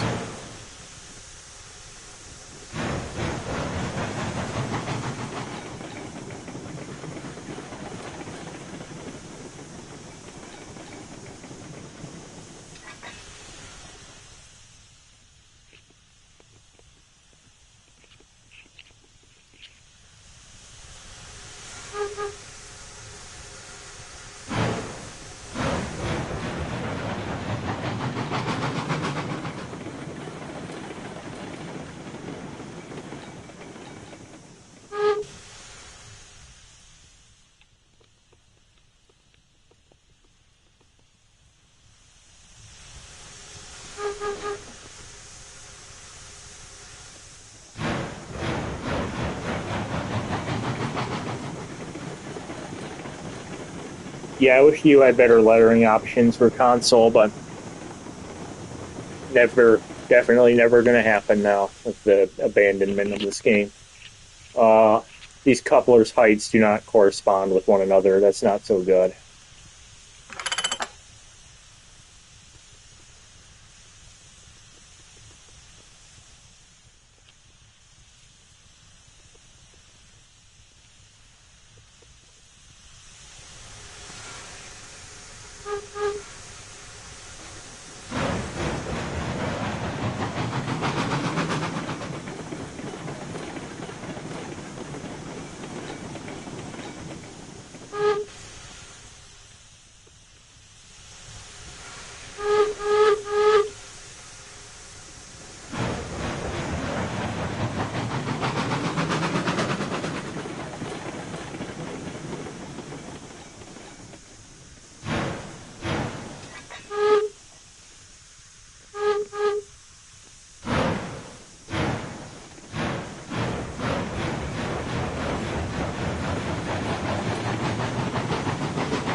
Yeah, I don't think they have much future plans for this game. I don't think they've officially said the game's life support has been ended, but why did you just do that?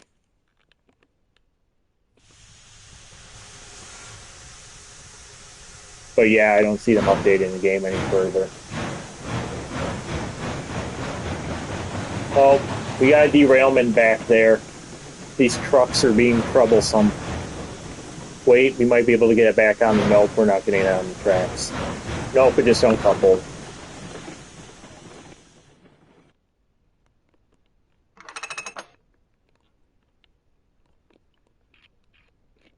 No, it's unloading the car!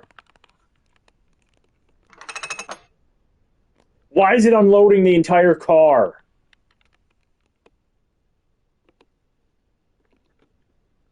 Hey, at least we made some profit before that car just got totally wasted. Well, that's an entire car gone to waste. Time to cheat.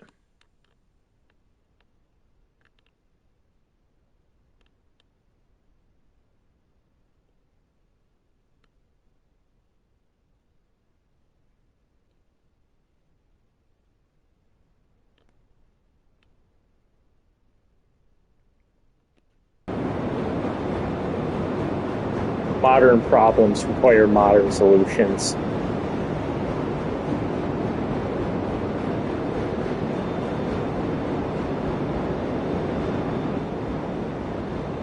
This is going to take a while.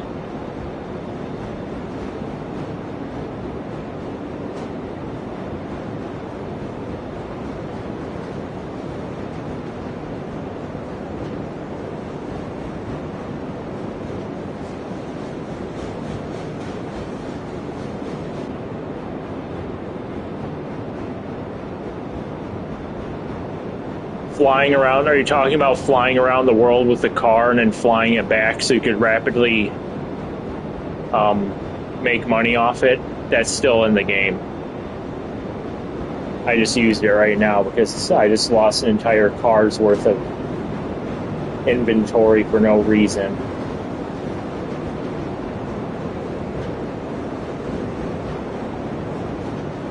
I'm gonna cry if this unloads again. I need to bring another train up there to make more iron ore.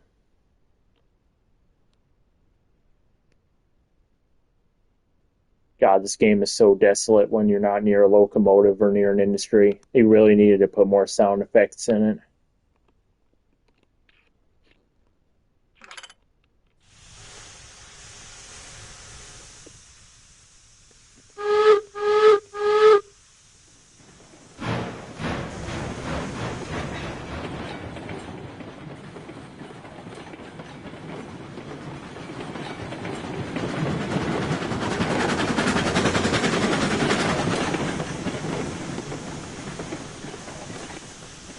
Alright, we're all coupled up. let's get this piece of crap moving.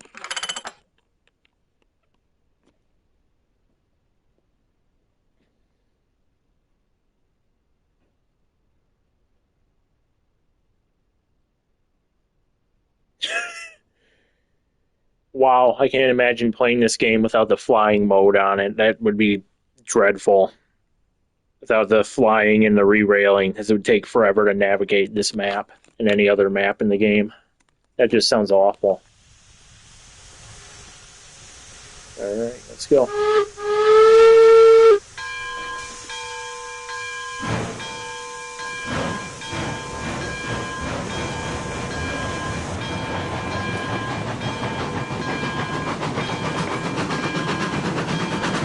Hope we never fix the marker lights.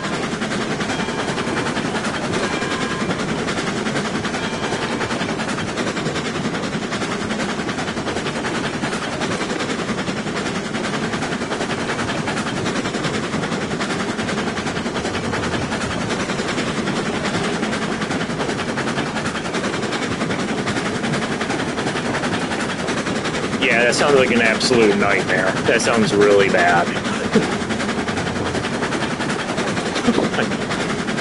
That is horrible. That was a really good quality of life change that they added to the game.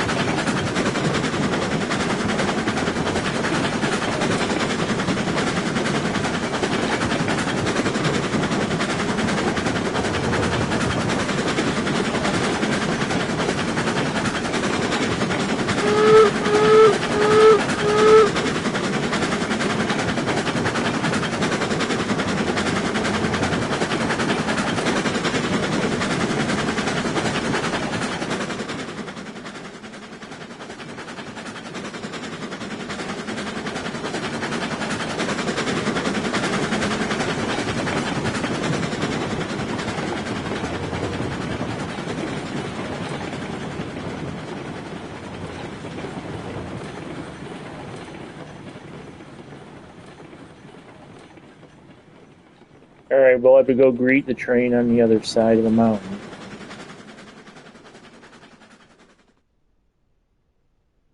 Railroader looks pretty cool. Wish they had that for PlayStation. I'd definitely give it a whirl. I saw they have a lot of mods for different locomotives for that game, too. Hopefully we don't hit a brush doing like 5 miles per hour and violently get thrown off the track by it.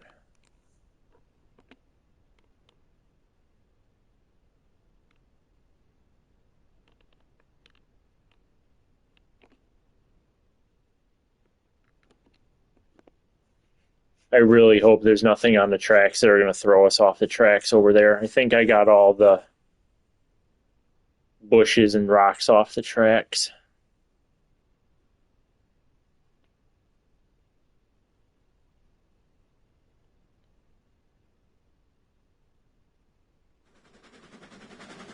Yeah, it's cool that they gave you the tools to build towns in this. It's a shame that they don't have like people or cars or horses or anything to actually populate the towns, though.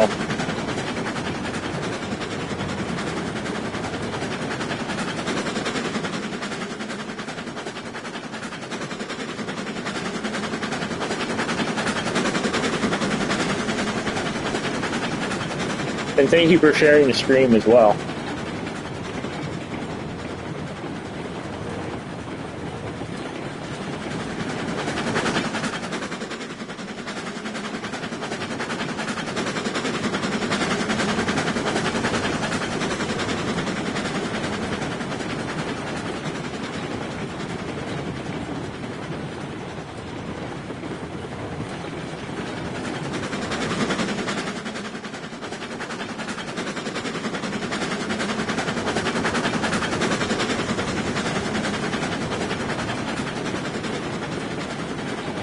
Yeah, they were talking about adding people as a passenger service, and then they would just load onto the trains like cattle do. Doubt that's going to get implemented anytime soon.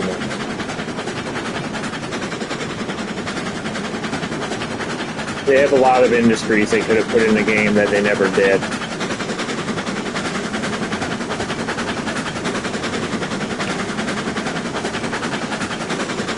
How do you jump on the boiler? Let me jump up here. Come on, let me jump. Let me jump. Let me jump. Jump. Here we go.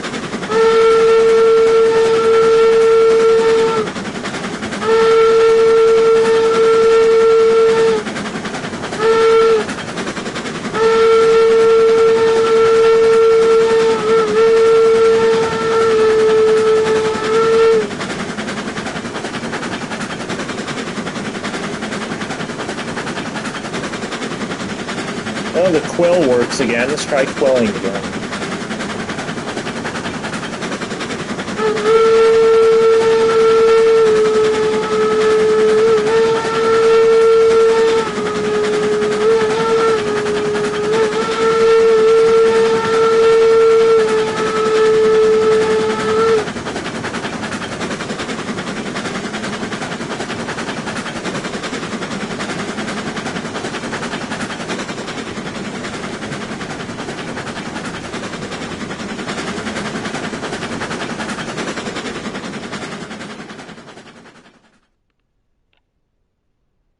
Just retexture the cattle without changing the sounds. That would be pretty cursed.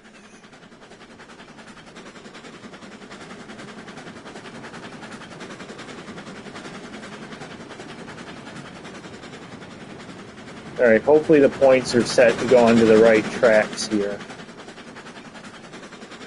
Oh, here comes the despawning egg sacs that are just constantly popping up now.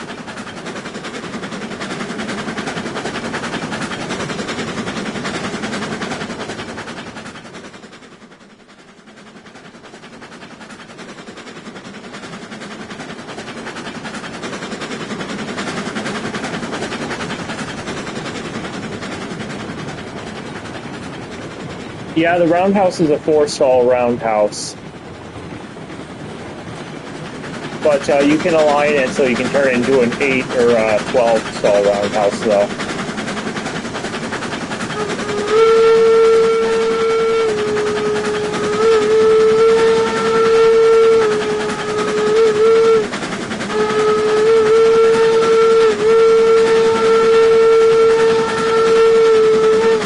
Oh, we're on the wrong track.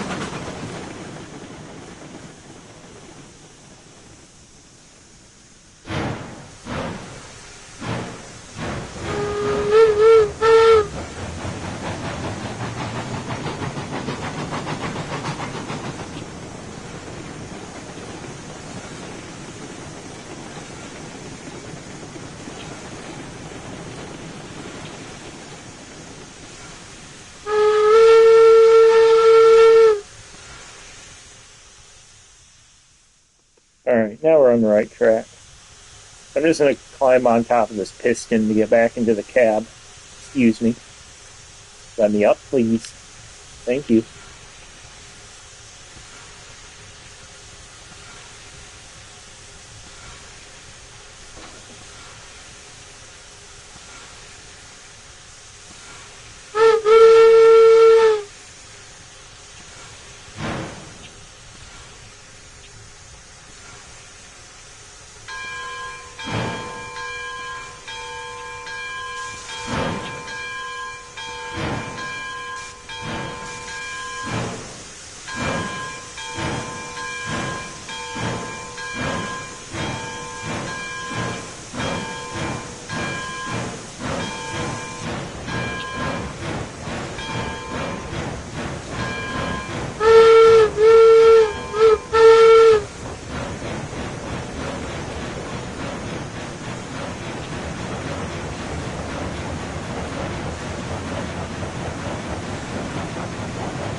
Oh, I hope there's no debris on the track again.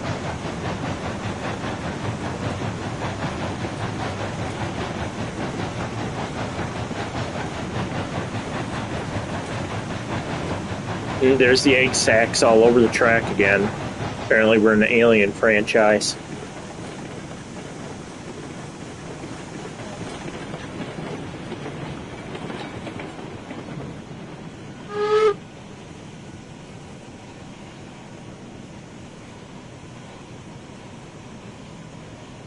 So we should have 88 of these coal orbs to drop off out of 1,000, which is not very much.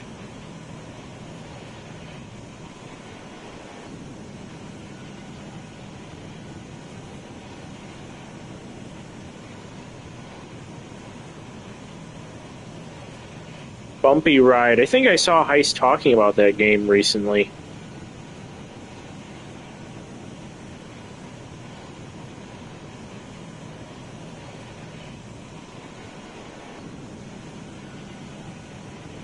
Yeah, I saw Heist talk about that game. That's a pretty cool game. It has a little Central Pacific steamer in it.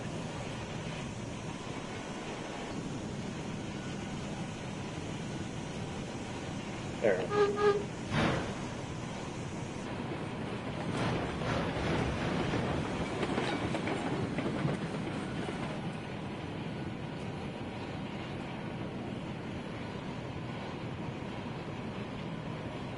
The Mosca is a pretty neat engine. It has a pretty unique bell and whistle on it.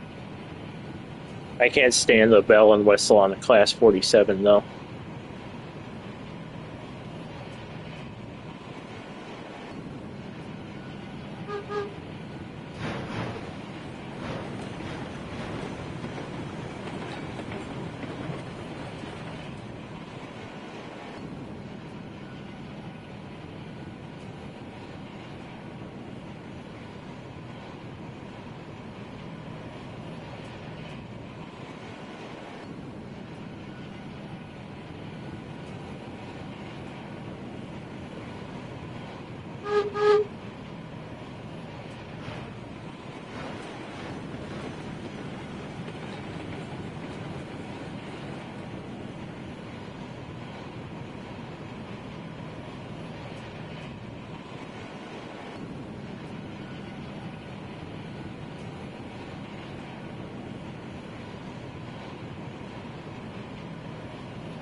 Alright, now we gotta go back to being tender first again.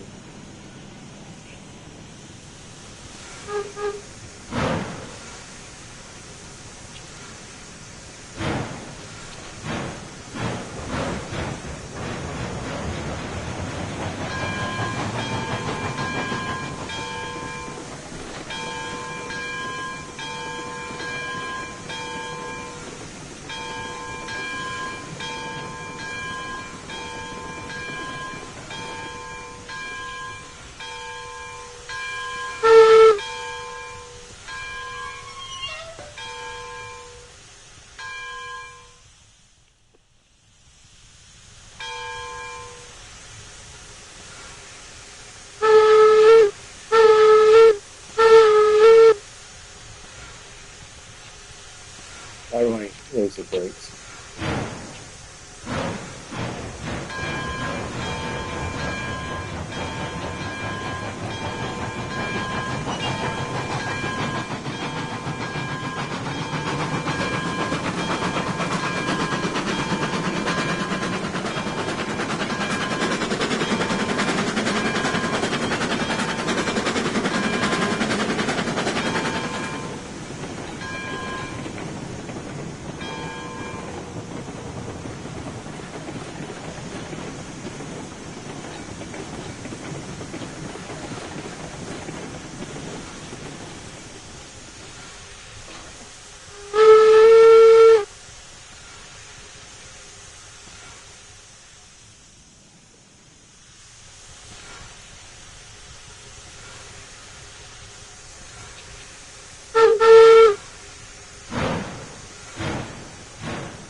Great.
Alright.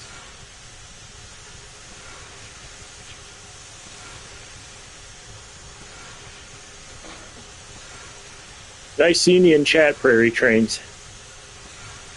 Hope you have a good evening.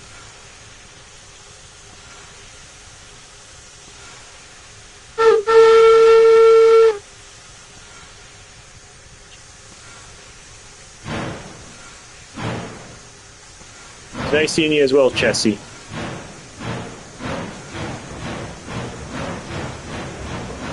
Unless you're staying. I can't tell if you're staying or going.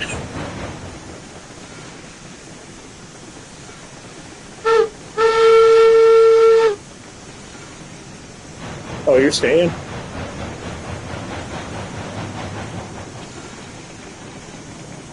We gotta get this boost on the trail. Set the bright. I think once I get this train brought back, I think I'm going to run a passenger train or work on building that yard in town because I have absolutely no space to put any of these cars. And I don't want to leave these empties all the way over here and have to run all the way back for these empties. I need to build a proper yard.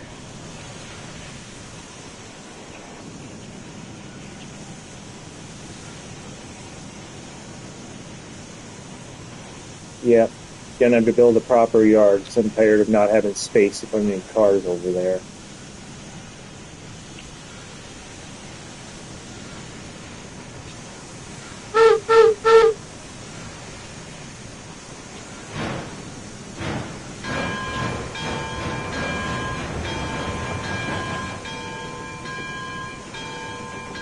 Yeah, the physics for those flags are horrible, aren't they? I thought I saw in the trailer that they were actually moving like actual flags, but that might just be, what is it called? Mandela effect. I'll have to look up the trailer for the game again.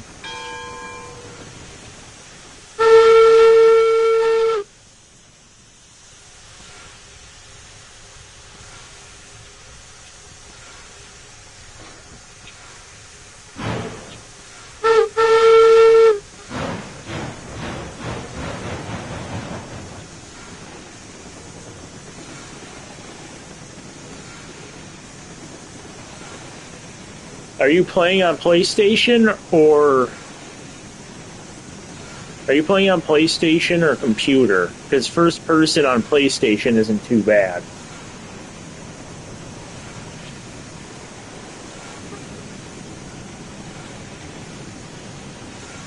Oh, okay. I don't know how it works on PC. You could ask Michael. I'm sure he knows because the PlayStation interface is different than on PC. So the cab controls in first person might be a bit different as opposed to on PlayStation.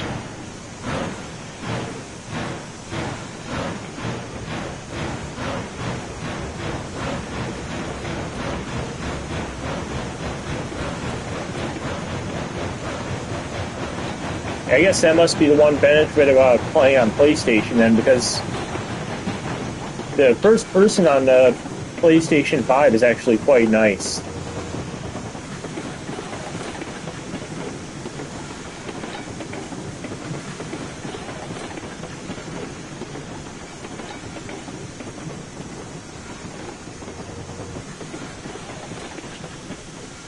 Did I clear the switch stand? I did not. I have a whole other car.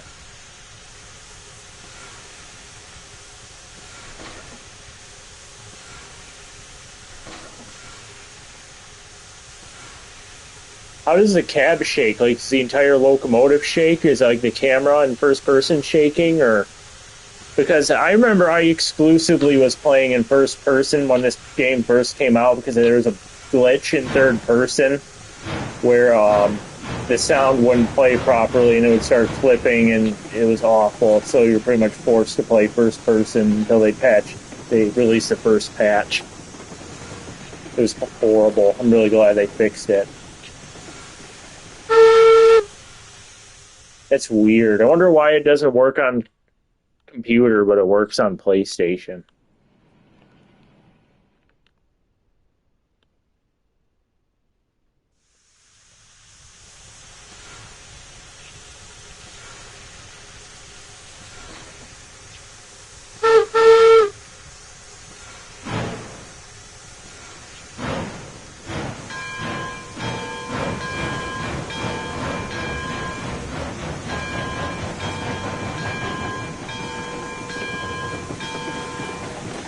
Alright, we're going back to third person.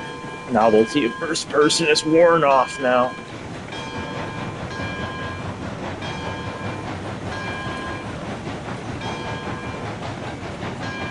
That's weird.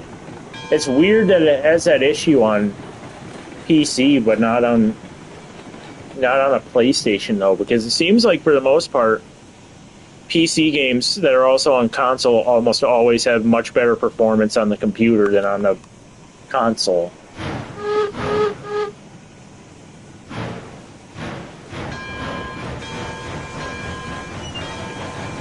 We can close the doors now.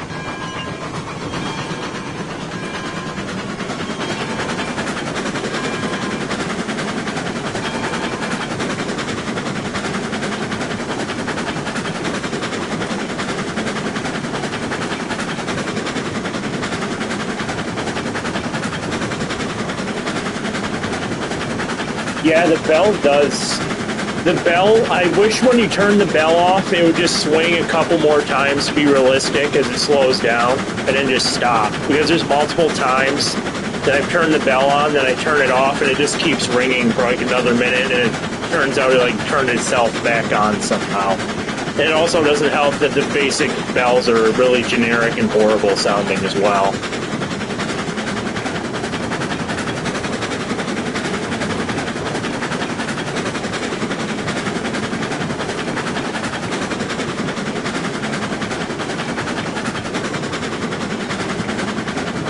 Yeah, I saw that.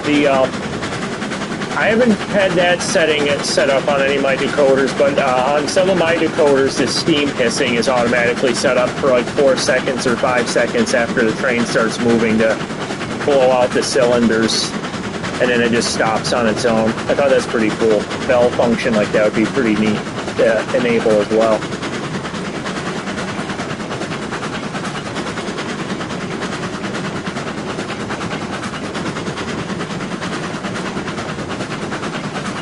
Shame TCS doesn't do that, yeah.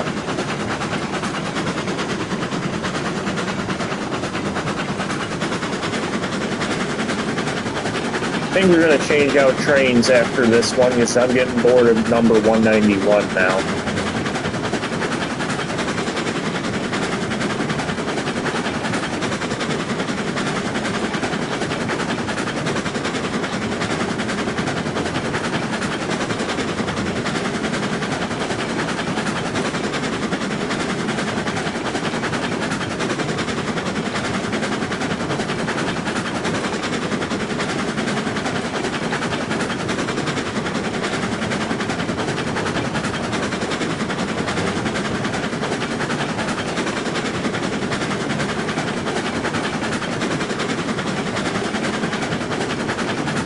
Yeah, I wouldn't imagine those Bachmann sound decoders, the old ones having it. Those old ones are pretty limited functions.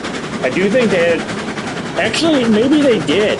I think they might have had automatic in DC mode only, though. I think they had an automatic bell and whistle, because I remember my very first Echo Valley set, like 10 years ago, before they had Economy. You would start the train and it would blow 2 whistles, and then it would start ringing the bell, and then it would stop after a while. And then if you spiked the voltage and turned the dial back down, it would do a grade crossing too. I have a few of them that I need to have changed out on a few of my old 440s.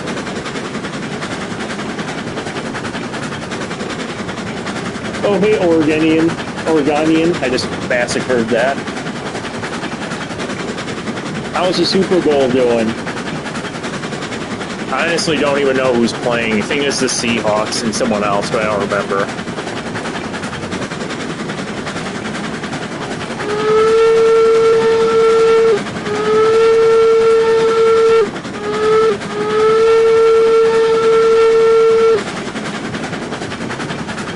Seahawks won. Yeah, I saw somewhere, I think it was a YouTube poll that I scrolled by. They were doing a poll who people thought would win, and it was the Seahawks.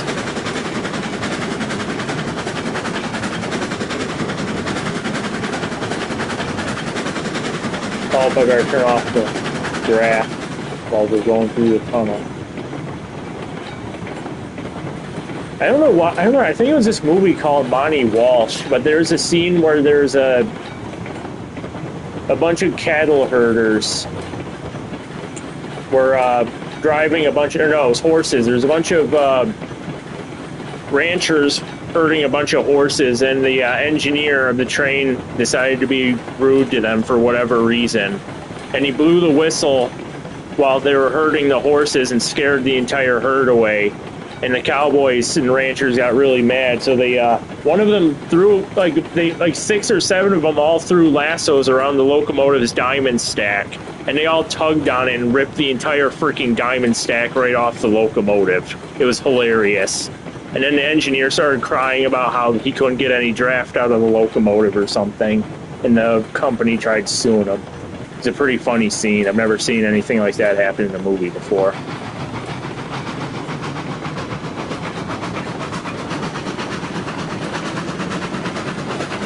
They actually did the effects pretty accurately, too, for when they ripped the entire stack off as well, because a bunch of sparks started coming out of the locomotive like it was a wood burner as well.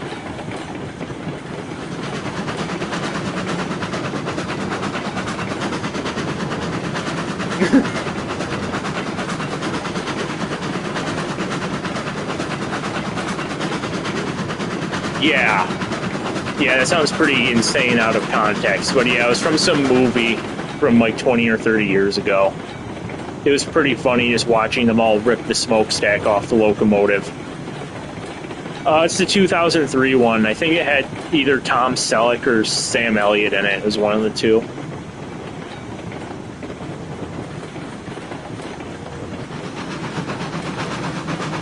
Horseshoe curve is one of the most iconic lines of the current rail network. I always thought it was a pretty cool engineering achievement they did with Horseshoe, conquering those mountains.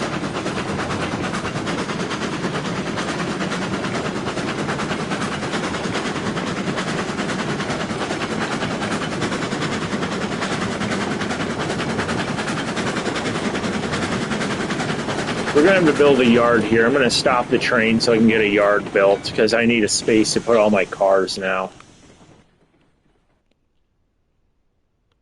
Where should I put my yard in? I want the town over there, so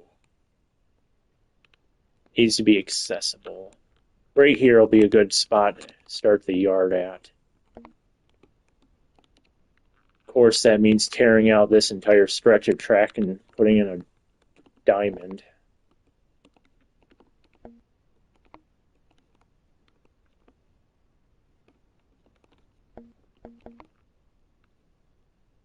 Oh, of course, the diamond doesn't work the way I need it to.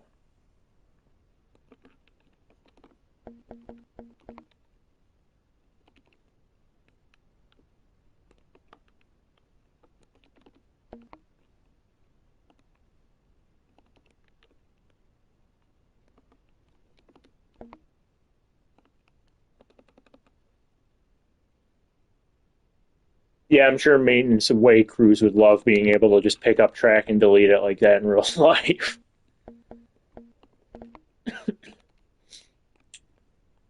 I hope that's not too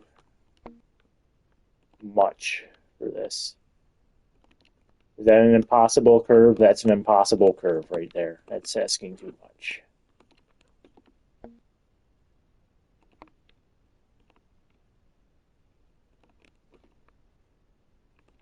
Yeah. What a nightmare. I'm going to have to move that shanty.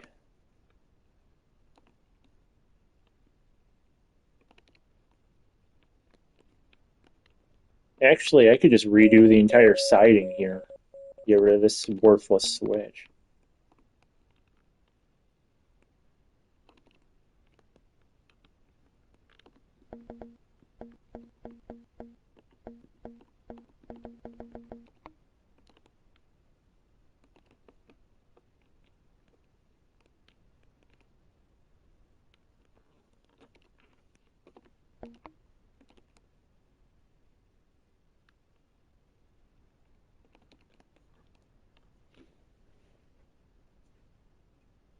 Playing track in this game on anything that's not PC. It's actually not that bad on PlayStation. PlayStation isn't too bad for the most part. This curve looks like it's questionable. Should probably fix that.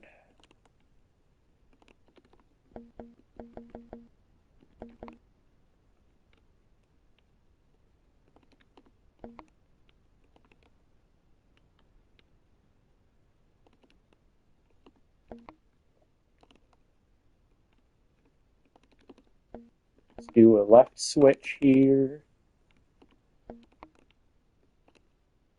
And there we go. That was actually not that bad. That's actually pretty good siding right there. You can fit a good few cars on there. Now I have to redo this entire section out through here in the middle of the desert. This is going to be fun.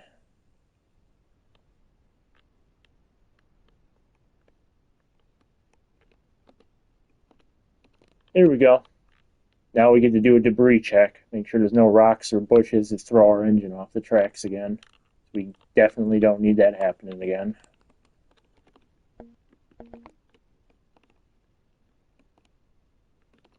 Ew, why did it do that?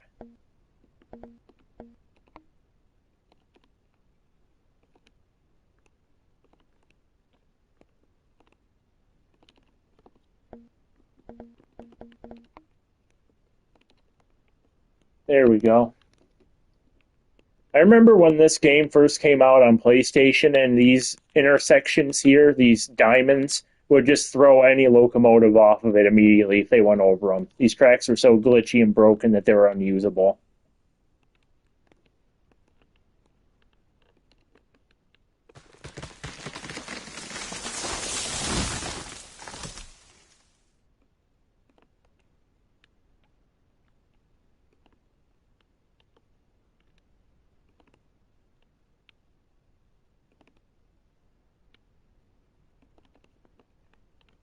Alright, I hope that that's enough siding or trackage there for a yard.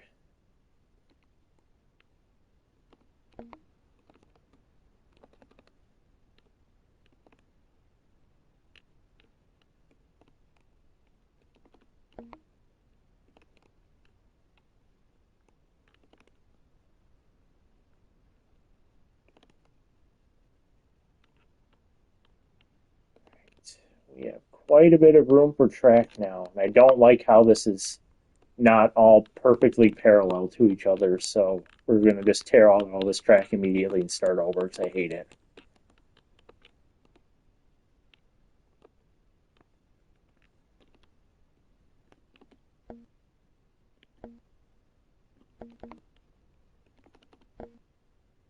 Ew, the switch stand is the wrong way. Ew.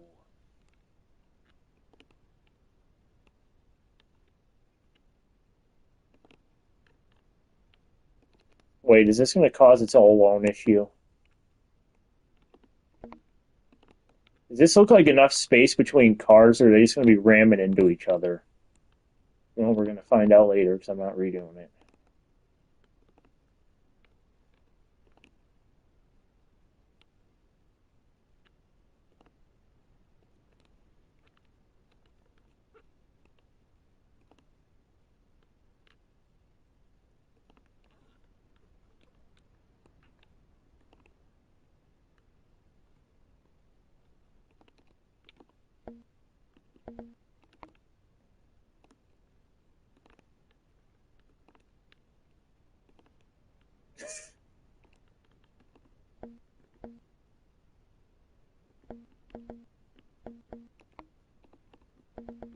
I thought it was so nuts the first time I ever heard the story about how brakemen would be losing their fingers because of the link and pin couplers. That's so horrible. It's so messed up. They would talk about how you could tell if a brakeman was brand new because of they could tell they were new because they still had a bunch of their fingers left and they weren't all smashed up and crushed into bits. You couldn't pay me enough to be a brakeman back then.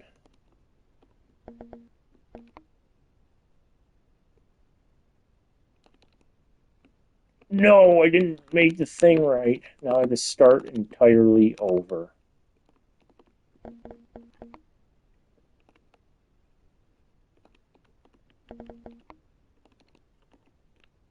I'm not fixing that again.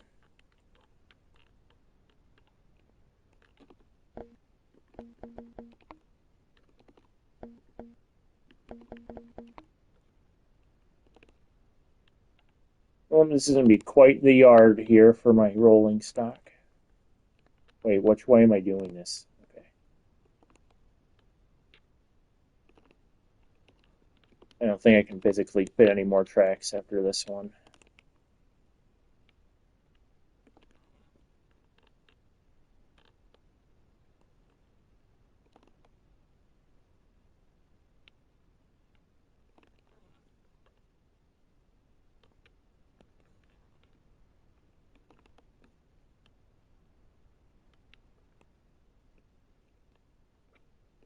Oh, there's a rock right there, the Derailer 5000.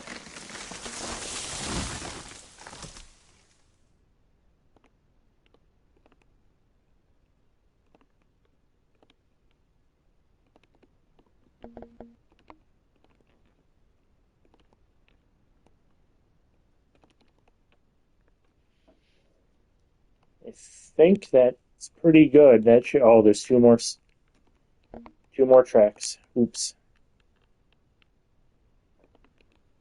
Almost got ahead of myself.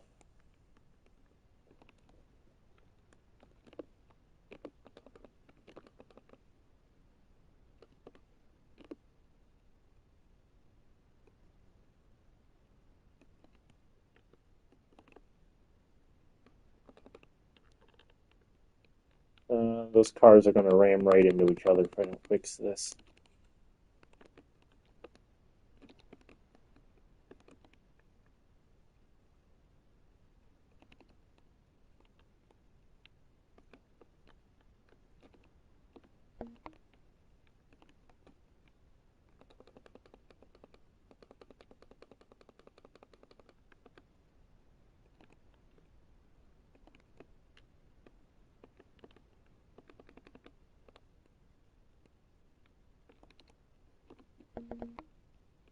Alright, the yard is pretty much done. I wish laying model railroad track was this easy as well, because that's also a nightmare in real life.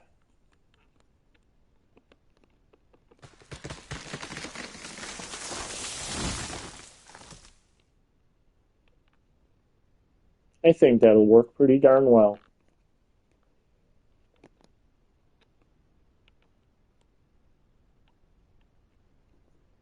That should hold a pretty sizable amount of cars there.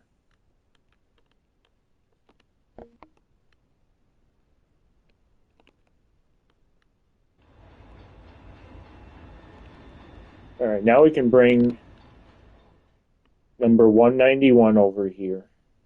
We can bring the Eureka and the Glenbrook over as well. Then I'm going to bring in a passenger train led by two K-27s.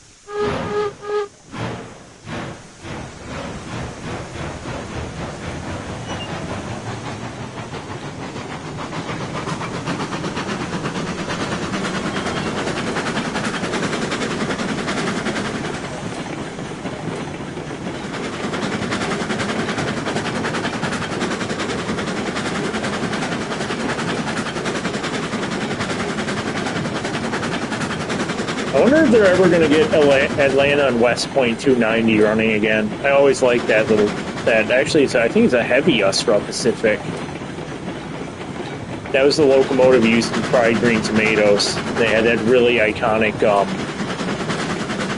Central of Georgia 5 chime on it for that movie. I love that engine's whistle.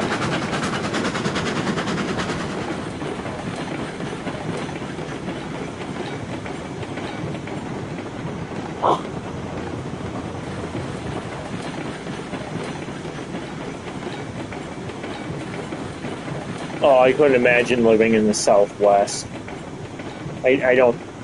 It would be so arid and dry out there. This sounds just stucky.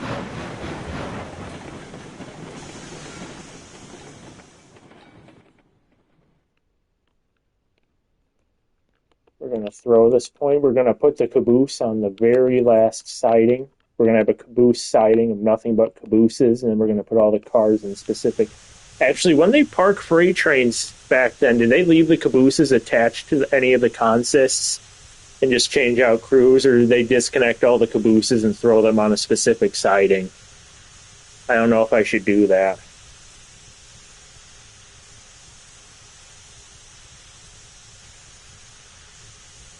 God, I couldn't even imagine 110-degree summers. It's awful.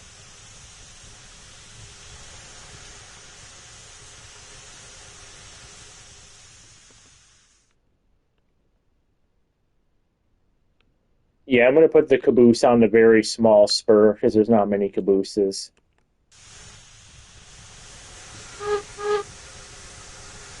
I don't know why they would keep a caboose attached to a whole train anyway. That wouldn't make much sense. Even if they did just change out crews, because they have to sort the cars out anyway.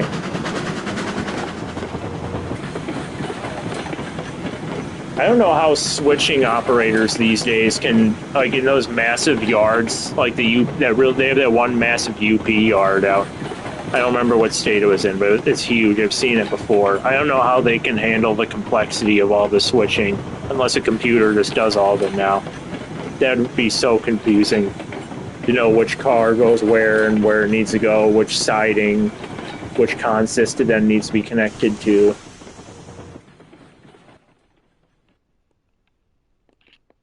Okay, we're going to disconnect this.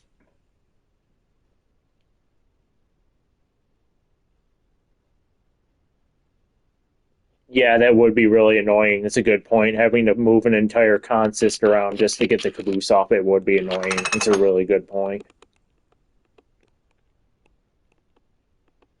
Alright, now we get to move these gondolas onto another siding.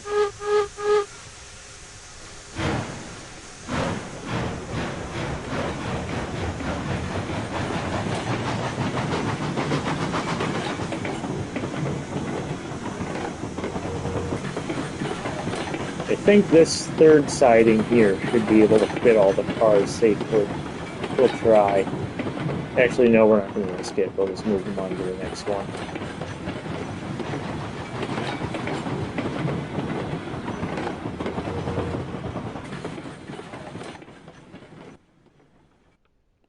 Yeah, I would have to buy a ton of cabooses to assign them to each consist, which they're not too expensive, but it is certainly a possibility as I get more of them as I progress this level.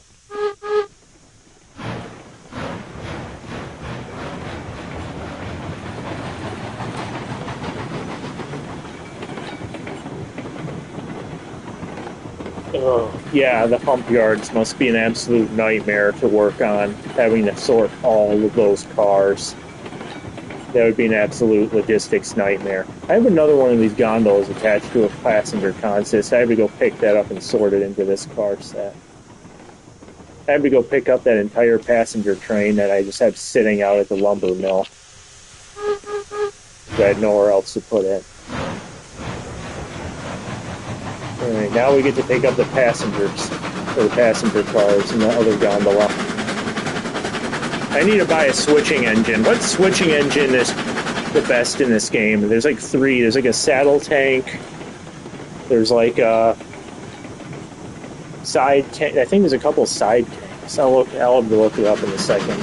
See which has the best stats and is cheapest. So I'm definitely going to need a little tank engine to do switching over here.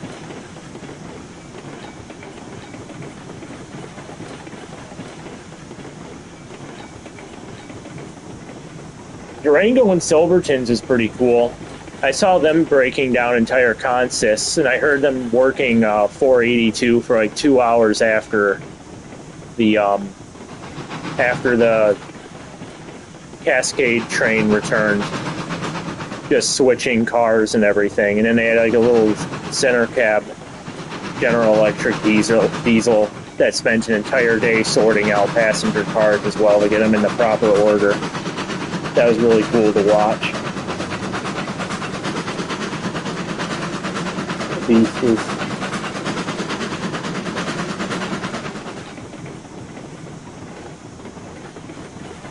Yeah, it was really cool watching them do that switching. And when I left, finally, I could hear them continuing the switching, because about every few minutes or so, you'd hear them blowing Ice's ACL 6 chime at the crossing when they were moving over the crossing, sorting the cars into position for the next day's train.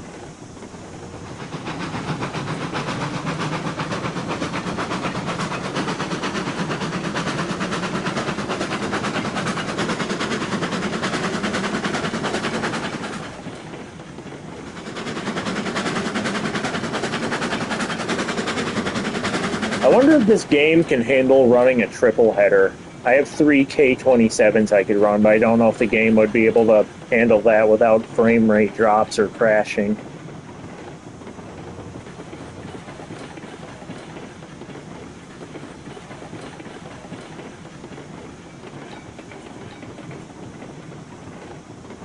Oh, trust me, I could barely afford this trip. I only got to go to Durango because my boss was also wanting to go, so we just pooled our money together.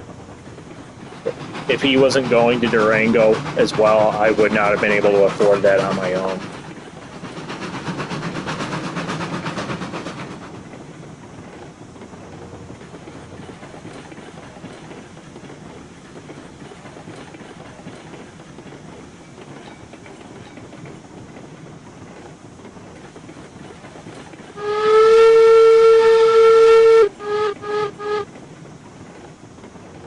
Alright, here's our coaches and our extra gondola that we gotta go pick up.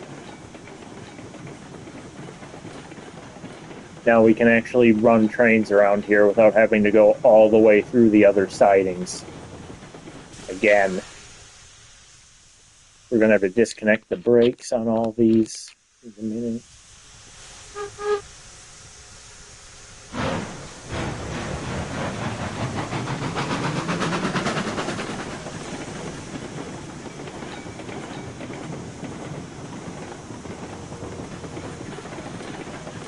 I might have to replace that 2-stall engine house with a 4-stall roundhouse over there, because I need to have an extra place to store extra locomotives over there now.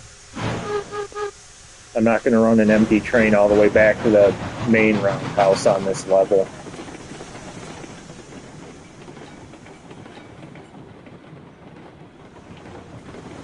Too fast! Oh.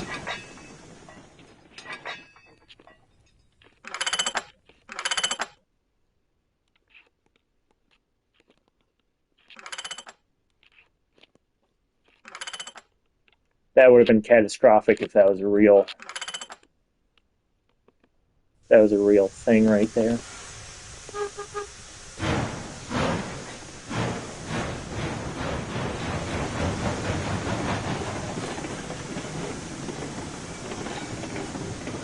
It's spelled with a J.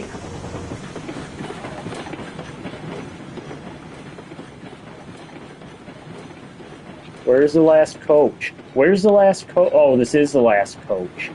Duh. Hopefully there's enough room for me to back onto this track and go forward again.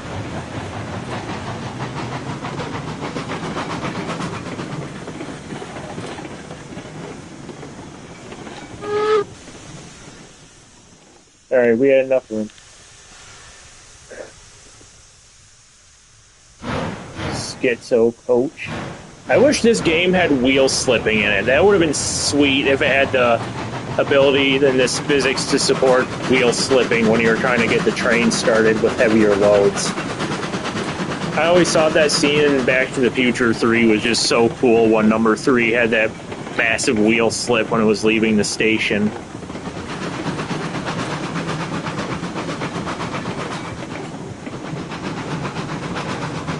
Oh, I'm going down the wrong track again.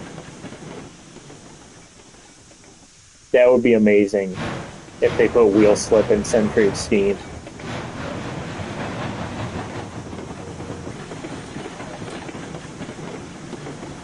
I don't know why, but Back to the Future 3, the whistle number 3 had at the time, like the sound that the whistle was from the wear at that point was like perfect in Back to the Future 3. I think that was the perfect sound of that 5 chime at that time. That's when the whistle sounded its best to me anyway. It's just very aesthetically pleasing. I don't know why. But I think the 90s is when number 3's whistle was best. It sounded really bad a few years ago before it got repaired.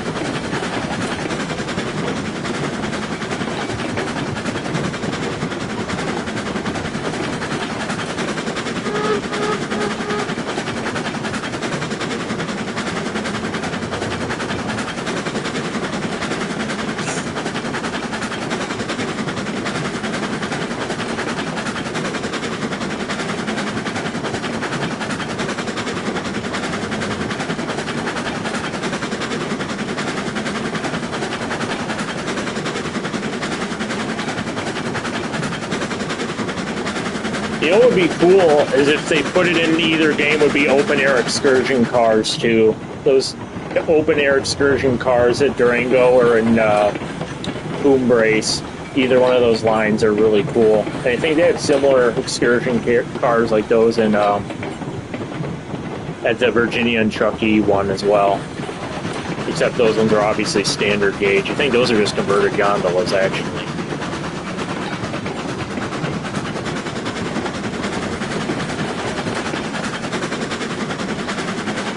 Because this consist looks like a tourist train right now with that gondola coupled to the front of it like an open air car or something. Except all the tourists would be getting annihilated with cinders from this wood burner right now though.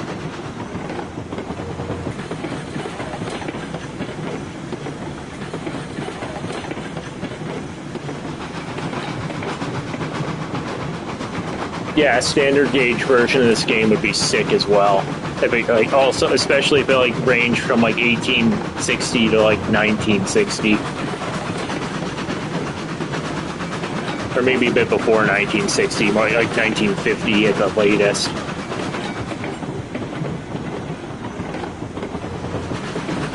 Well, we're going to have to make a makeshift pump yard here real quick.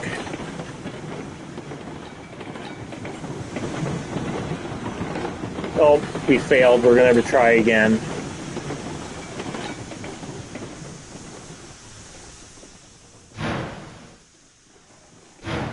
Oh, yeah.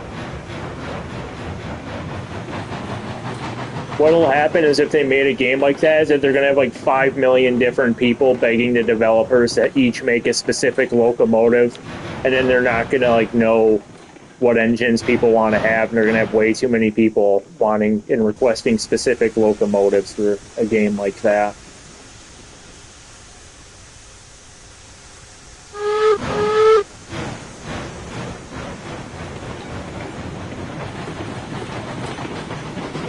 Come on, a couple, and I messed it up again.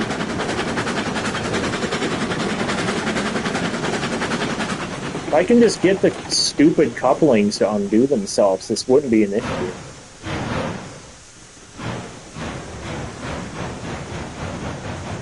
Yeah, and definitely what Oregonian said as well. Oregonian. Keep screwing that up.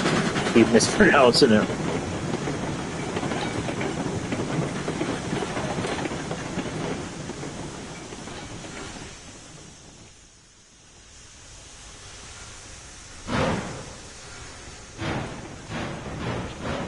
There we go. Hopefully that's got enough momentum to really at least get it into the yards. Yeah, Joel's going to be a lot easier to say than me massacring Oregonian. Jesus.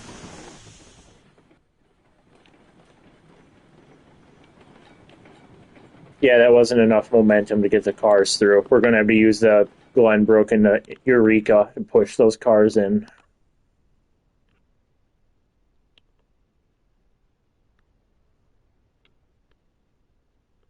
I hope they have enough. Nope, they both ran out of fuel. We get to wait 5 minutes for them to fuel up again.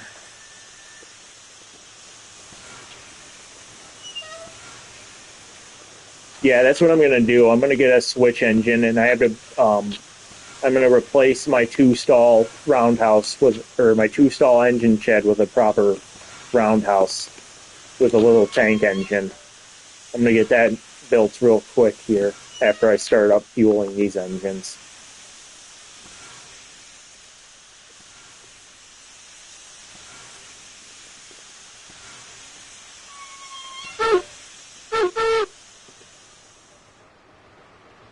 Alright, they're gonna get fueled up. I'm gonna go and build this new roundhouse.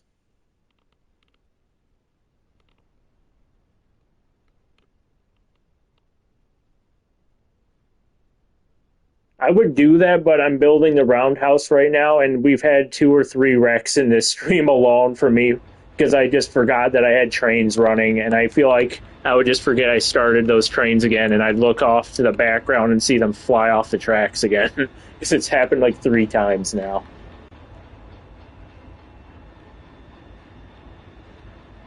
All right, now we're gonna try to get this roundhouse constructed. I think a 4 stall's enough. I already have like a 12 stall roundhouse at the main terminus at the end of the line down by the ocean front.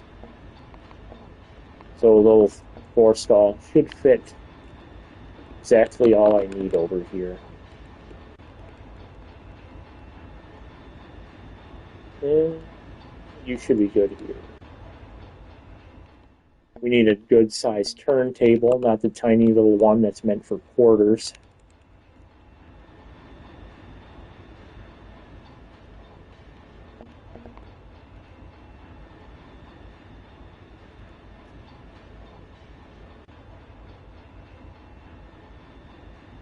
Yeah, but I store, I would do that for a switch engine, but I'm storing the Eureka and the Glenbrook here as well. And I'm going to use the 4th extra stall for the 191 or any other engine that comes through and doesn't need to be operated after dropping off cars, just so it has a place for the engine to stay until it finally goes back out east. The more I play this game, the more realistic it's starting to become with the operations.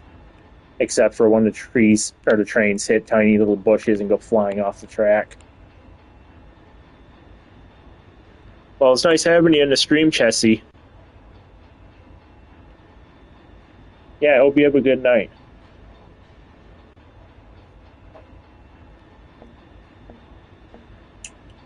What should I use this siding for? I'll just put it here and maybe get a use out of it later.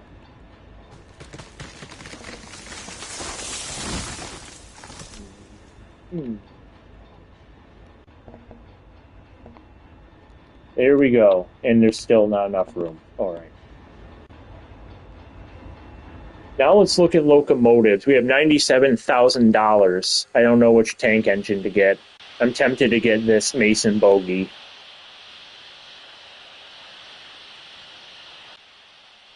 Alright, this Ferries and Cliff House is not very good with traction. This little Baldwin saddle tank's pretty nice.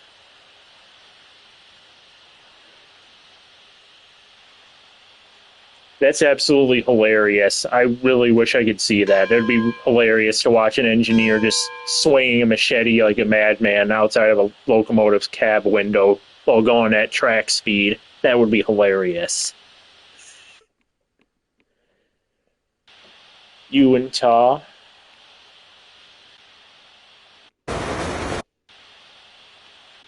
And the Baldwin side tank. These are all pretty good tank engines. I don't know which one I want for a yard switcher for this. I'm definitely not using a Porter, that's for sure.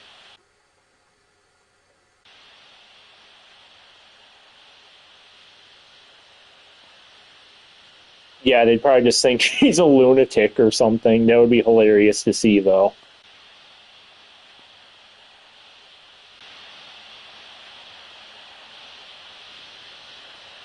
Three, 3,500, 5,100. Or why does this little 060 cost more than this 280T? It doesn't even make any sense.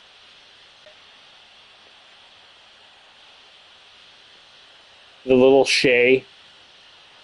Yeah, I'd rather not and keep my sanity. That thing goes so freaking slow.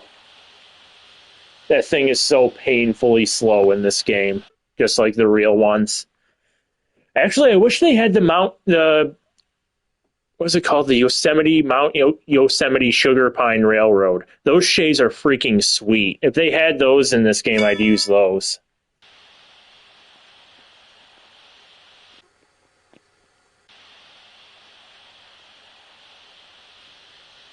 Ruby Basin.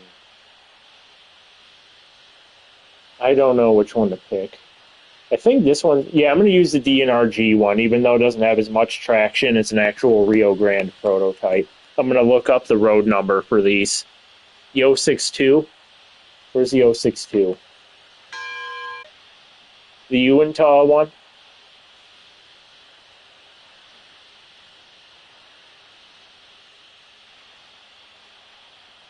I'm going to look up the other one real quick. What's the other class?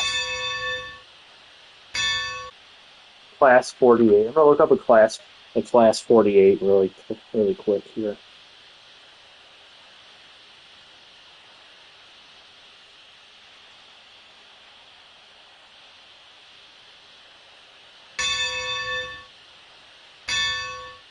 What number is that? 11?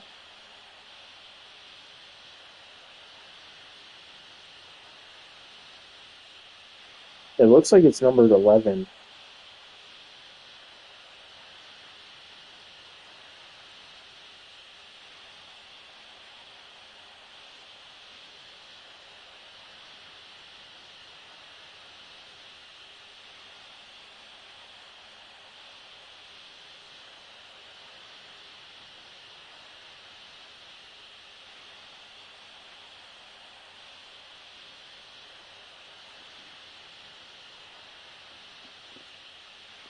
This one does look really good, though.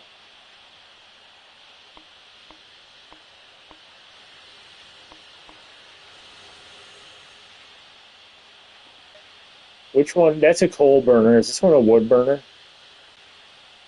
I'm going to start with this wood burner. One, because it's a proper Rio Grande engine. And two, because I don't have any coal produced yet for the railroad. But I don't know. Maybe I will get this one. I don't even have the fuel consumption setting turned on for locomotives, so it doesn't even matter anyway.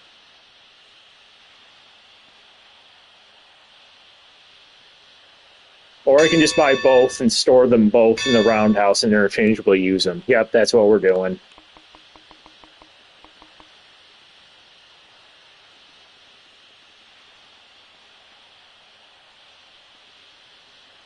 Let's name this one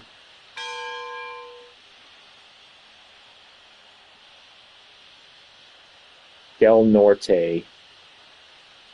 Del Norte?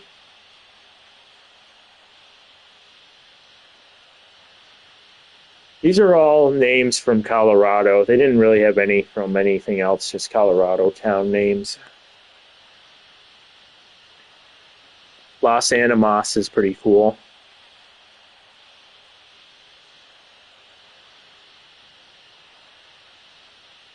Monte Vista. Is Buena Vista on here? Buena Vista would be a cool name. Suwatch. Actually, I might do Suwatch. That's a pretty nice name.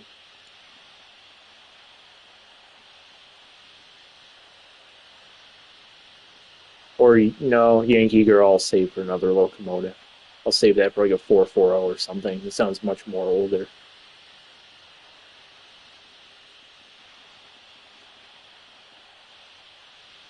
Oh, they do have Buena Vista.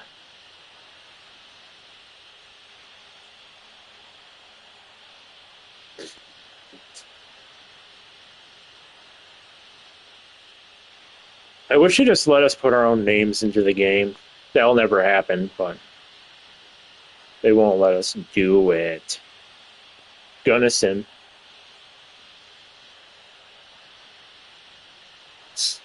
Dude, this is arranging your train.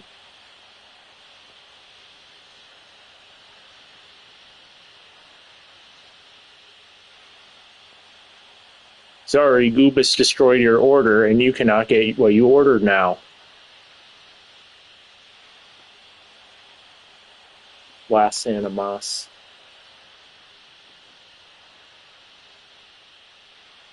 Alamosa. We're going to name it Alamosa. That's a nice name for a little yard switcher, Alamosa.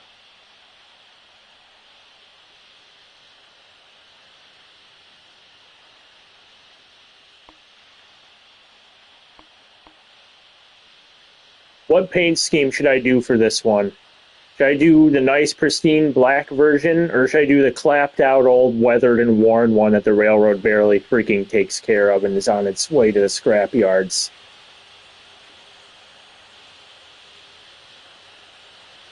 The burgundy one? Was that the first one? This one?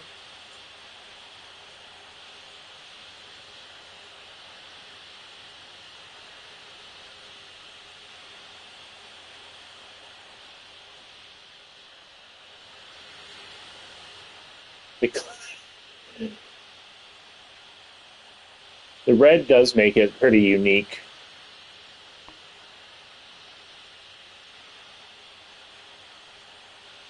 We can either make the railroad look like it takes care of its equipment and actually cares for its locomotives, or we can make them look like some backwoods dump that doesn't care about their locomotives and just let them rust away and then throw them out when they're done with them.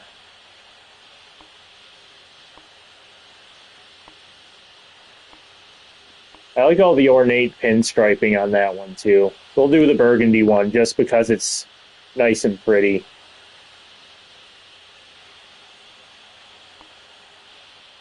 Or maybe we'll do the clapped out one and they'll make the other 062 look nice.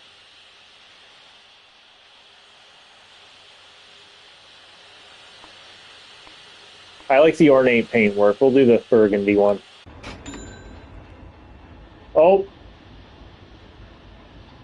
It's mating. It looks like it's mating with the buffer beam. That needs to be censored.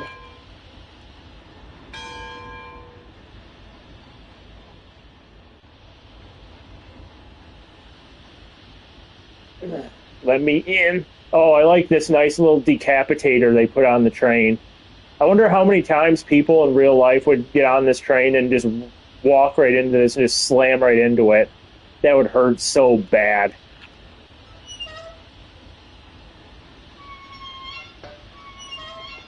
What? I'm not turning on the light. I'm getting wood.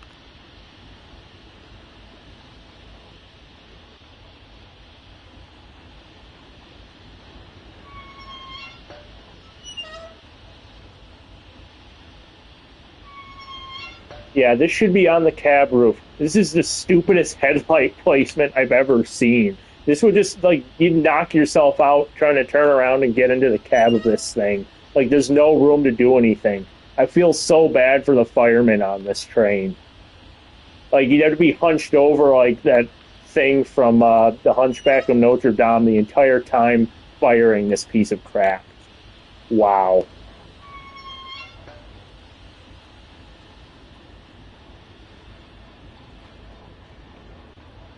Well, our switcher's getting some pressure. Let's get the other one. We're going to do this one, and we're going to make this one look like a worn-out piece of crap, even though this one's arguably newer than the other locomotive, because logic. Oh, there is no clapped-out skin for this. We'll do this one because I think the orange looks weird. It makes it look like it's Halloween. Oh, the lettering is orange anyway. That's cute.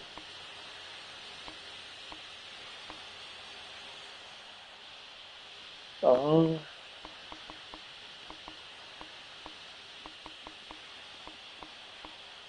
I don't know what number to number this. I'm going to look up the prototype.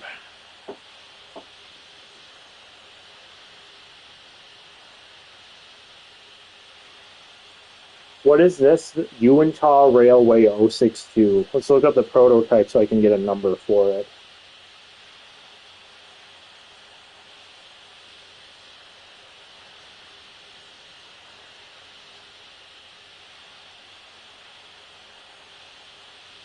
What is this one, number 21? Alright. This engine is being dubbed number 21.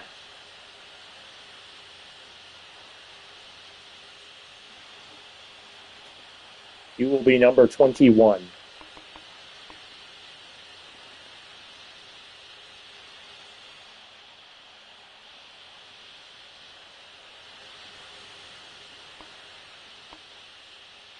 I wish you could change the headlamp on this thing.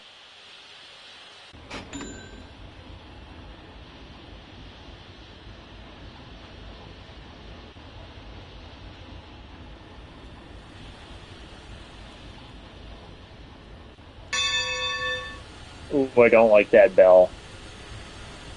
That is a very annoying bell.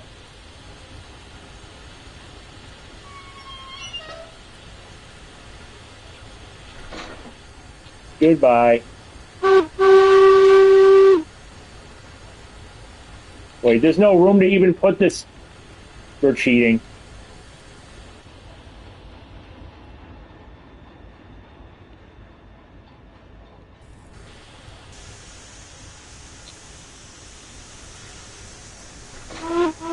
Bye-bye.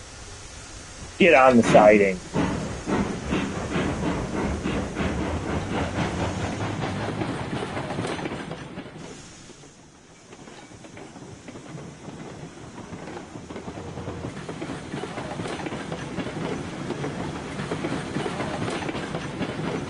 No! I should have built this like a hump yard so I didn't have to do all this manual labor. Ugh.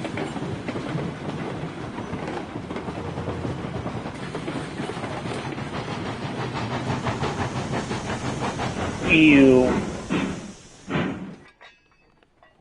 Okay, we have all the gondolas all rounded up now. How many is that? 5? 4? 5.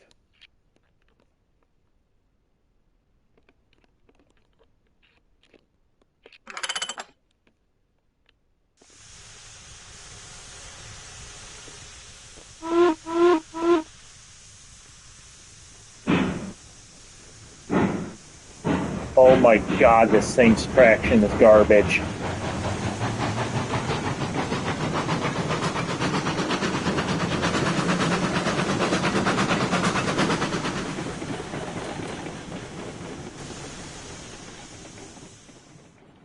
We'll park these coaches for here.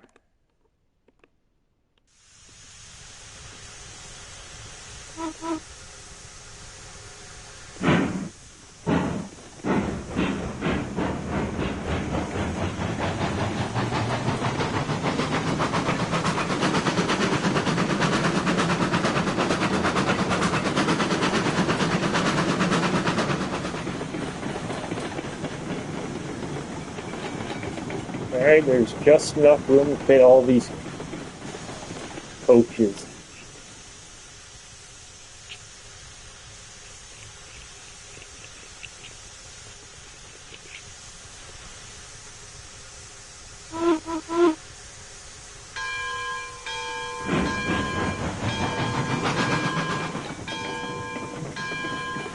This thing needs some water. We're gonna cheat again because I'm too lazy to navigate all these switches to get it water.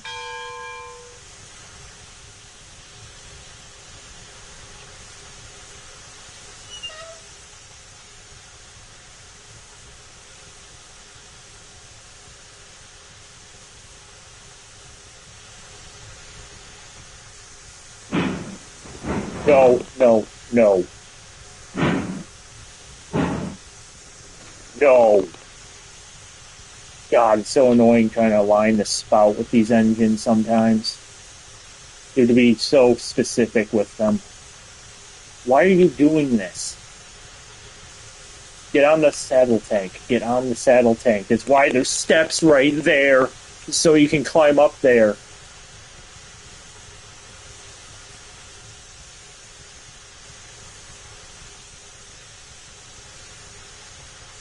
Oh, we're gonna do this weird glitch thing again. Sweet.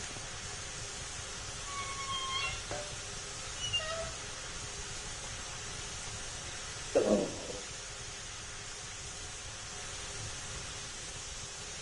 Come on, put the water in the tank.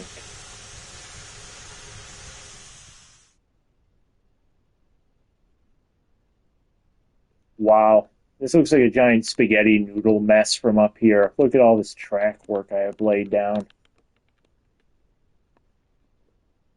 This is what my entire backyard would look like with G-Scale if I could do that.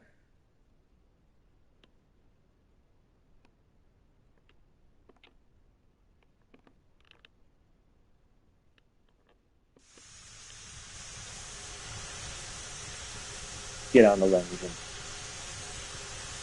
Yay, it's filling now.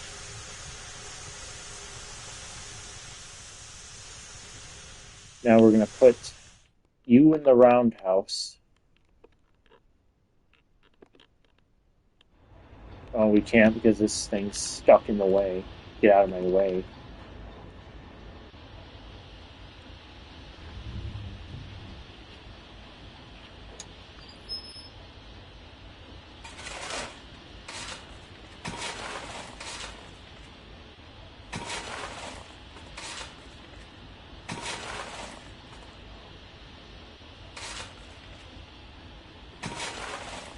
Get in there. There we go.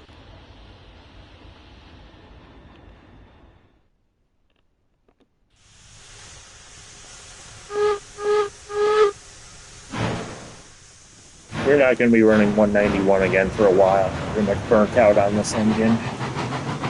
Nope, you're on the wrong track again. Don't you do it.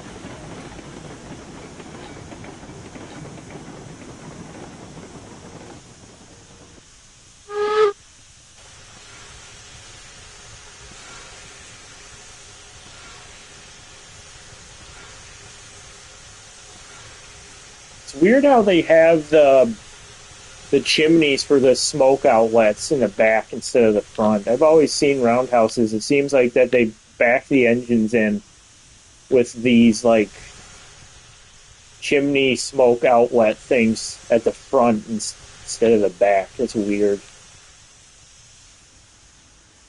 Oh, we don't need this light on anymore.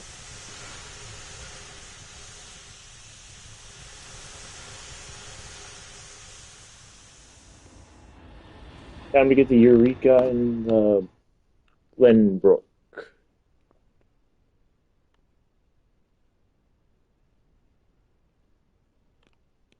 Hopefully these two are still up to pressure.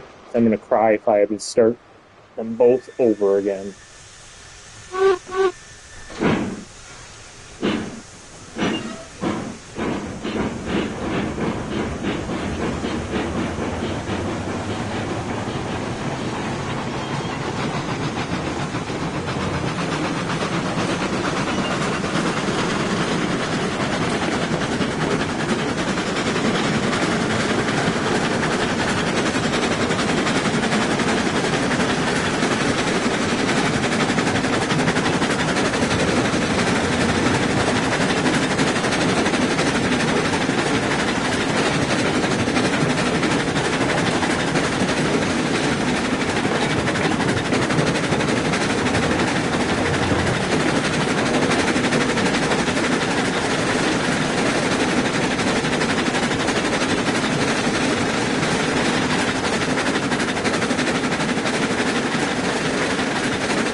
Alright, here comes the other two engines.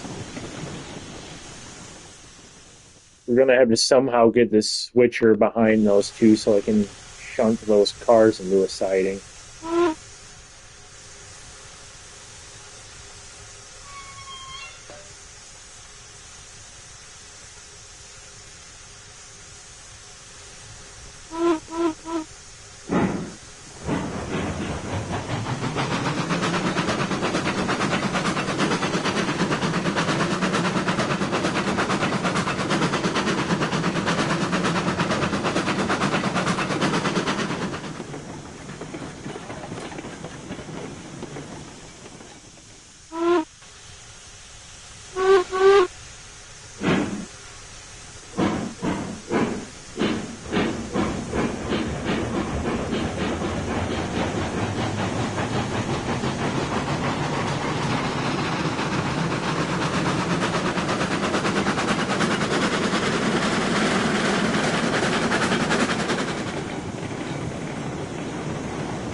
Oh, okay, Joel.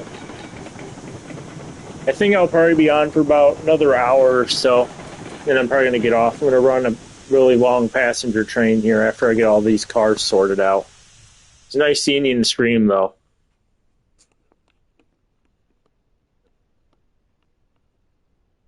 Which... Yeah.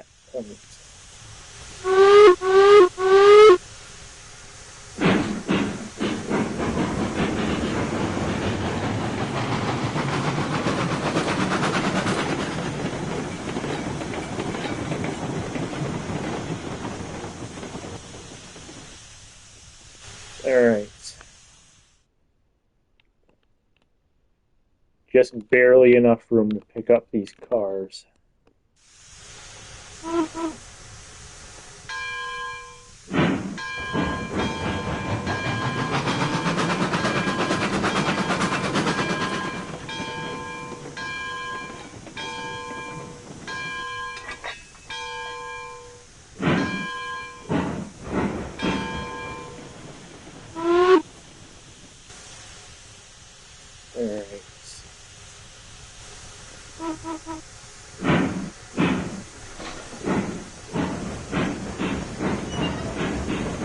Wow, this thing burns through fuel quick, doesn't it?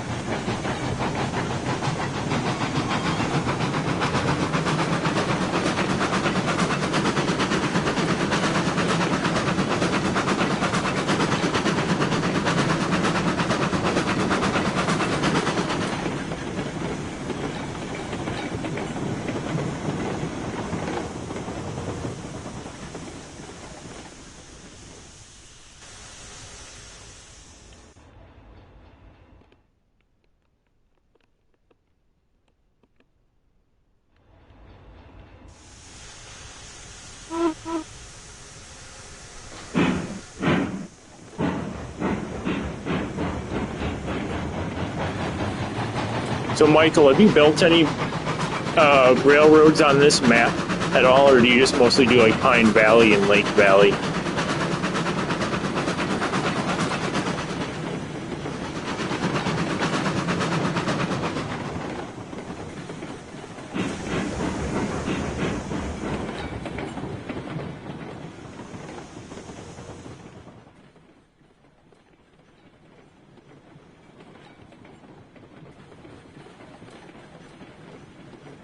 This map is pretty interesting. I mean, it is kind of bland to look at because it's almost entirely desert except for like 2 patches.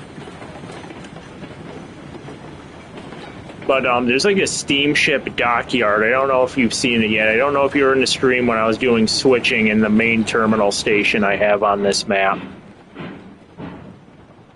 Why am I on the wrong siding? But there's like a giant dockyard and there's like a steamship, and I'm pretty sure they stole that from Century of Steam because I saw someone talking about it they said that steamship and dock wasn't added until Century of Steam uploaded a video showcasing their version of it. And then it just magically appeared in this map when they released it right after that. It was kind of funny.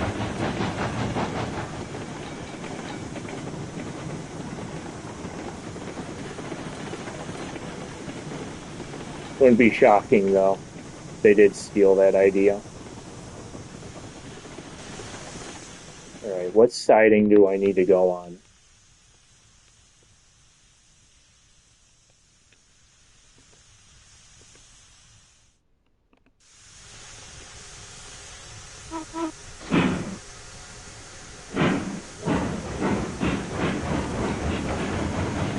Yeah, this game is going to be nothing compared to Century of Steam once that is finally released. But it's still something fun to play with, around with, in the meantime, I'll have to go to the main terminus area real quick after I get all this switching done and get the engines back in their roundhouse, because I'm going to go use my 2K27s to pick up a large passenger train to bring into town.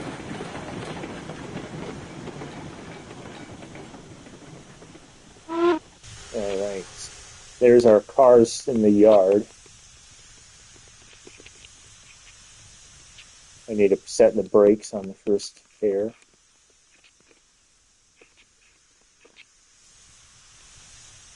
Put this caboose away.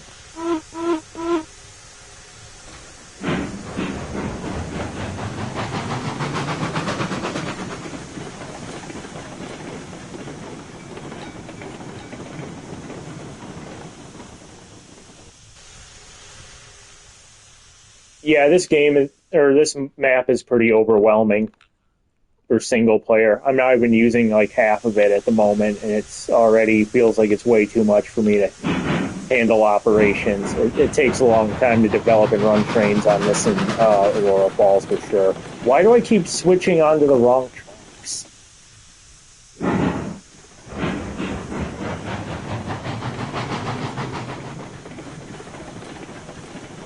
It would have been nice if they had a couple of diesels in this game. A couple of center cab switchers or something would have been nice to have.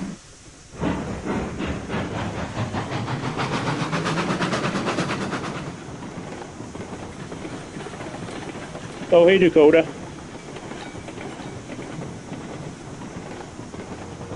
Well, that's good. Yeah, the community of people I've met through this game have all been very friendly so far.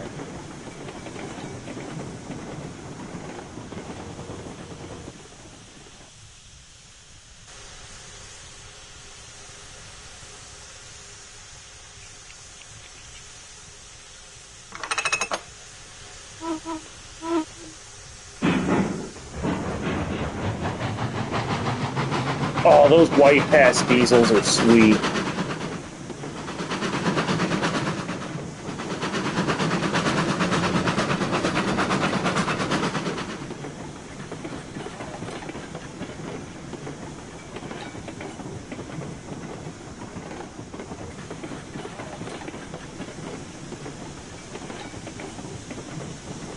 Yeah, the Durango and Silverton paint scheme they put on those old white pass diesels are really good. I remember a bunch of people crying about them adding diesels to their roster. I'm like, well, I don't see what's to be upset about it. It's not like they're going to totally replace the steam. It's just to help them with switching and early morning trains for the hikers as well. Or for when the trains can't run due to the fire season, so they can still at least run trains at all. I think Cumbres and Toltec has some diesels like that now, too.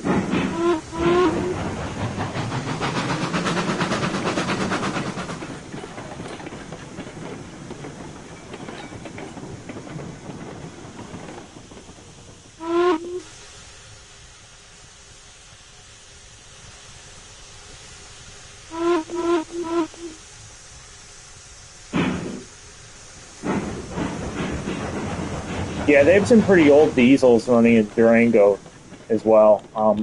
They had this one really cool center cab that actually is pretty similar to what Rapido offers, the GE 44 tonner, which is really tempting to get, even though I'm getting rid of a lot of my collection right now. But yeah, it's a really cool older switching diesel.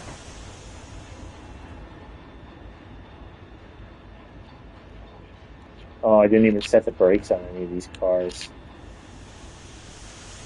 That's real smart of me.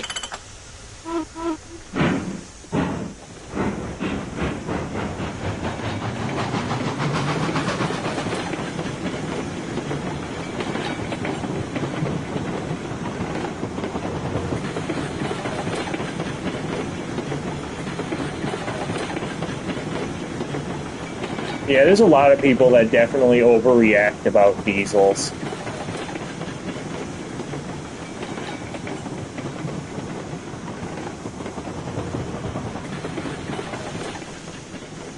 There's a lot of people that hate when they use diesel helpers on trains. They hate it when they see them put on the end of these excursion trains, even though they're not even used for tractive effort most of the time. They're just there for extra braking, so it's safer for the passengers. I really don't care. As long as I can see the steam engine in operation, I don't care if there's a diesel at the end of it.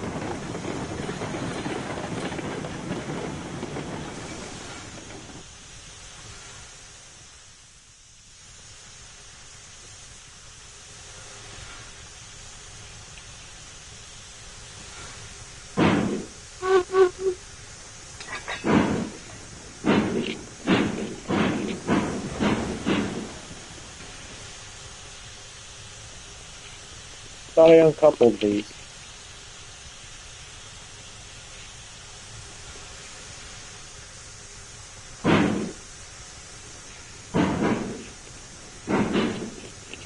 I'm opening the coupler. Why won't they do anything?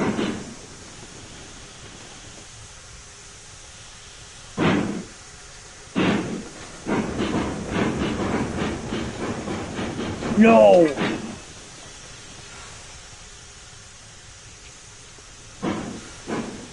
Okay, we have schizophrenic engines right now. They're just doing what they want.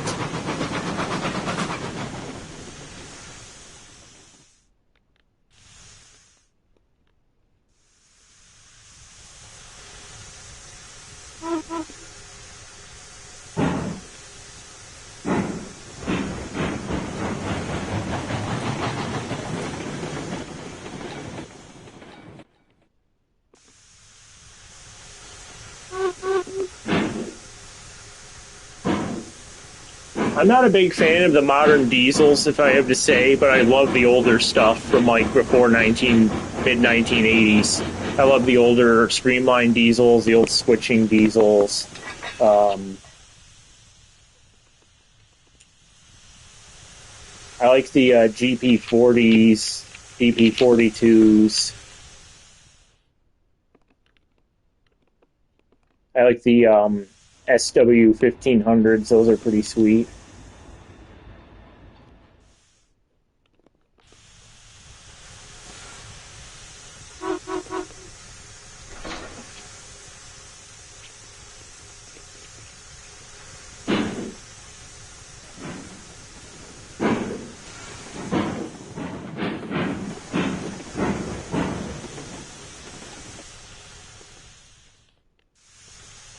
Oh, those old Alcos are pretty cool too.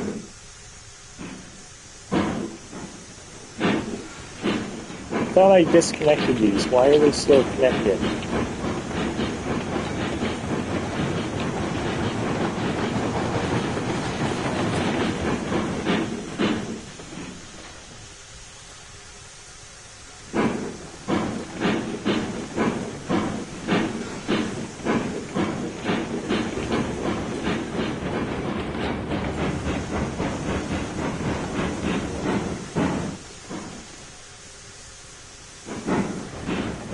Okay, I don't know what's going on with these engines, but this is starting to get really annoying because I can't uncouple them and they're just like running as a unit the entire time.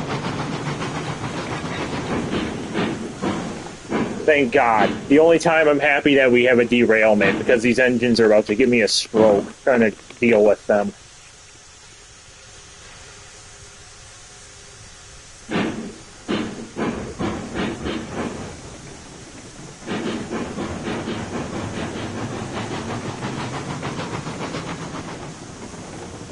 Has anybody seen the old 260 online that some lumber company took? They gutted the steam locomotive and then they put like a diesel in it and put like a bunch of chains and crap all over it.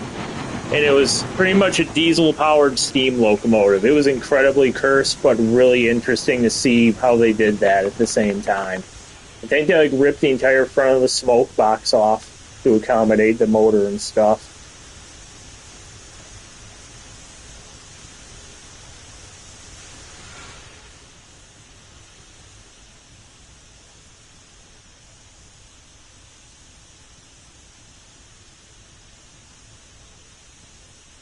Yeah, it was like a yard switcher I thought it was for a lumber company, but probably was a yard switcher. I'll have to look at it again. I haven't seen that in a really long time.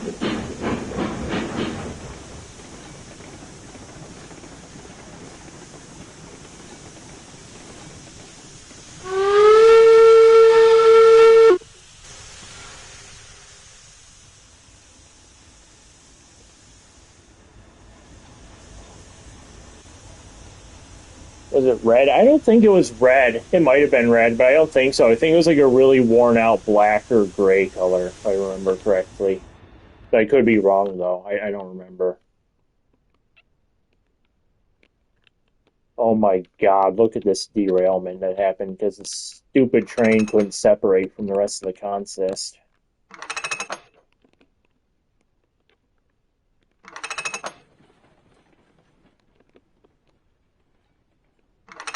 The logic, the AI, the train logic in this game is kind of sucky sometimes.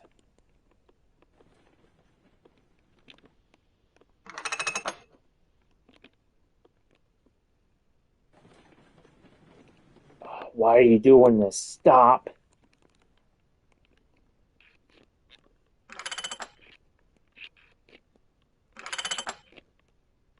God, what a nightmare this is.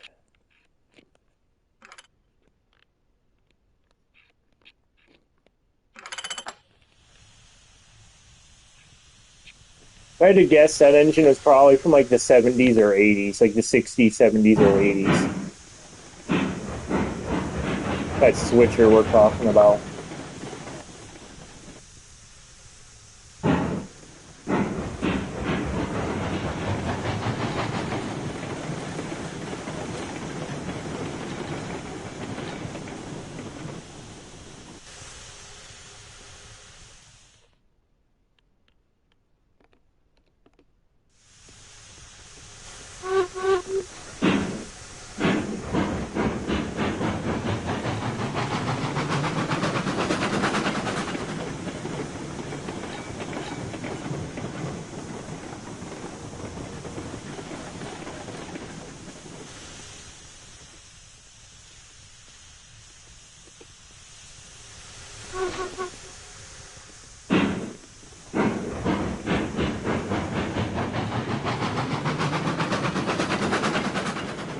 I was watching something with Heist earlier, and he was talking about some like dual gauge engine that was like it was like a 141 or something, and they like had half of the engine's original wheels dangling over the tracks, and they like put together this really horrible looking like set of other wheels so they could run it on even narrower track. And it was like a former saddle tank engine that they ripped the saddle off, and it was the most ugliest locomotive I've ever seen in my life. And he was getting really mad just looking at it. And the more he looked at it, the more mad he was getting looking at it.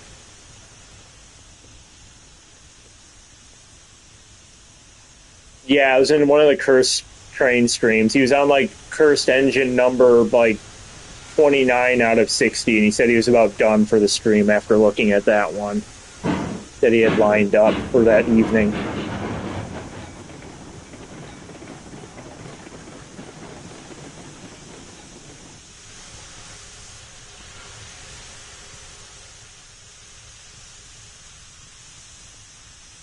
Alright, let's get this switching done. I'm ready to go back and get my passenger train started. That's going to be my last train of the day, is that double header with the K27s.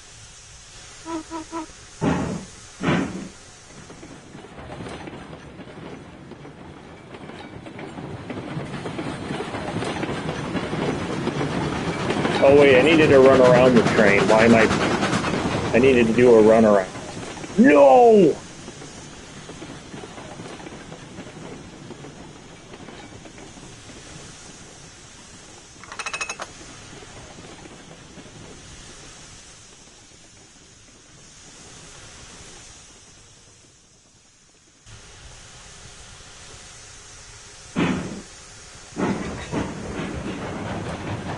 These cars do not like sudden braking. That's the second time I've slammed on the brakes like that, and they just derail and go flying straight off the track. These tiny little worthless black cars, I have to replace all of them soon with proper ones that can haul more. Actually, these hold like 5 logs. I don't think you get much more, maybe 6 out of the larger ones, out of the CNC flat cars. I'll have to look at that.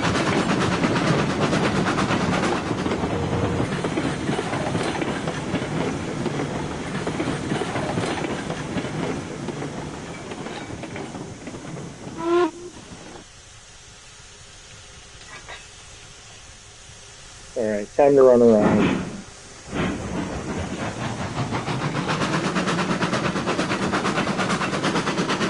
That was actually a pretty good suggestion, Michael, for having this engine be burgundy, because it actually kind of matches that rock back over there, color-wise.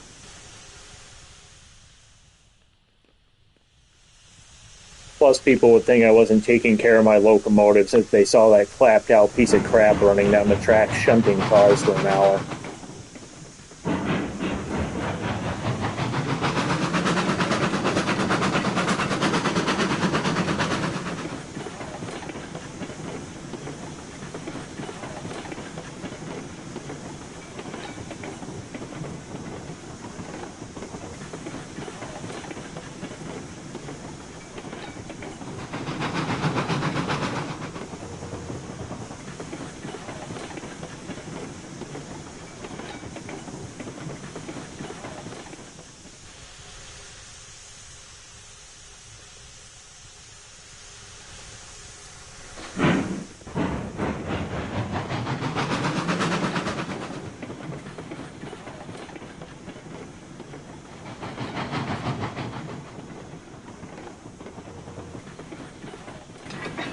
Skunk train's pretty cool.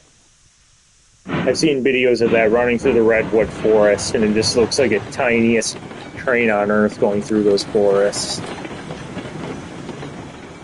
Isn't that engine a Baldwin Mikado, if I remember right? I think it's one of those like light Mikados, but I don't know if I'm remembering it right though.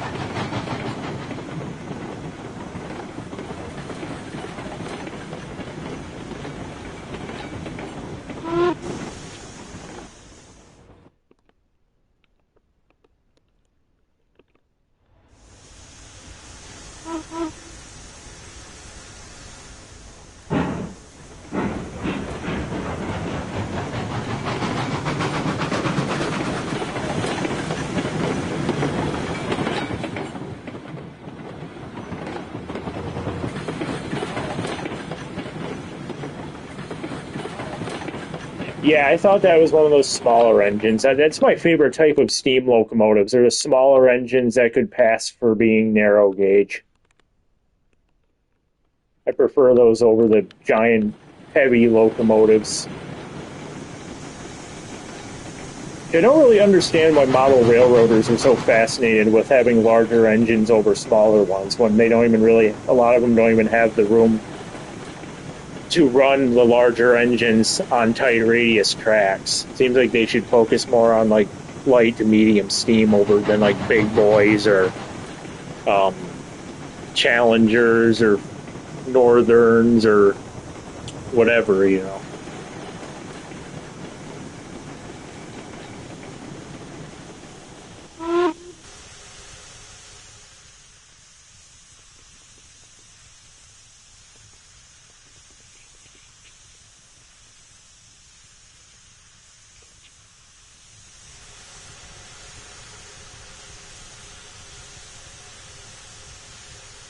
What railroad is that? That has steam that's near you. What railroad is it?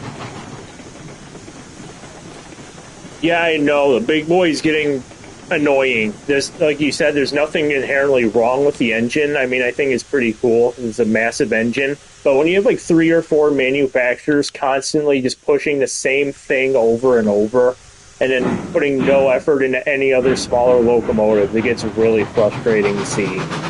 Midwest Central. I was thinking of that railroad earlier. I couldn't think of it. I thought it was in Illinois for some reason. Midwest Central. They have that little 260 and the German tank engine there, if I'm remembering right.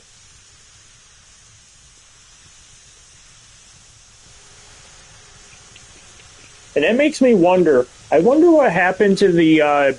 They used to have this 260, this little Baldwin 260 in Florida on the Eustis and Tavares Railroad. And they used that 260 for a bunch of movies like 310 to Yuma, and there was another one with Jeff Bridges in it that I can't remember. And I don't know what happened to that 260 because that railway shut down. So now there's just like a functional Baldwin 260 from 1907 just sitting in a shed somewhere in disuse because they shut down the tourist railroad in Florida.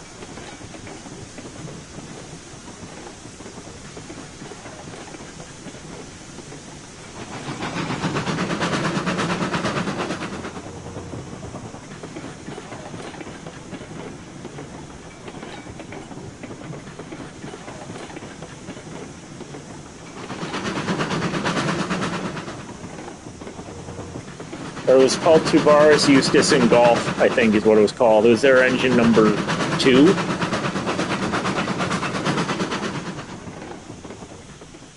I don't know what happened to it. I haven't been able to find any information on that mogul since that railway in Florida shut down, which is a shame because it was a wood burner too.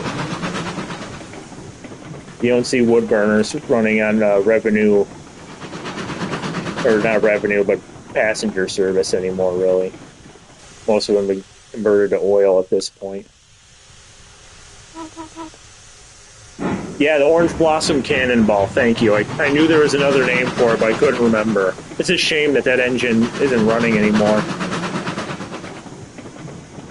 I can't find a scrap of information about what happened to the locomotive after that either.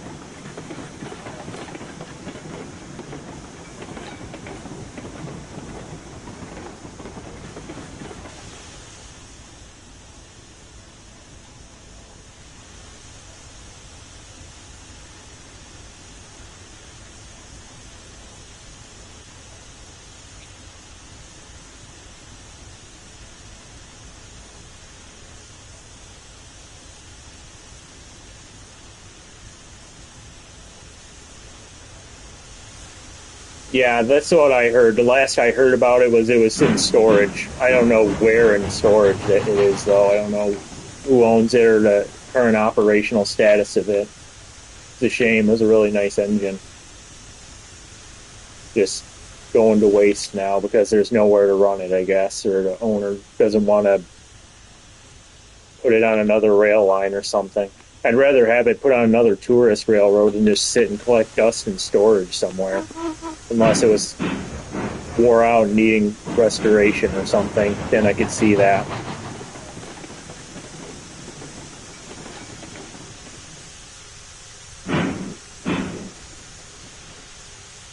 This engine kind of looks like Lady from that Thomas movie.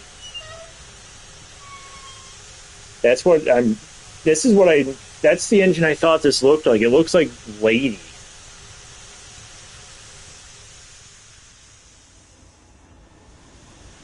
Oh, time to be lazy.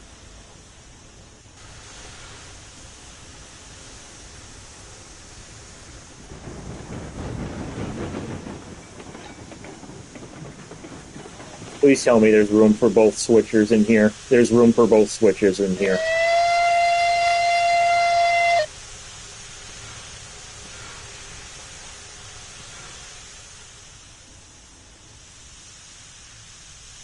Well, the switching is finally done. We have all the crap put onto their sidings so we can deal with that another time. Now we can run a passenger train.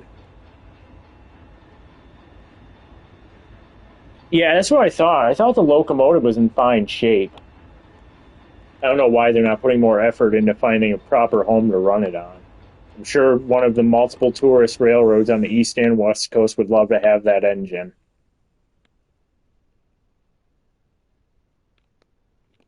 Oh, goodbye, Town 1. I'm going to go over to the town on the shoreline of the ocean now. And it takes 10,000 years. I'm using the map. I don't think they would build a railroad like this in real life and put a roundhouse this close to a shoreline because it would probably get washed away when the tide comes in too far. Like, look how close the tides are to this roundhouse I installed.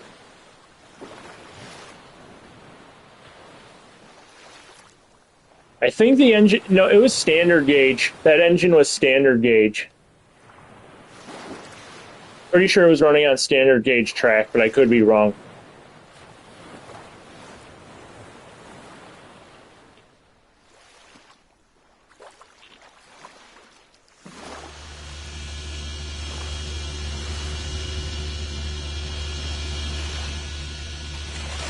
Forgot I just left 464 sitting over here with no fuel.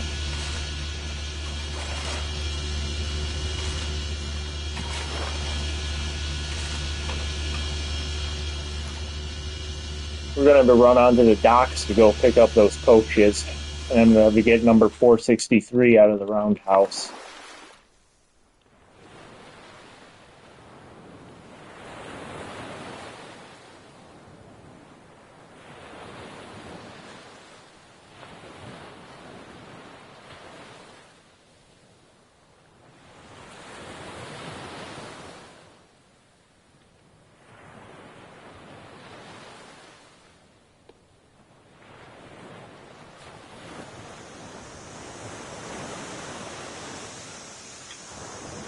This one's out of fuel, too.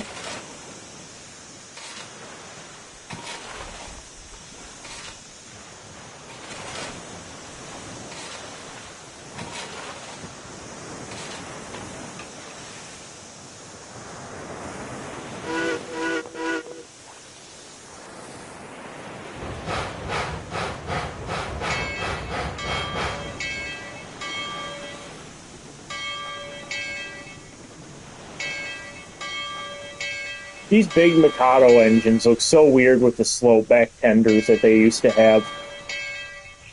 They look much better with the other tenders that they were given.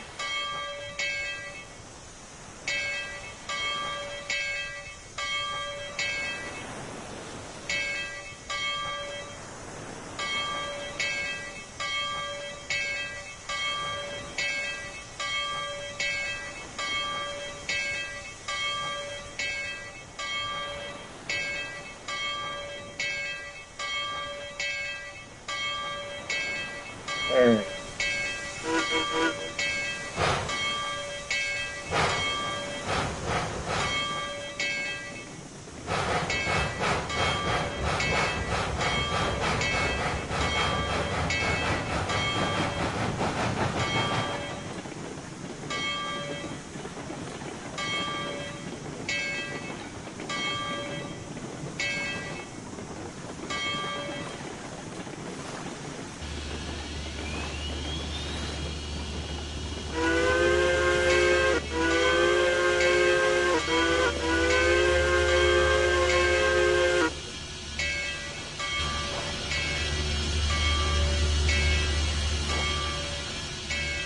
Well,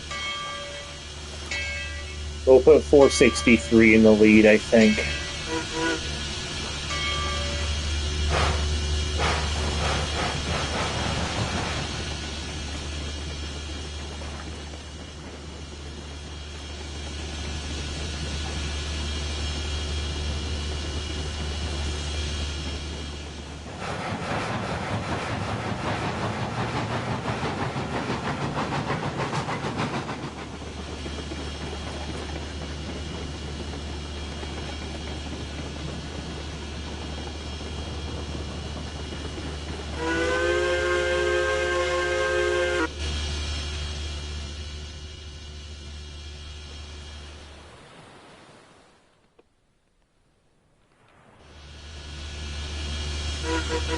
There.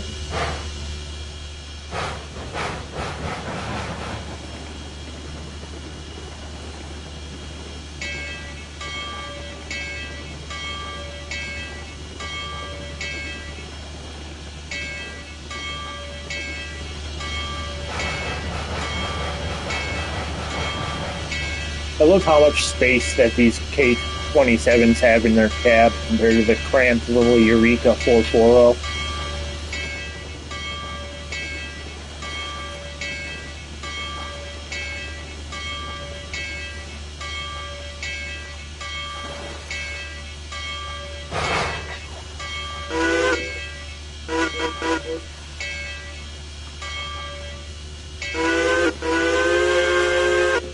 Why aren't we moving?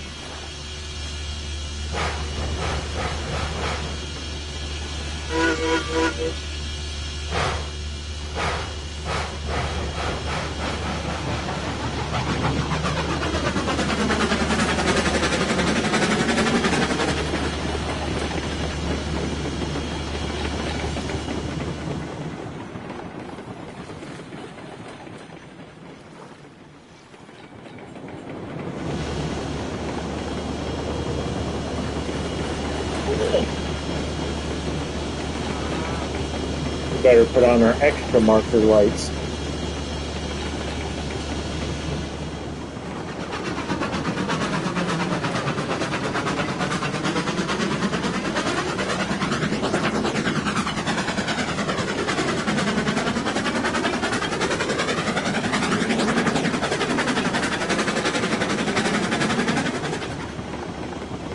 What's going on with my tenders? Why is my track work so janky over here?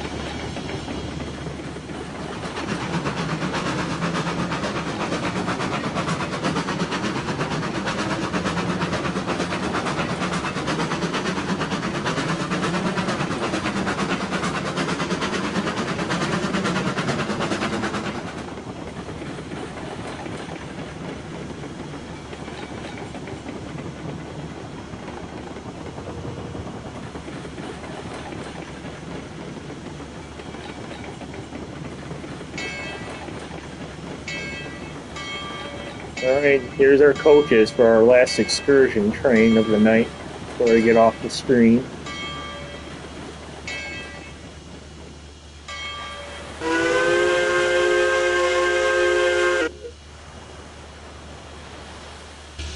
Let's go turn off the dynamo on number 464 so the people in the baggage car don't get blinded violently. This is the steamboat that they ripped off, I think, from Century of Steam. It actually looks pretty neat. The smoke effects are pretty good.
No, it wasn't the model itself that they stole. It was just the idea of the steamboat docks, apparently.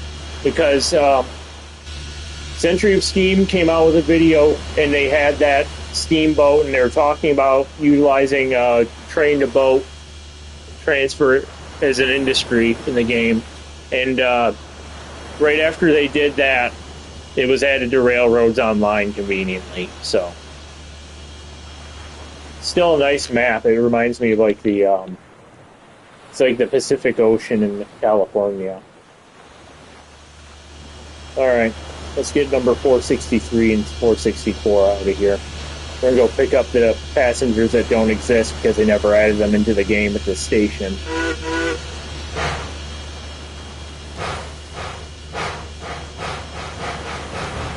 Michael, I don't know if you're still in the live stream, but if you are you able to custom name the stations on the computer too? Or are those just stuck as being Silverton and whatever the other one is, Red Mountain?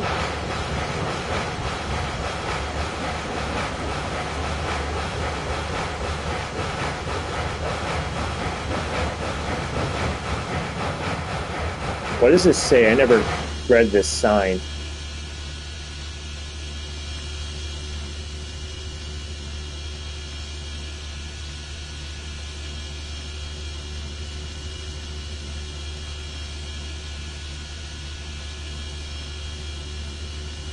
If anybody's here that's not with the Mesa Plains Railway, they're trespassing.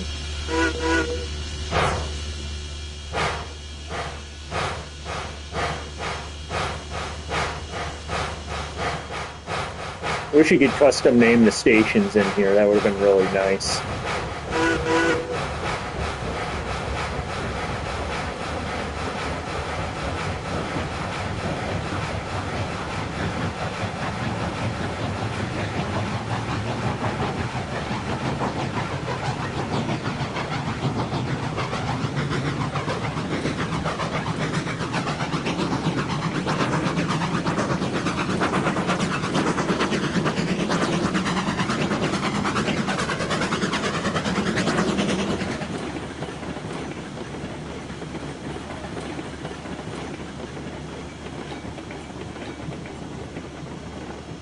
Why are the cars violently doing that? I don't know why the cars are slow. Ooh, that almost derailed. It did derail.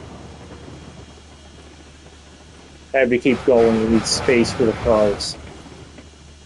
I don't understand why they're doing that on this curve. The curve isn't even that tight, and I laid the track down proper. Did this one derail? Kind of, but it's re-railing itself. Yeah. Well, that problem just solved itself.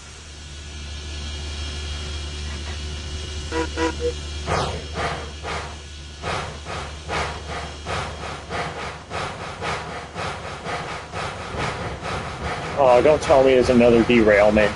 Please don't come off and you came off the tracks anyway. Why did you derail? No!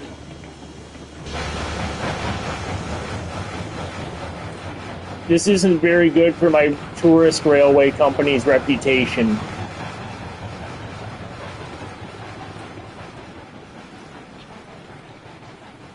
I hope the FRA never hears about this.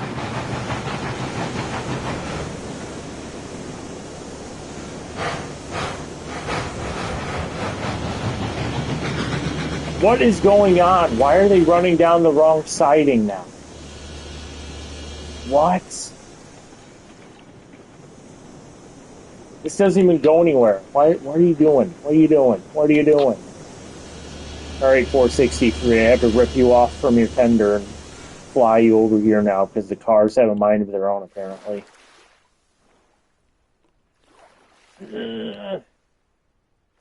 Come on, come on, come on. Get on the track.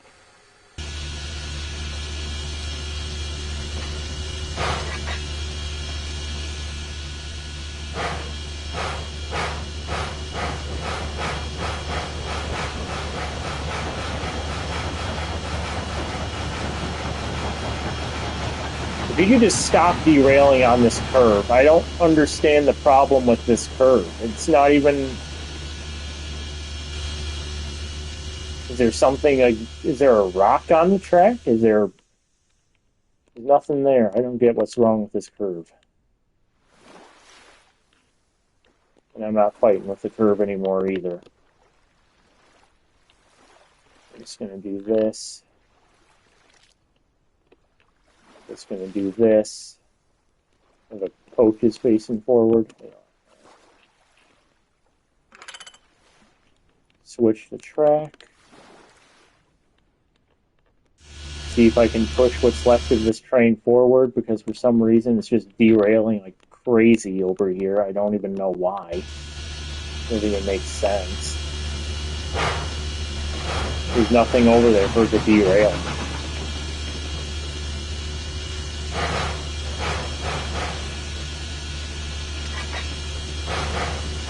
Please, for the love of God, Just couple onto the other engine, please.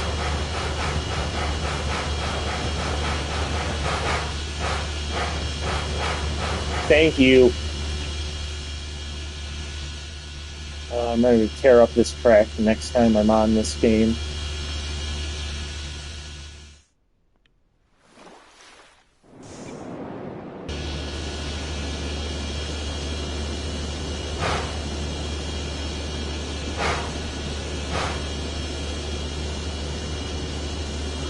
Oh, thank you, Andrew. I don't really have any wood kits on my layout. I don't even think I even have one now that I think about it. I have a couple that were pre-built, but I don't think I've fabricated anything on my own.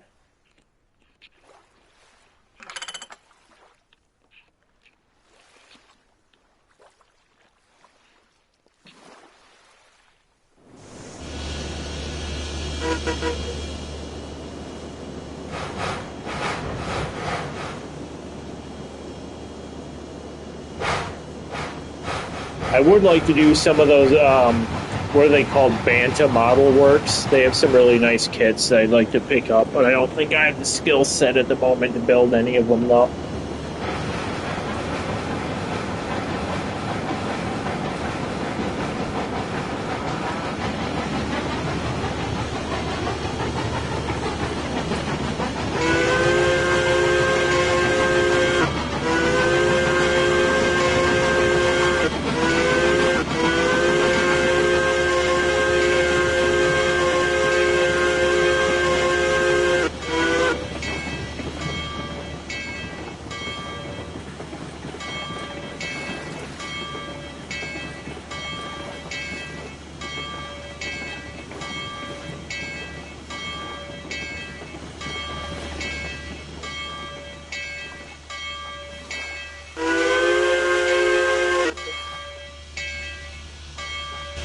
You should probably check on the fuel in these engines, see how the coal's doing. Oh, those are burning out pretty quickly.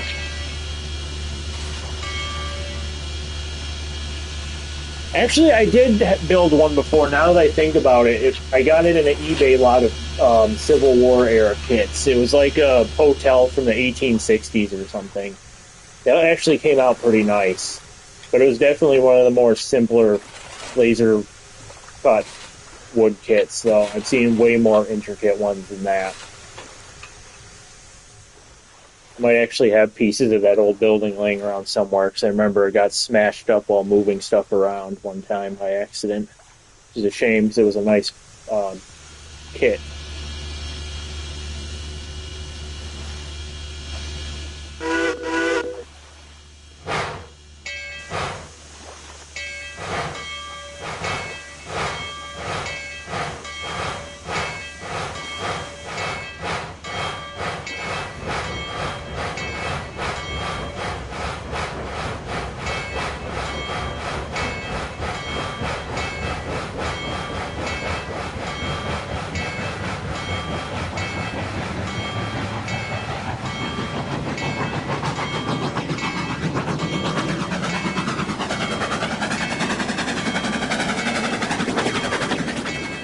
Oh, we're definitely going way too fast for the yard. I should slow it down.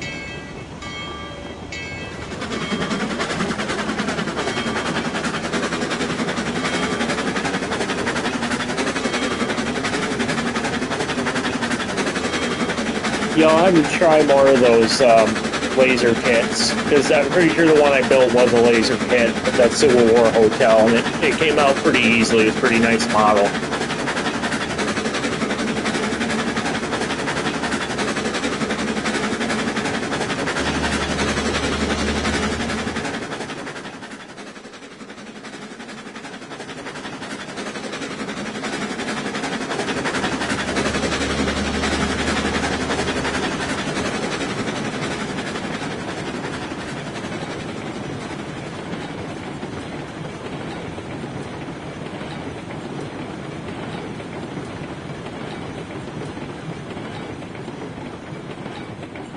Oh, I never put marker lights on this coach. Oops. Oh, I imagine it would be worth it. Much better than the plastic kits.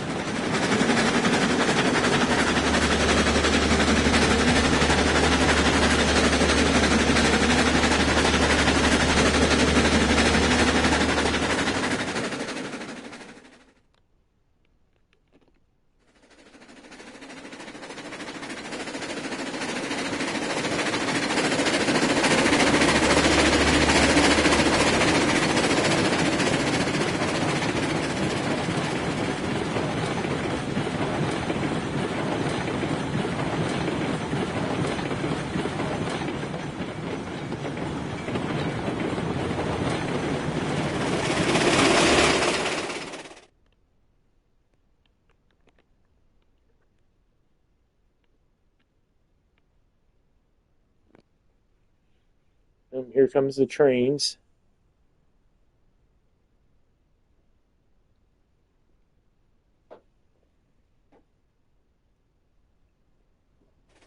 What scale do you build yours in? 'Cause I saw some where I see they have them for a variety of scales. The one I built was in HO, but I'm sure that the ones in O scale would probably be pretty fun to build too, or even G scale. I can't imagine them being very fun for N scale though. N scale in general is just way too small for me.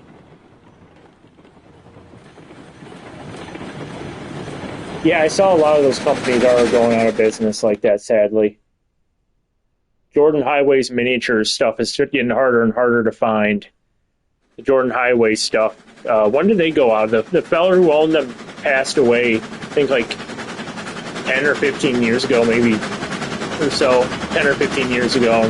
They went out of business. Now you have to get all the Jordan vehicle kits second hand off of eBay now, which is just awful. You have people jacking the price up like 3 times as much as what those kits are worth. Just sad.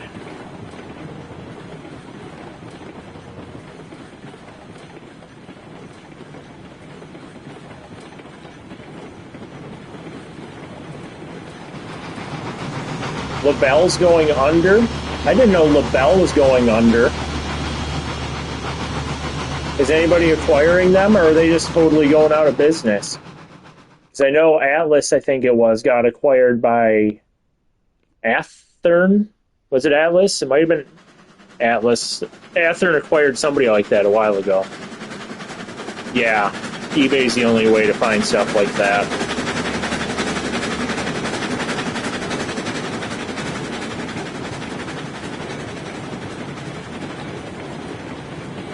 That's sad. I hope LaBelle doesn't go under.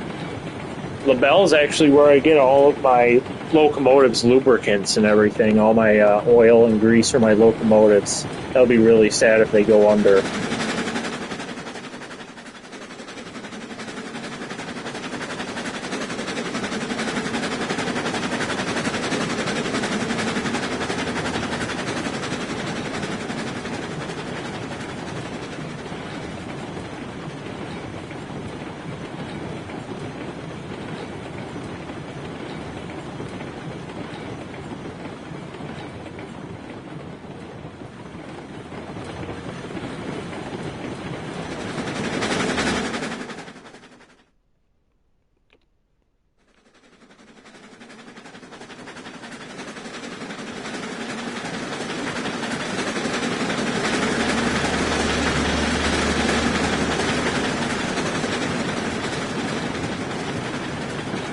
Ooh, I gotta switch those points, or else those engines are gonna go flying into the wrong track.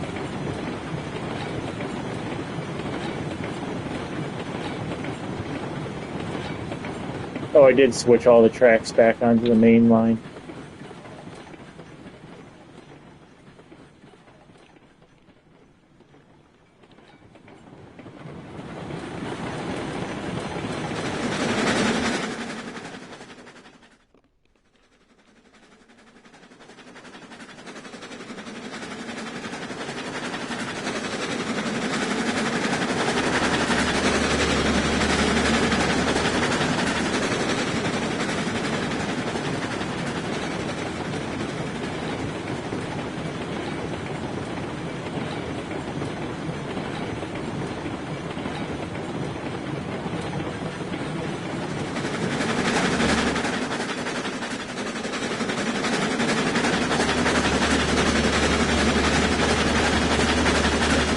Good to see you're back, Joel. Yep, this is the last run of the night. I'm going to get this train into Silverton and then turn it around, run it back, and that's going to be the end of the stream.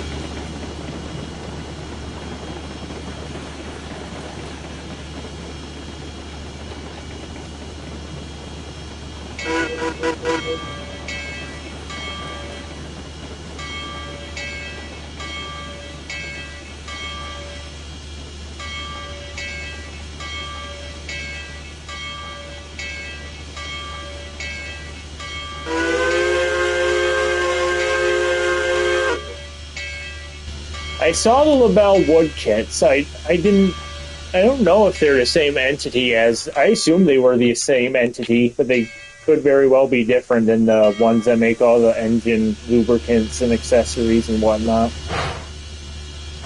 Either way, it'd be a shame. So those wood kits they made, like the passenger cars, I think I saw them make, were really good looking. It'd be a shame if they, went under like that.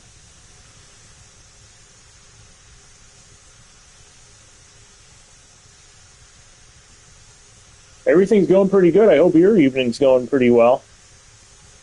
I got a lot of progress done on this. Did I fuel up this engine too? Nope, they both need water. We got lots of work done on this map tonight. So we got a new extension built to an iron ore mine. We got this entire yard constructed. We got some iron ore delivered. We got some wood beams and lumber delivered. And now we got this, all the cars sorted into the yard that aren't in use right now. And we got this last excursion train with K-27s 463 and 464 pulling a passenger train to Silverton and back. So, pretty good evening for this game.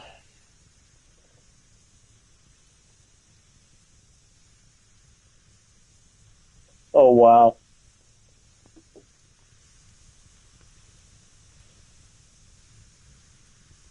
It's good that you have a good couple of days off after that, though. Definitely need the rest after that.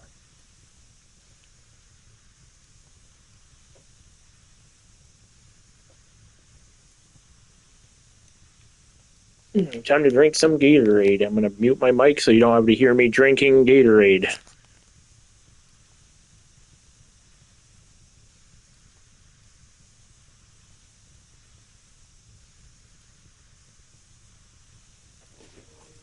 Albany and Eastern, are they running the Santa Maria 260? What is that, number 205? Are they running that for a photo charter?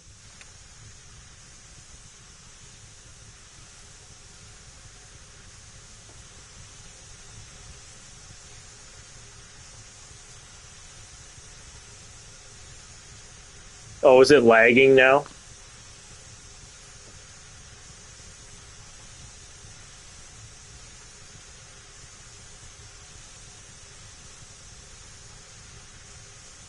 Is it working again now?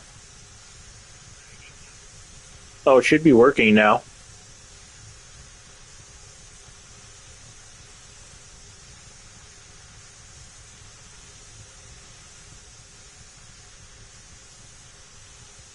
Okay.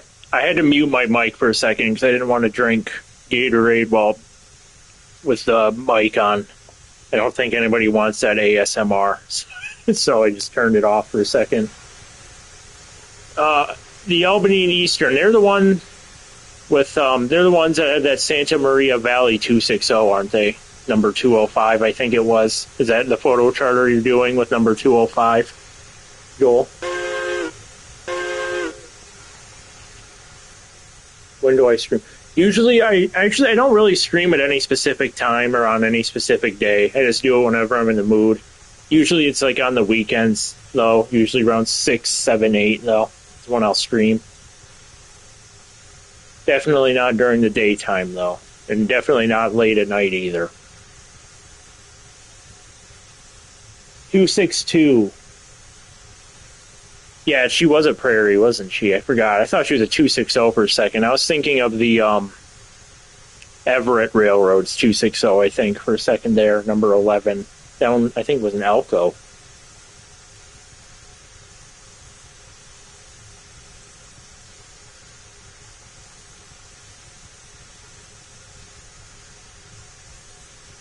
What are they doing with the 4-hour excursion?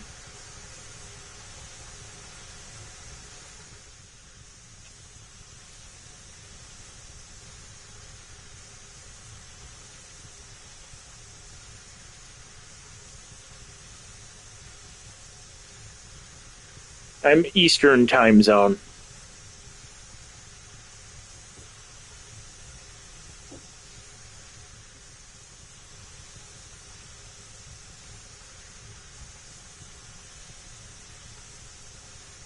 Are they doing run-bys only? Or are you allowed to ride the locomotive too?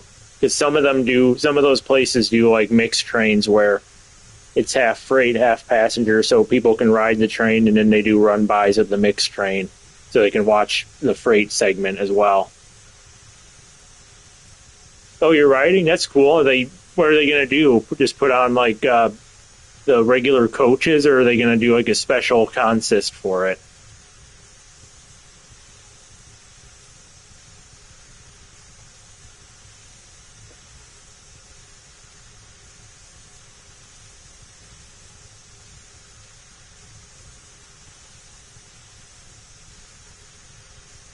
That's a really good price.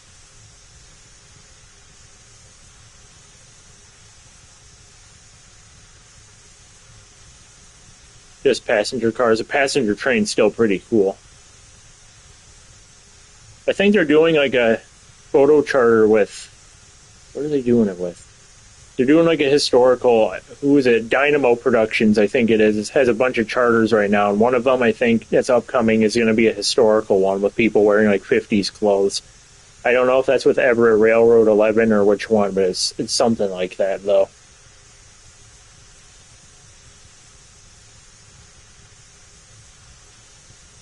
Oh, that's cool.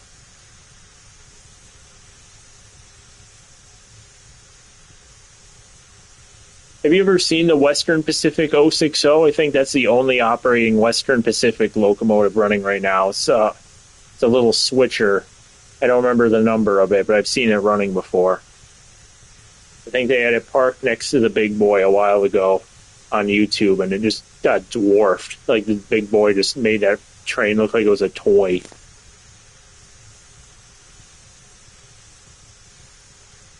Yeah, I can't remember the number. It was like 65 or something. It was a little tiny 060 slow back tender switcher. The water's almost done fueling, thank God. We're going to have to back this up and get number 463 water too. 44, 49, 4014. Have you been to Railtown at all? Have you been to Railtown 1897? That's one of my main goals. The next trip I take, I really want to go to Railtown 1897 when they're running number 3 or 28.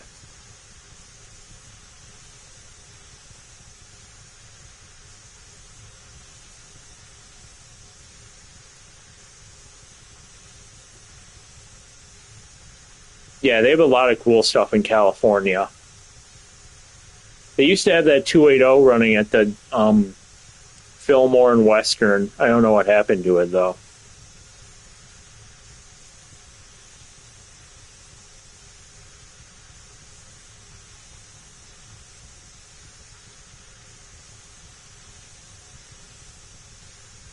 Oh, that would be cool to see. Those cab forwards were interesting.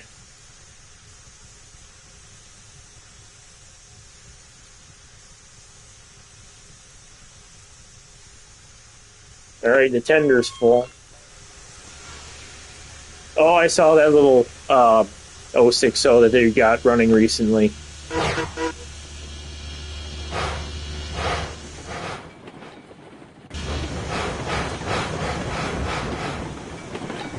Okay, I'm having a seizure right now, trying to see where my other engine's tender is at.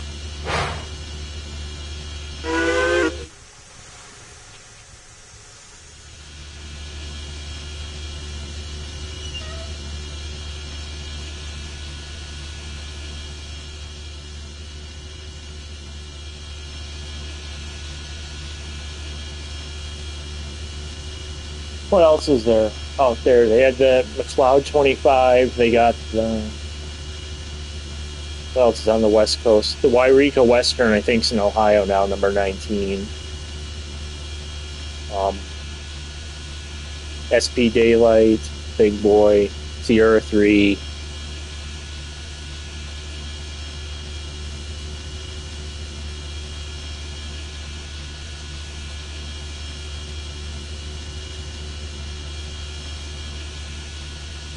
While they were running that recently, when did they go out of? When did they stop running those 060s? I'm assuming the 90s, if I had to guess.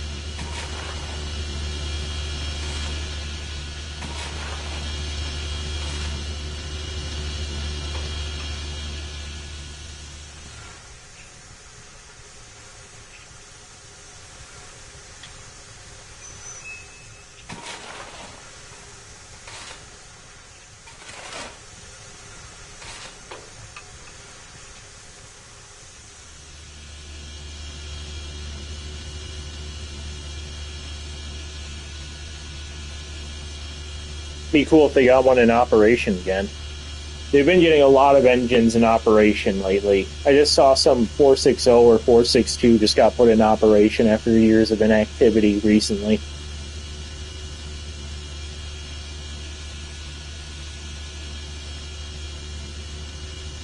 I don't think there's any preserved steam locomotives in operating condition near me, or at least the nearest ones are 3 hours south of me. My state did not do a good job at all preserving steam locomotives. There's like next to none running in our state. The only ones that are running are at Huckleberry Railroad. I'm from Michigan, by the way. There's Huckleberry Railroad. There's the Pierre Marquette 1225. And they run at what are they called? The Steam Railroading Institute. Huckleberry Railroad has a K27 from the Rio Grande running, number 464, which is right here. And they also have a U.S. Army 460 from Alaska, which is really interesting. Those are obviously both narrow gauge. Then up in the UP, I think there's some, what do they have running up there? They have like a Porter running up north. I don't know what else they have in the UP. Those are the only engines. Oh yeah, and at Henry Ford Museum or whatever, Green something Village. They have the Edison running, that little 440 Edison, and then they have that the last operating Mason bogie, actually Mason built locomotive at this point. What is it, 266T, 244T, the Torch Lake. That's all the operating engines in Michigan that I'm aware of. No, I probably won't see 4014, just because it wouldn't be running in my state, and I don't really have the money to just go and see an engine like that, sadly. The Colorado trip I took a while ago took a lot of saving, and that's not likely to happen again anytime soon.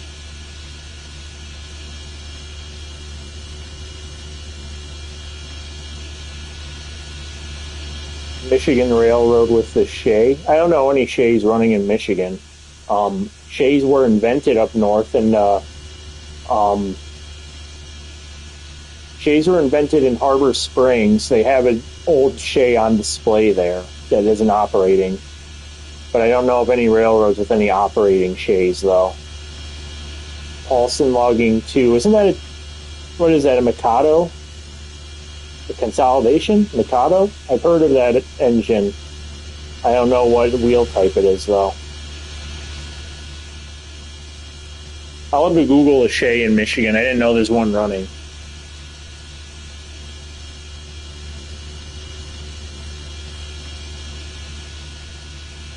Yeah, Mikado. I thought that was a Mikado.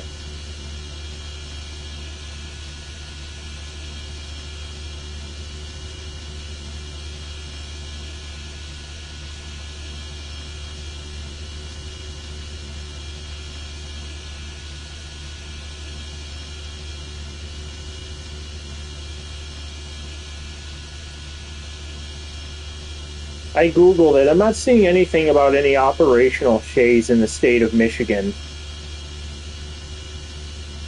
There's one in Indiana at the Heston Steam Museum, which is just right south of Michigan. There are a couple of preserved Shays in Michigan, one in Harbor Springs and one in Cadillac.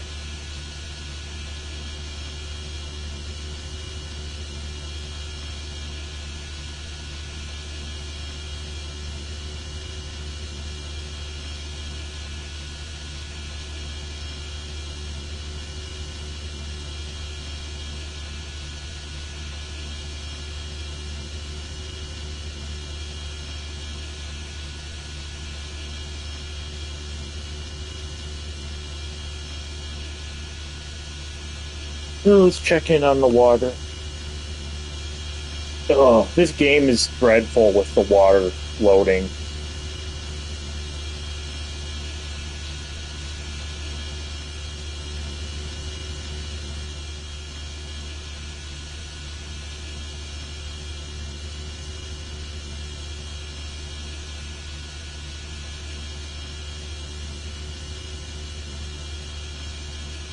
Almost loaded, and we can get going again out to Silverton.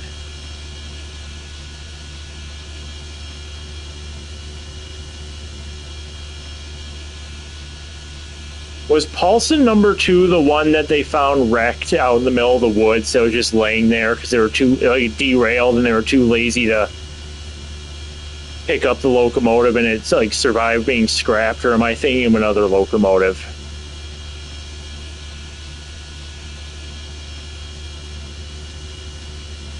Do you know which locomotive I'm thinking of? Because I saw that on YouTube a while ago. One locomotive, Skookum. Thank you. Isn't Skookum running at the isn't that running in the Pacific Northwest at the Oregon Scenic?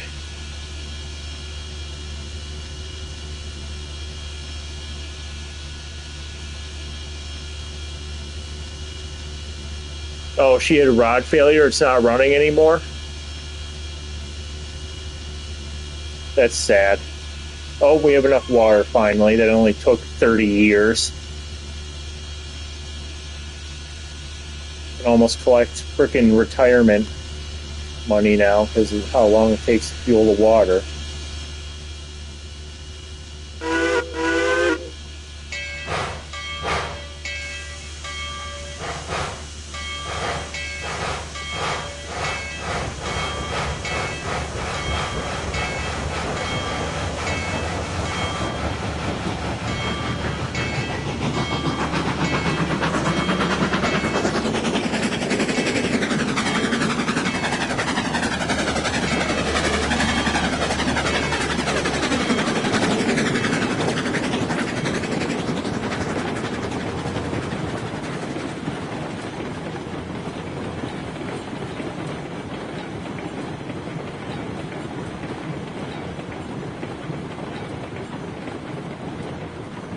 What was 1225 and 765 running left for the triple header?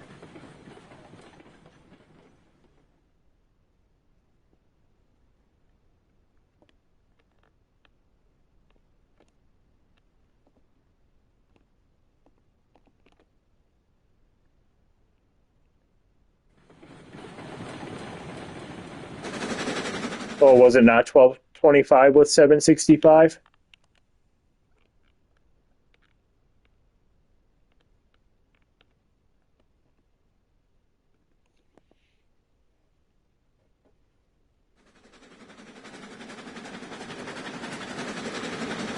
Wait, who's the owner? The owner of number 2 is president of the Oregon Rail Heritage Center.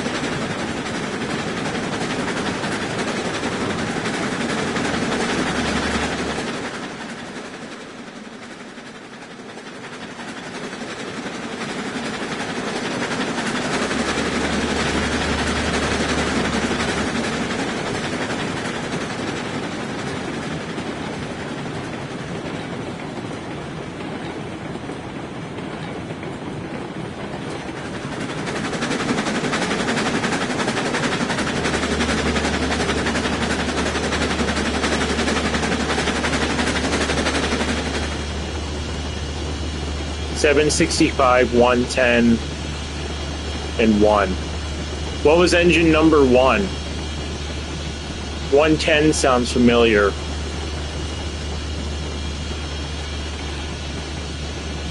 I think I've seen 765 and 1225 run together before. I never knew 765 did a triple header like that, though, with 2 other engines. An 040 paired up with a 284. That had to have been absolutely hilarious to watch. Little River, okay, I've heard of the Little River Railroad. I knew of number 110, but I didn't know number 1, though.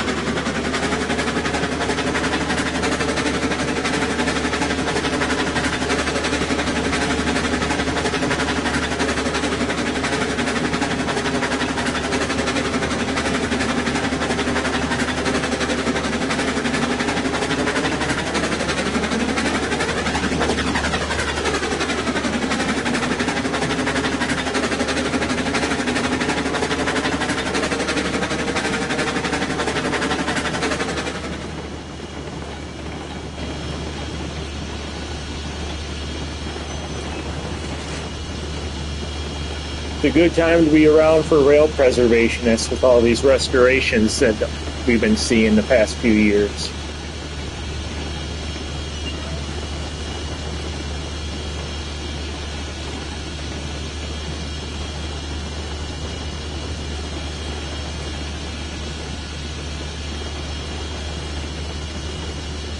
Yes, I have a collection. I've only customized a few locomotives, but I do have one video of my roster.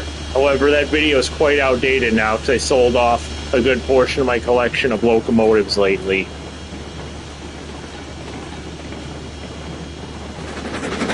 But if you look, you'll see that. And there's also a video that goes over my entire layout as well. So there's a locomotive collection video and a layout overview video.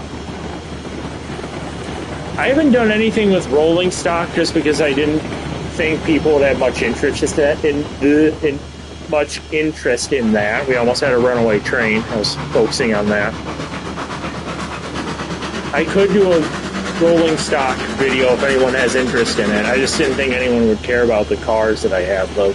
Most of them are running the mill. I think I only have 3 custom cars. One is a Sierra Railway coach, coach number 2. One is a brass caboose that I repainted and lettered as Sierra Railroad Caboose 7. Then I have another coach I'm working on that's a replica of the baggage car from Red Dead Redemption 1.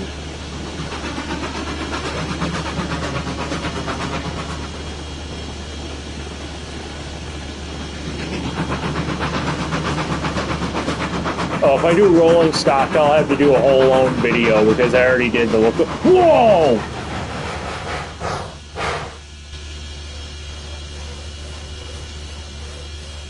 What was that?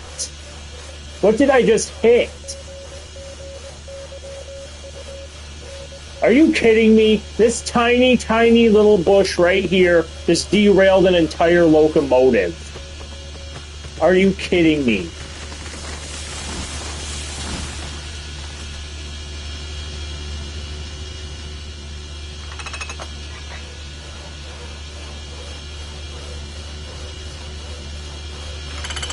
This is the 4th time tonight that we've hit a shrub. Yeah, we hit another shrub, Michael. This is like the 4th one we've hit tonight and derailed on, because apparently shrubs are like indestructible in this game.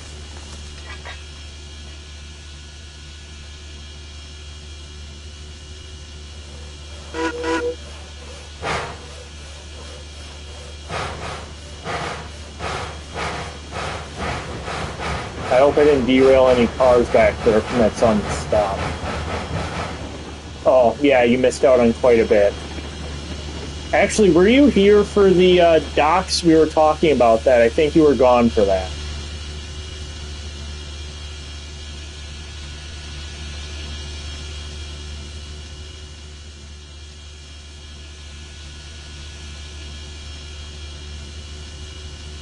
Okay, I'm going to spawn over at the docks real quick, because right now we're double heading to the K-27s. But these are the docks I was talking about earlier that I'm pretty sure Railroads Online ripped the idea off from Century of Steam. I just have to get over there, because I'm not going to walk all the way over there or fly over there. Get over there now. There we go.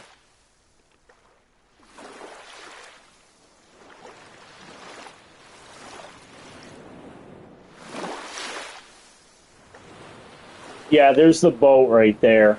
I don't think that they stole any assets. They just ripped off the idea after Studio 346 made that video, and they were talking about having industries with rail docks and rail barges and stuff like that.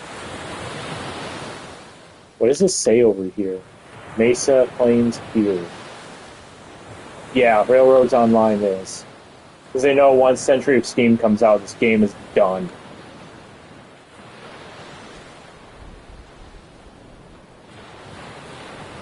Where are my... There it is.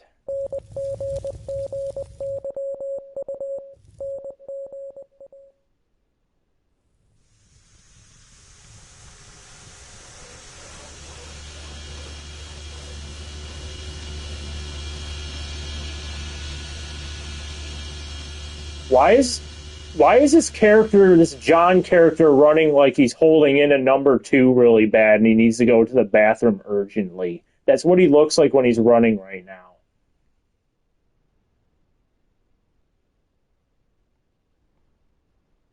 There we go. That's the run right there.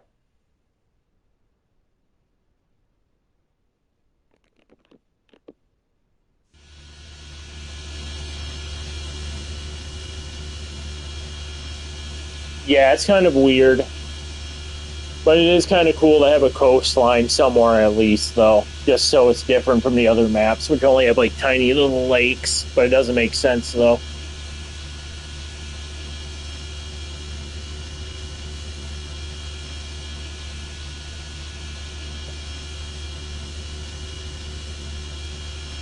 Yeah, they had a lot of potential for this game, and they just kind of squandered it.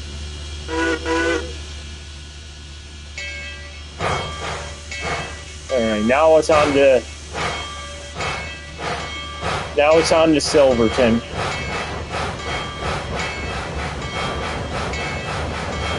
I think Silverton's right down the tracks here. I probably should go ahead and make sure there's no more freaking bushes on the track to destroy the entire train.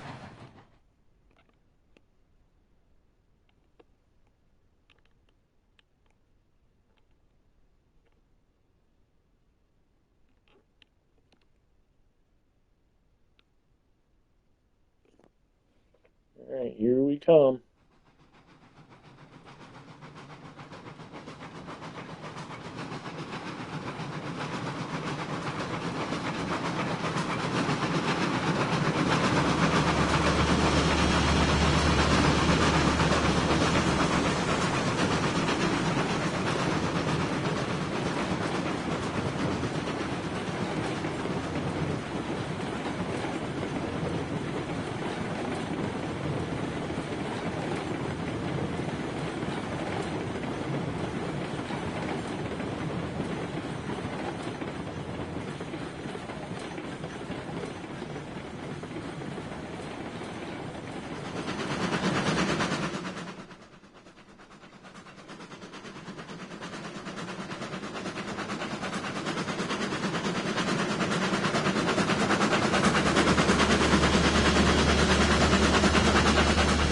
Oh my god, I had to switch that point up there, or else it's gonna wreck.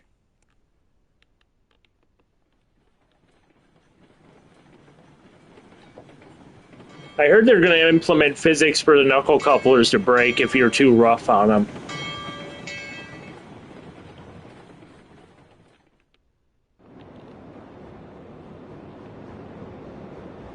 Alright, here we are in Silverton.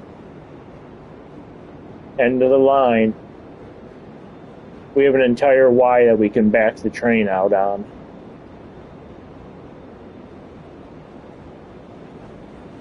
Yeah, that was a shrub, but it's one of the few shrubs in the game that won't wreck your locomotive if we go through it.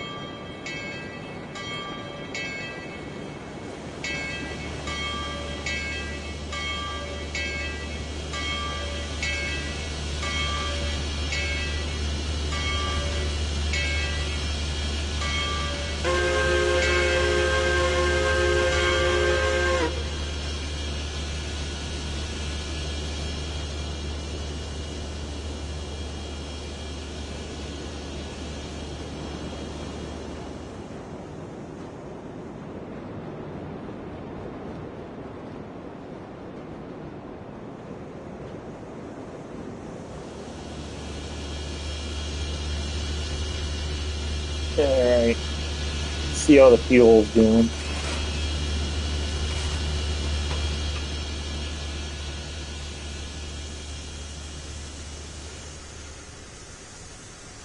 Michael, what locomotives are you planning to get for your railroad once you upgrade in the game?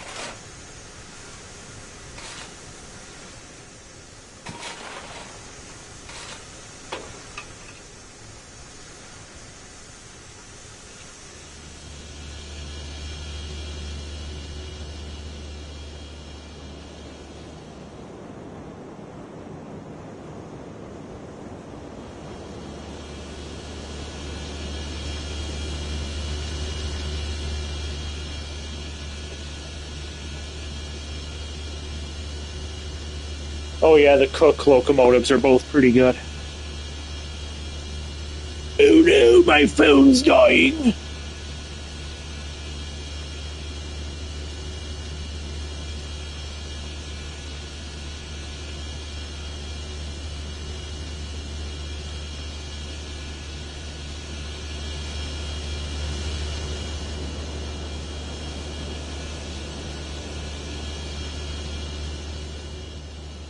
Alright, well, hopefully the passengers are all back on board. It's time to leave.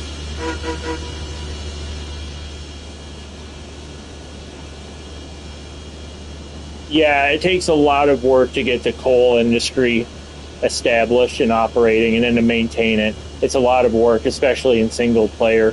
Multiplayer, it's not so bad with you can delegate certain trains to certain players, but it gets really overwhelming in single player when you're the only person doing it. It's kind of sad that they couldn't implement an AI to designate to pull certain trains through certain routes. That would have been really cool.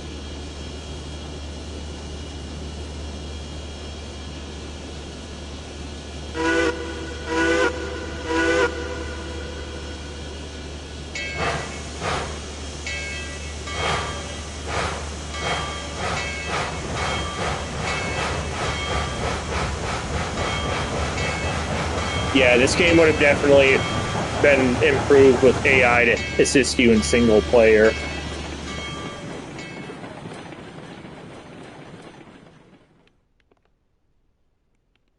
Oh, I hope to God there's no shrubs on any of this track through here.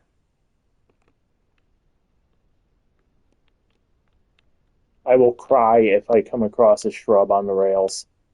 Okay, you're good, you're good, you're good. This all looks good. This game definitely needs NPCs to populate the world because it feels really dead without them.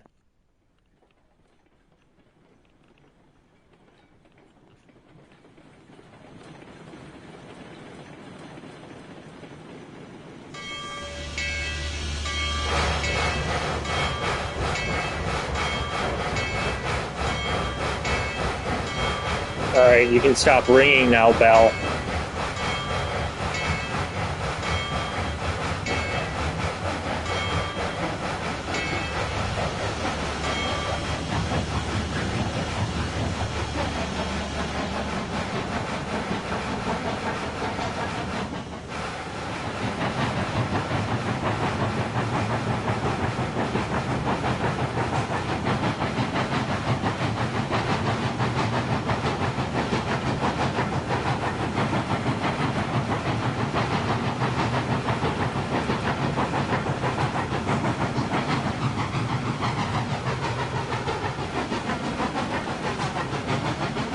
Yeah, it would have been nice if they had those, like to put in, like how you can put animals in as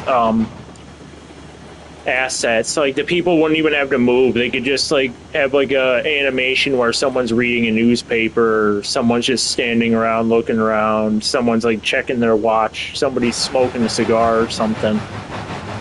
That would have brought the world a lot more to life than just nothing.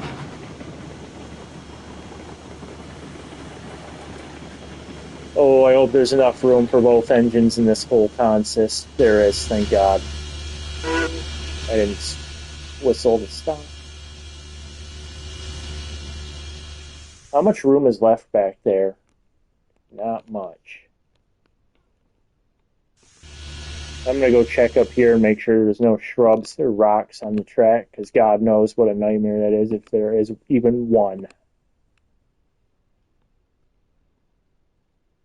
Nope.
Yeah, this desert map really is pretty soulless. It's way too open, expansive, and empty. There's nothing to really fill it unless you put animals in the map, like cows or something.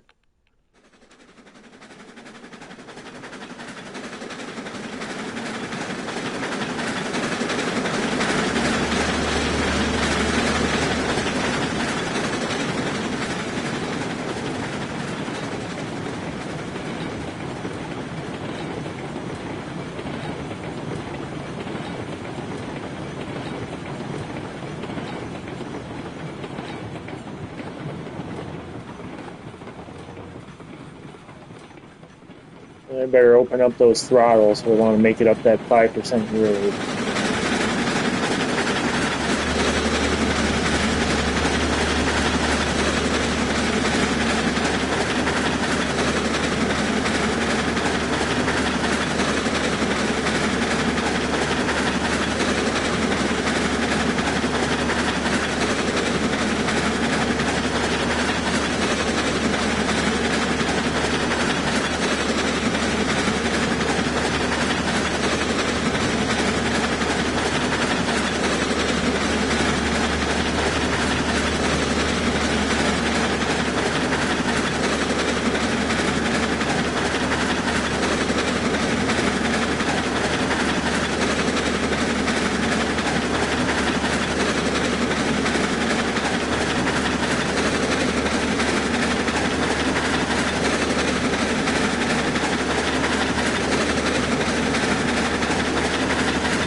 It's a shame they never actually added customization for the Eureka at all. 'Cause there's a lot of different 818C 440s out there. Like, I think the Santa Cruz Railroad's Jupiter, that's at the California State Museum, is pretty much the exact same as the Eureka, but it has a different style stack and paint scheme. I don't know why they didn't add much customization for that locomotive.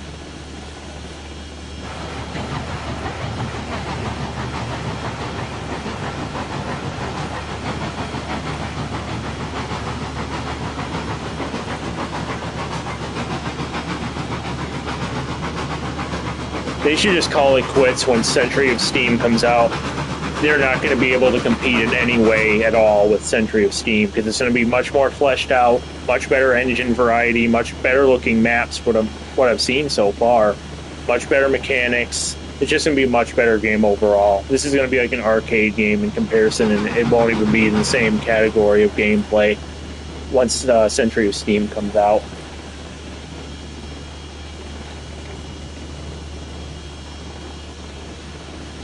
Yeah, I don't know anyone who would stay to play this after that comes out, except for console players like me.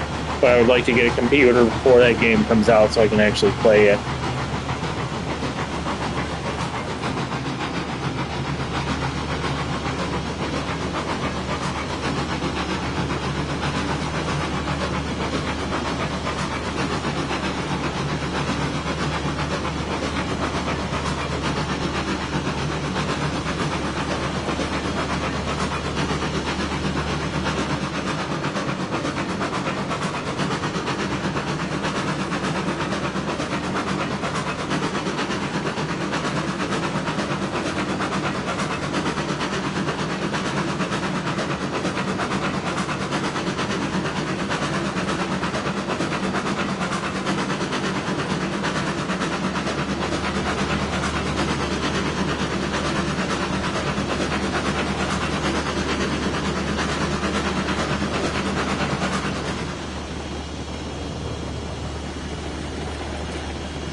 I really do not like on this map how everything, like, after you pass by something, after like 5 feet, it just despawns to save memory. It just, like, look at, I barely moved away from the cactus. That's weird, that one stayed. Most of everything else is despawning though. Like those trees, those Joshua trees are gone now.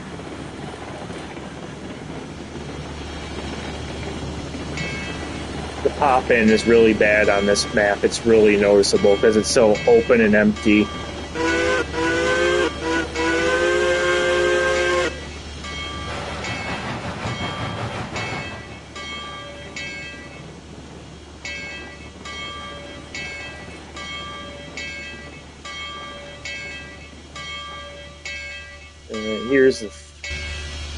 Here's the first map.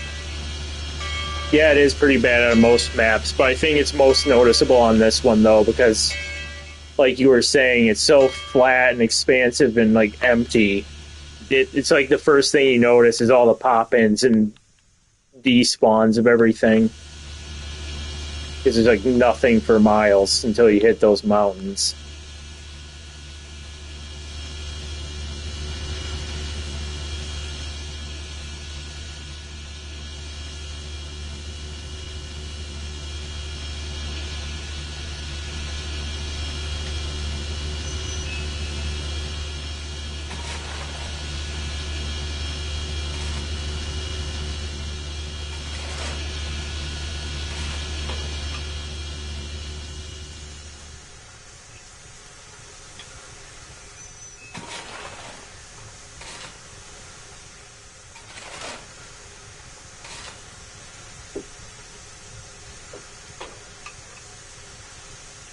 Yeah, this one feels really lifeless.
Four by 8s have a lot of potential on them.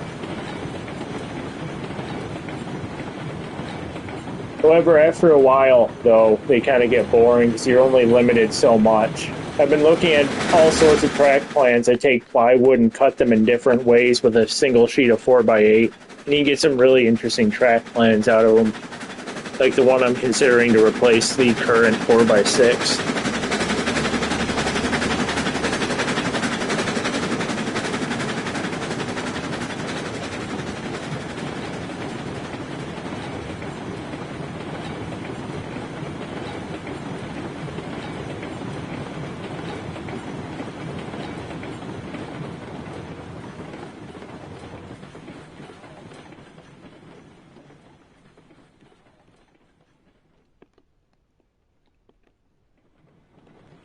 Has anybody ever seen the pizza box layouts?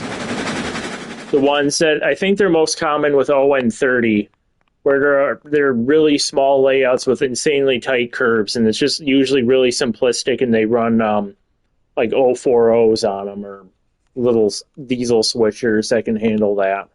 I always thought those pizza box layouts were pretty cool. Z-scale, that would actually be really efficient use of space with Z-scale.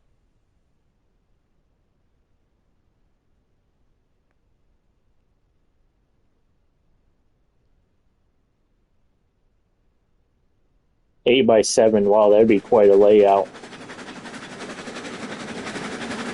Yeah, I saw that video of the guy at Amherst, I think it was, with the layout on the hat. I think that was Amherst.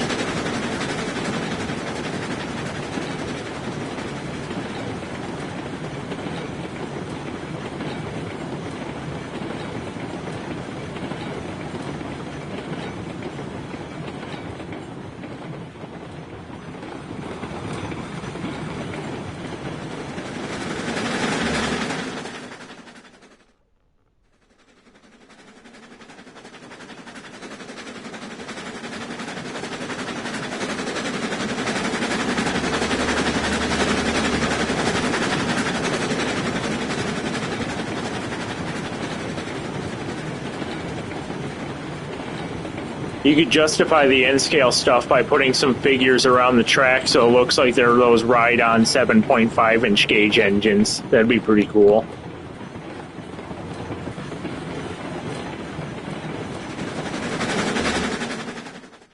Those live steamers. Yeah, exactly, those mini live steamers.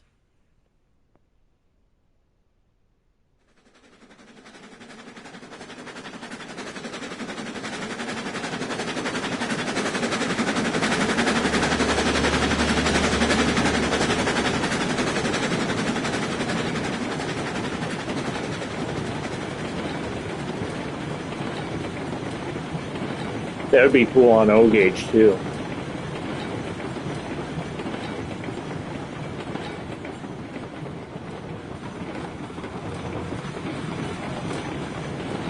Oh, we're almost back to our extremely unrealistic shoreside town that would get swept away with one tide in 12 seconds if this was real.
Yeah, I looked up that Shay you were talking about. It's in Heston, like you said, Indiana. There's two of them in Michigan, but neither one of the Shays in Michigan are operational. And I wish this bell would stop ringing now. There we go. Yeah, they're both cosmetically restored in Michigan, but they're not operational.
Yeah, that's what I was thinking when I built this entire beachfront. I thought it was really cool to have the town on the beachfront, but one really high tide and this entire area is gone, especially that engine house.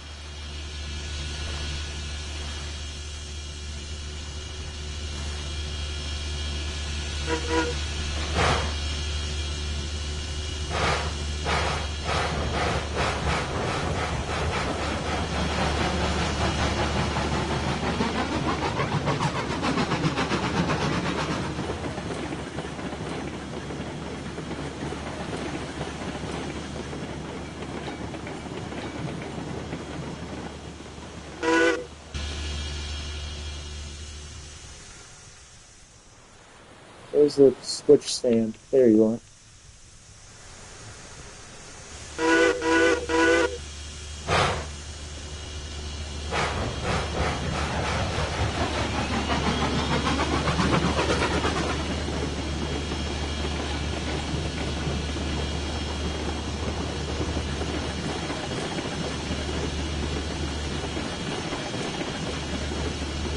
Yeah, in my experience with brass models, I found that they are pretty hit or miss running wise, and all the ones I've had that I've bought so far run like absolute crap.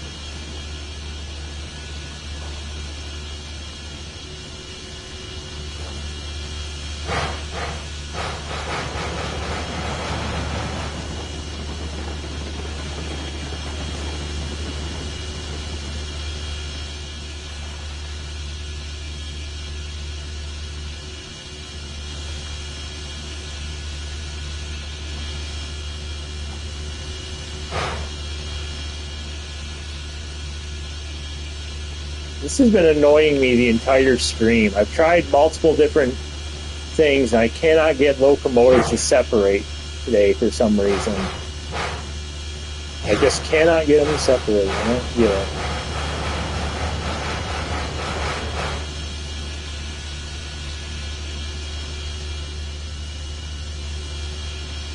Try setting a handbrake on one of the cars and leaving.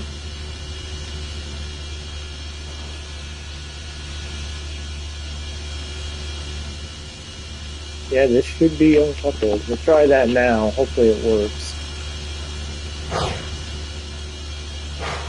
That solved it. Thank you. Thank you. Oh my god, that was bugging me so bad all stream today. 3 times I had issues with that happening. Wow. Seems like they could have thought out those mechanics a little bit better.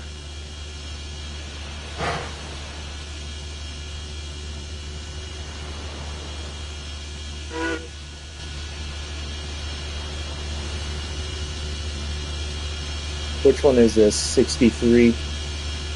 Yeah.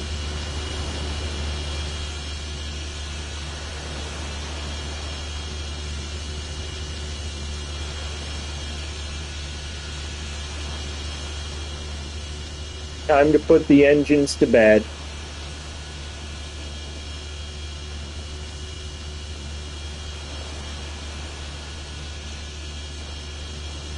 That's quite a gap there.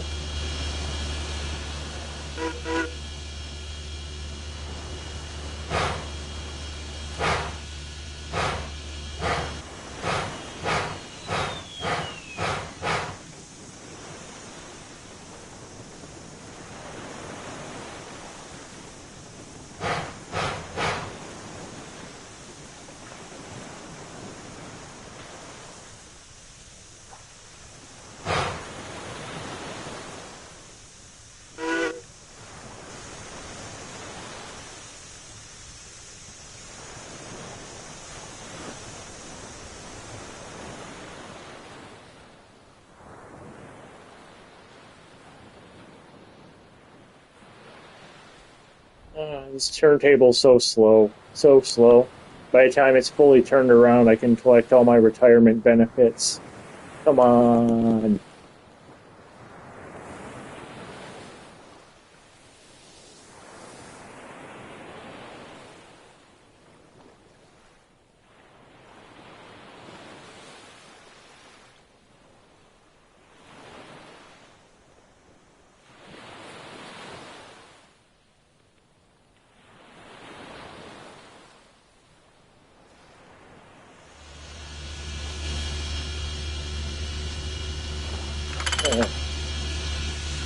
Now we get 464 in bed.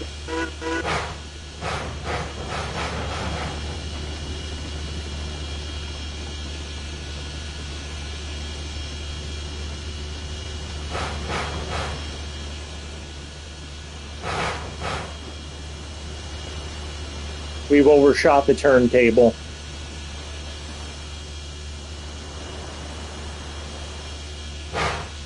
Oh, yeah, Joel, I forgot about handbrakes earlier. You can't say that because I forgot about the handbrakes on a caboose earlier before you even joined the stream. And I was screaming about why the train wasn't moving.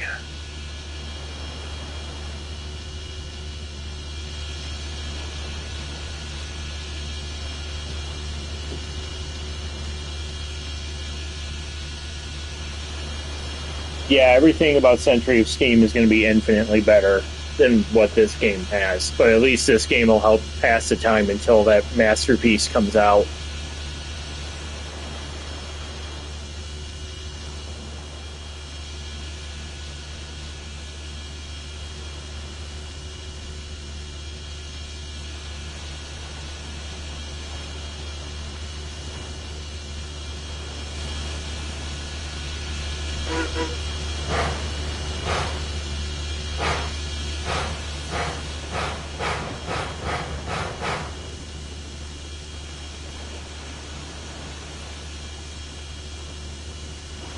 I wish I could get rid of the entire HUD while I'm driving the train if I don't want it there.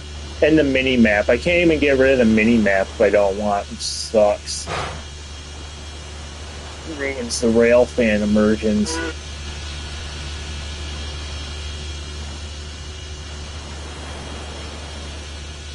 Oh, I didn't have any classification stuff on here.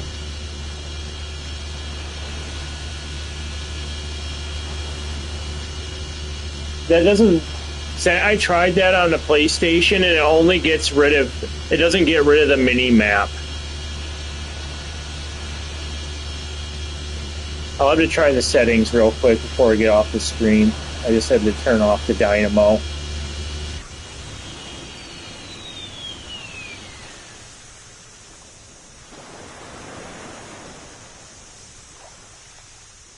And there's the ocean out there, ready to wash away our roundhouse. The tide's getting pretty close.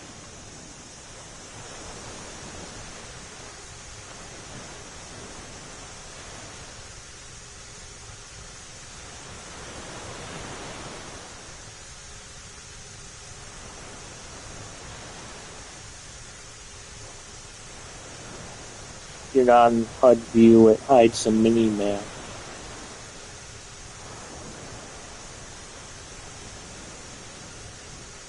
I'm going to try that. I'm going to see if I can do that before I get off the screen.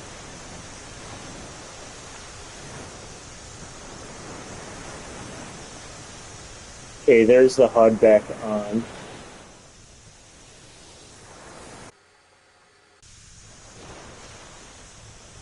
Spamming buttons isn't doing anything.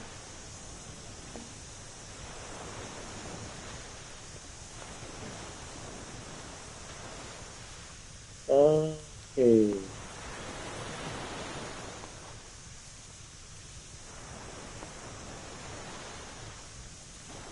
That did nothing.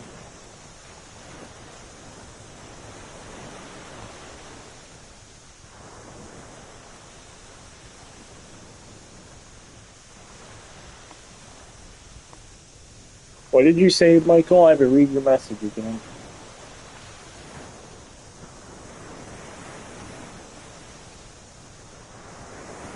Hide the mini-map in first-person view.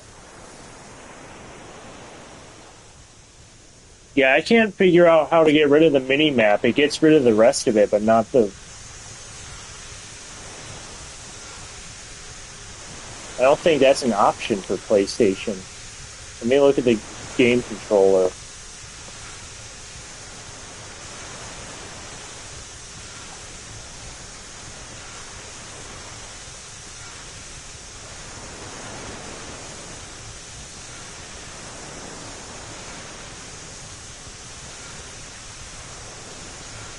Is there a specific button to hide the mini-map?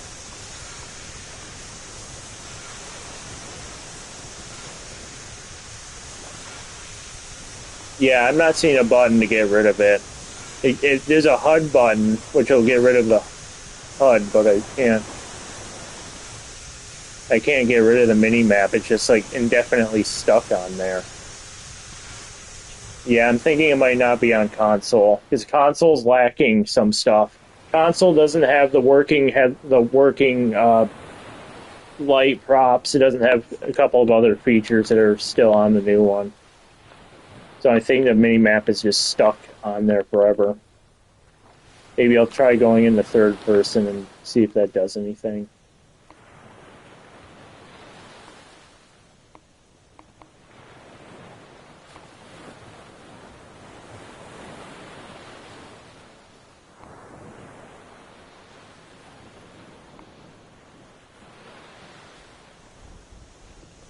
Yeah, I can't even get rid of it.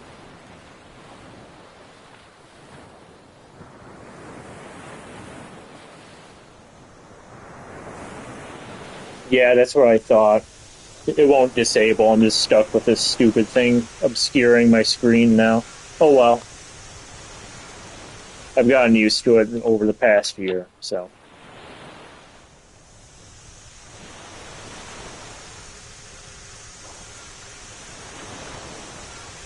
Good night, 464. Good night, 463. Why is your cab door open? Good night, 450. Good night, 425. Good night, 168. Number 191 isn't here anymore. Good night, number 9. Nothing's here.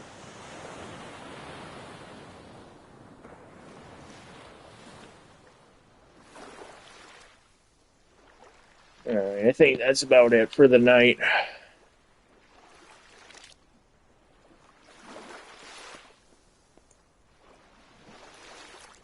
I would like to do a face cam, but that's probably never going to happen because the room I'm playing the game in is the same as my room with all the trains in it. And so if I put on a face cam, you're going to see my model table right directly behind me, and you're going to see a giant freaking mess behind me of like 5,000 different projects I started, but don't have the willpower to finish any of them.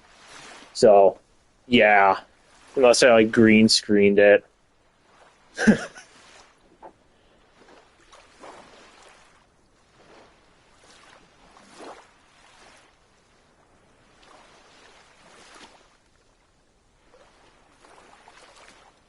Yeah.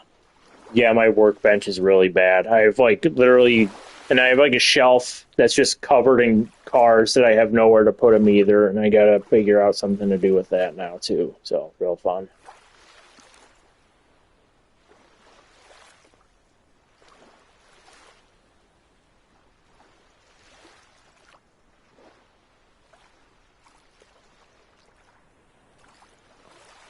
Yeah, I cleaned my table once last year. That lasted about a week before it was just covered in parts and tools. And then I get really mad. I don't put things away. And when I put things away, I get mad because I don't know where they're at. Because usually I get so accustomed to the massive heap of crap that I have on my table. If I can't find something, I usually know exactly where everything is in the pile of crap. But I don't remember where I put stuff when I properly put them away. So there's like an entire madness thing going on here where I can't have it clean because I can't find anything that way.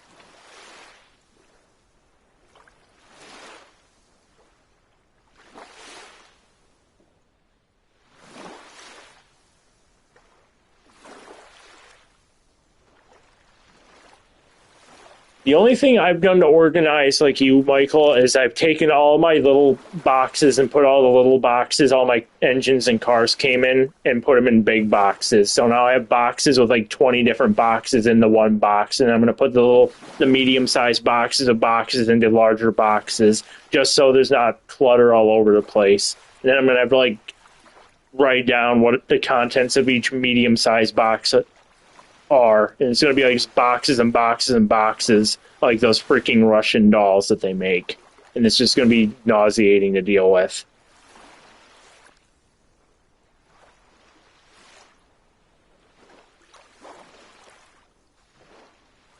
Because I'm too scared to throw away the boxes that my cars and engines come with in case I move or in case I need them to sell them or whatever.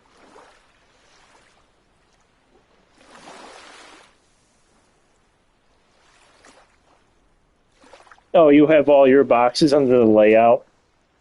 I have all mine heaped in the corner of the train room, so they're just out of sight, out of mind. All right, Joel, it was nice seeing you. Happy that you joined the stream. I'm glad to have seen you again. Hopefully you'll join the next one. I don't know when it'll be, but there'll be another one soon.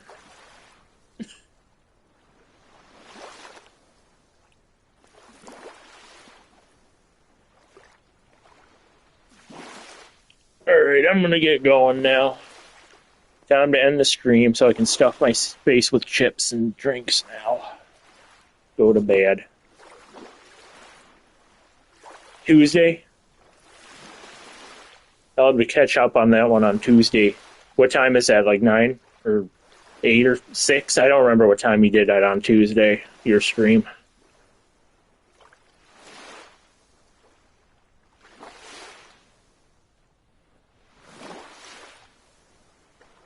Around 9, okay. That'll be fun. It'll be fun seeing you develop your railroad further.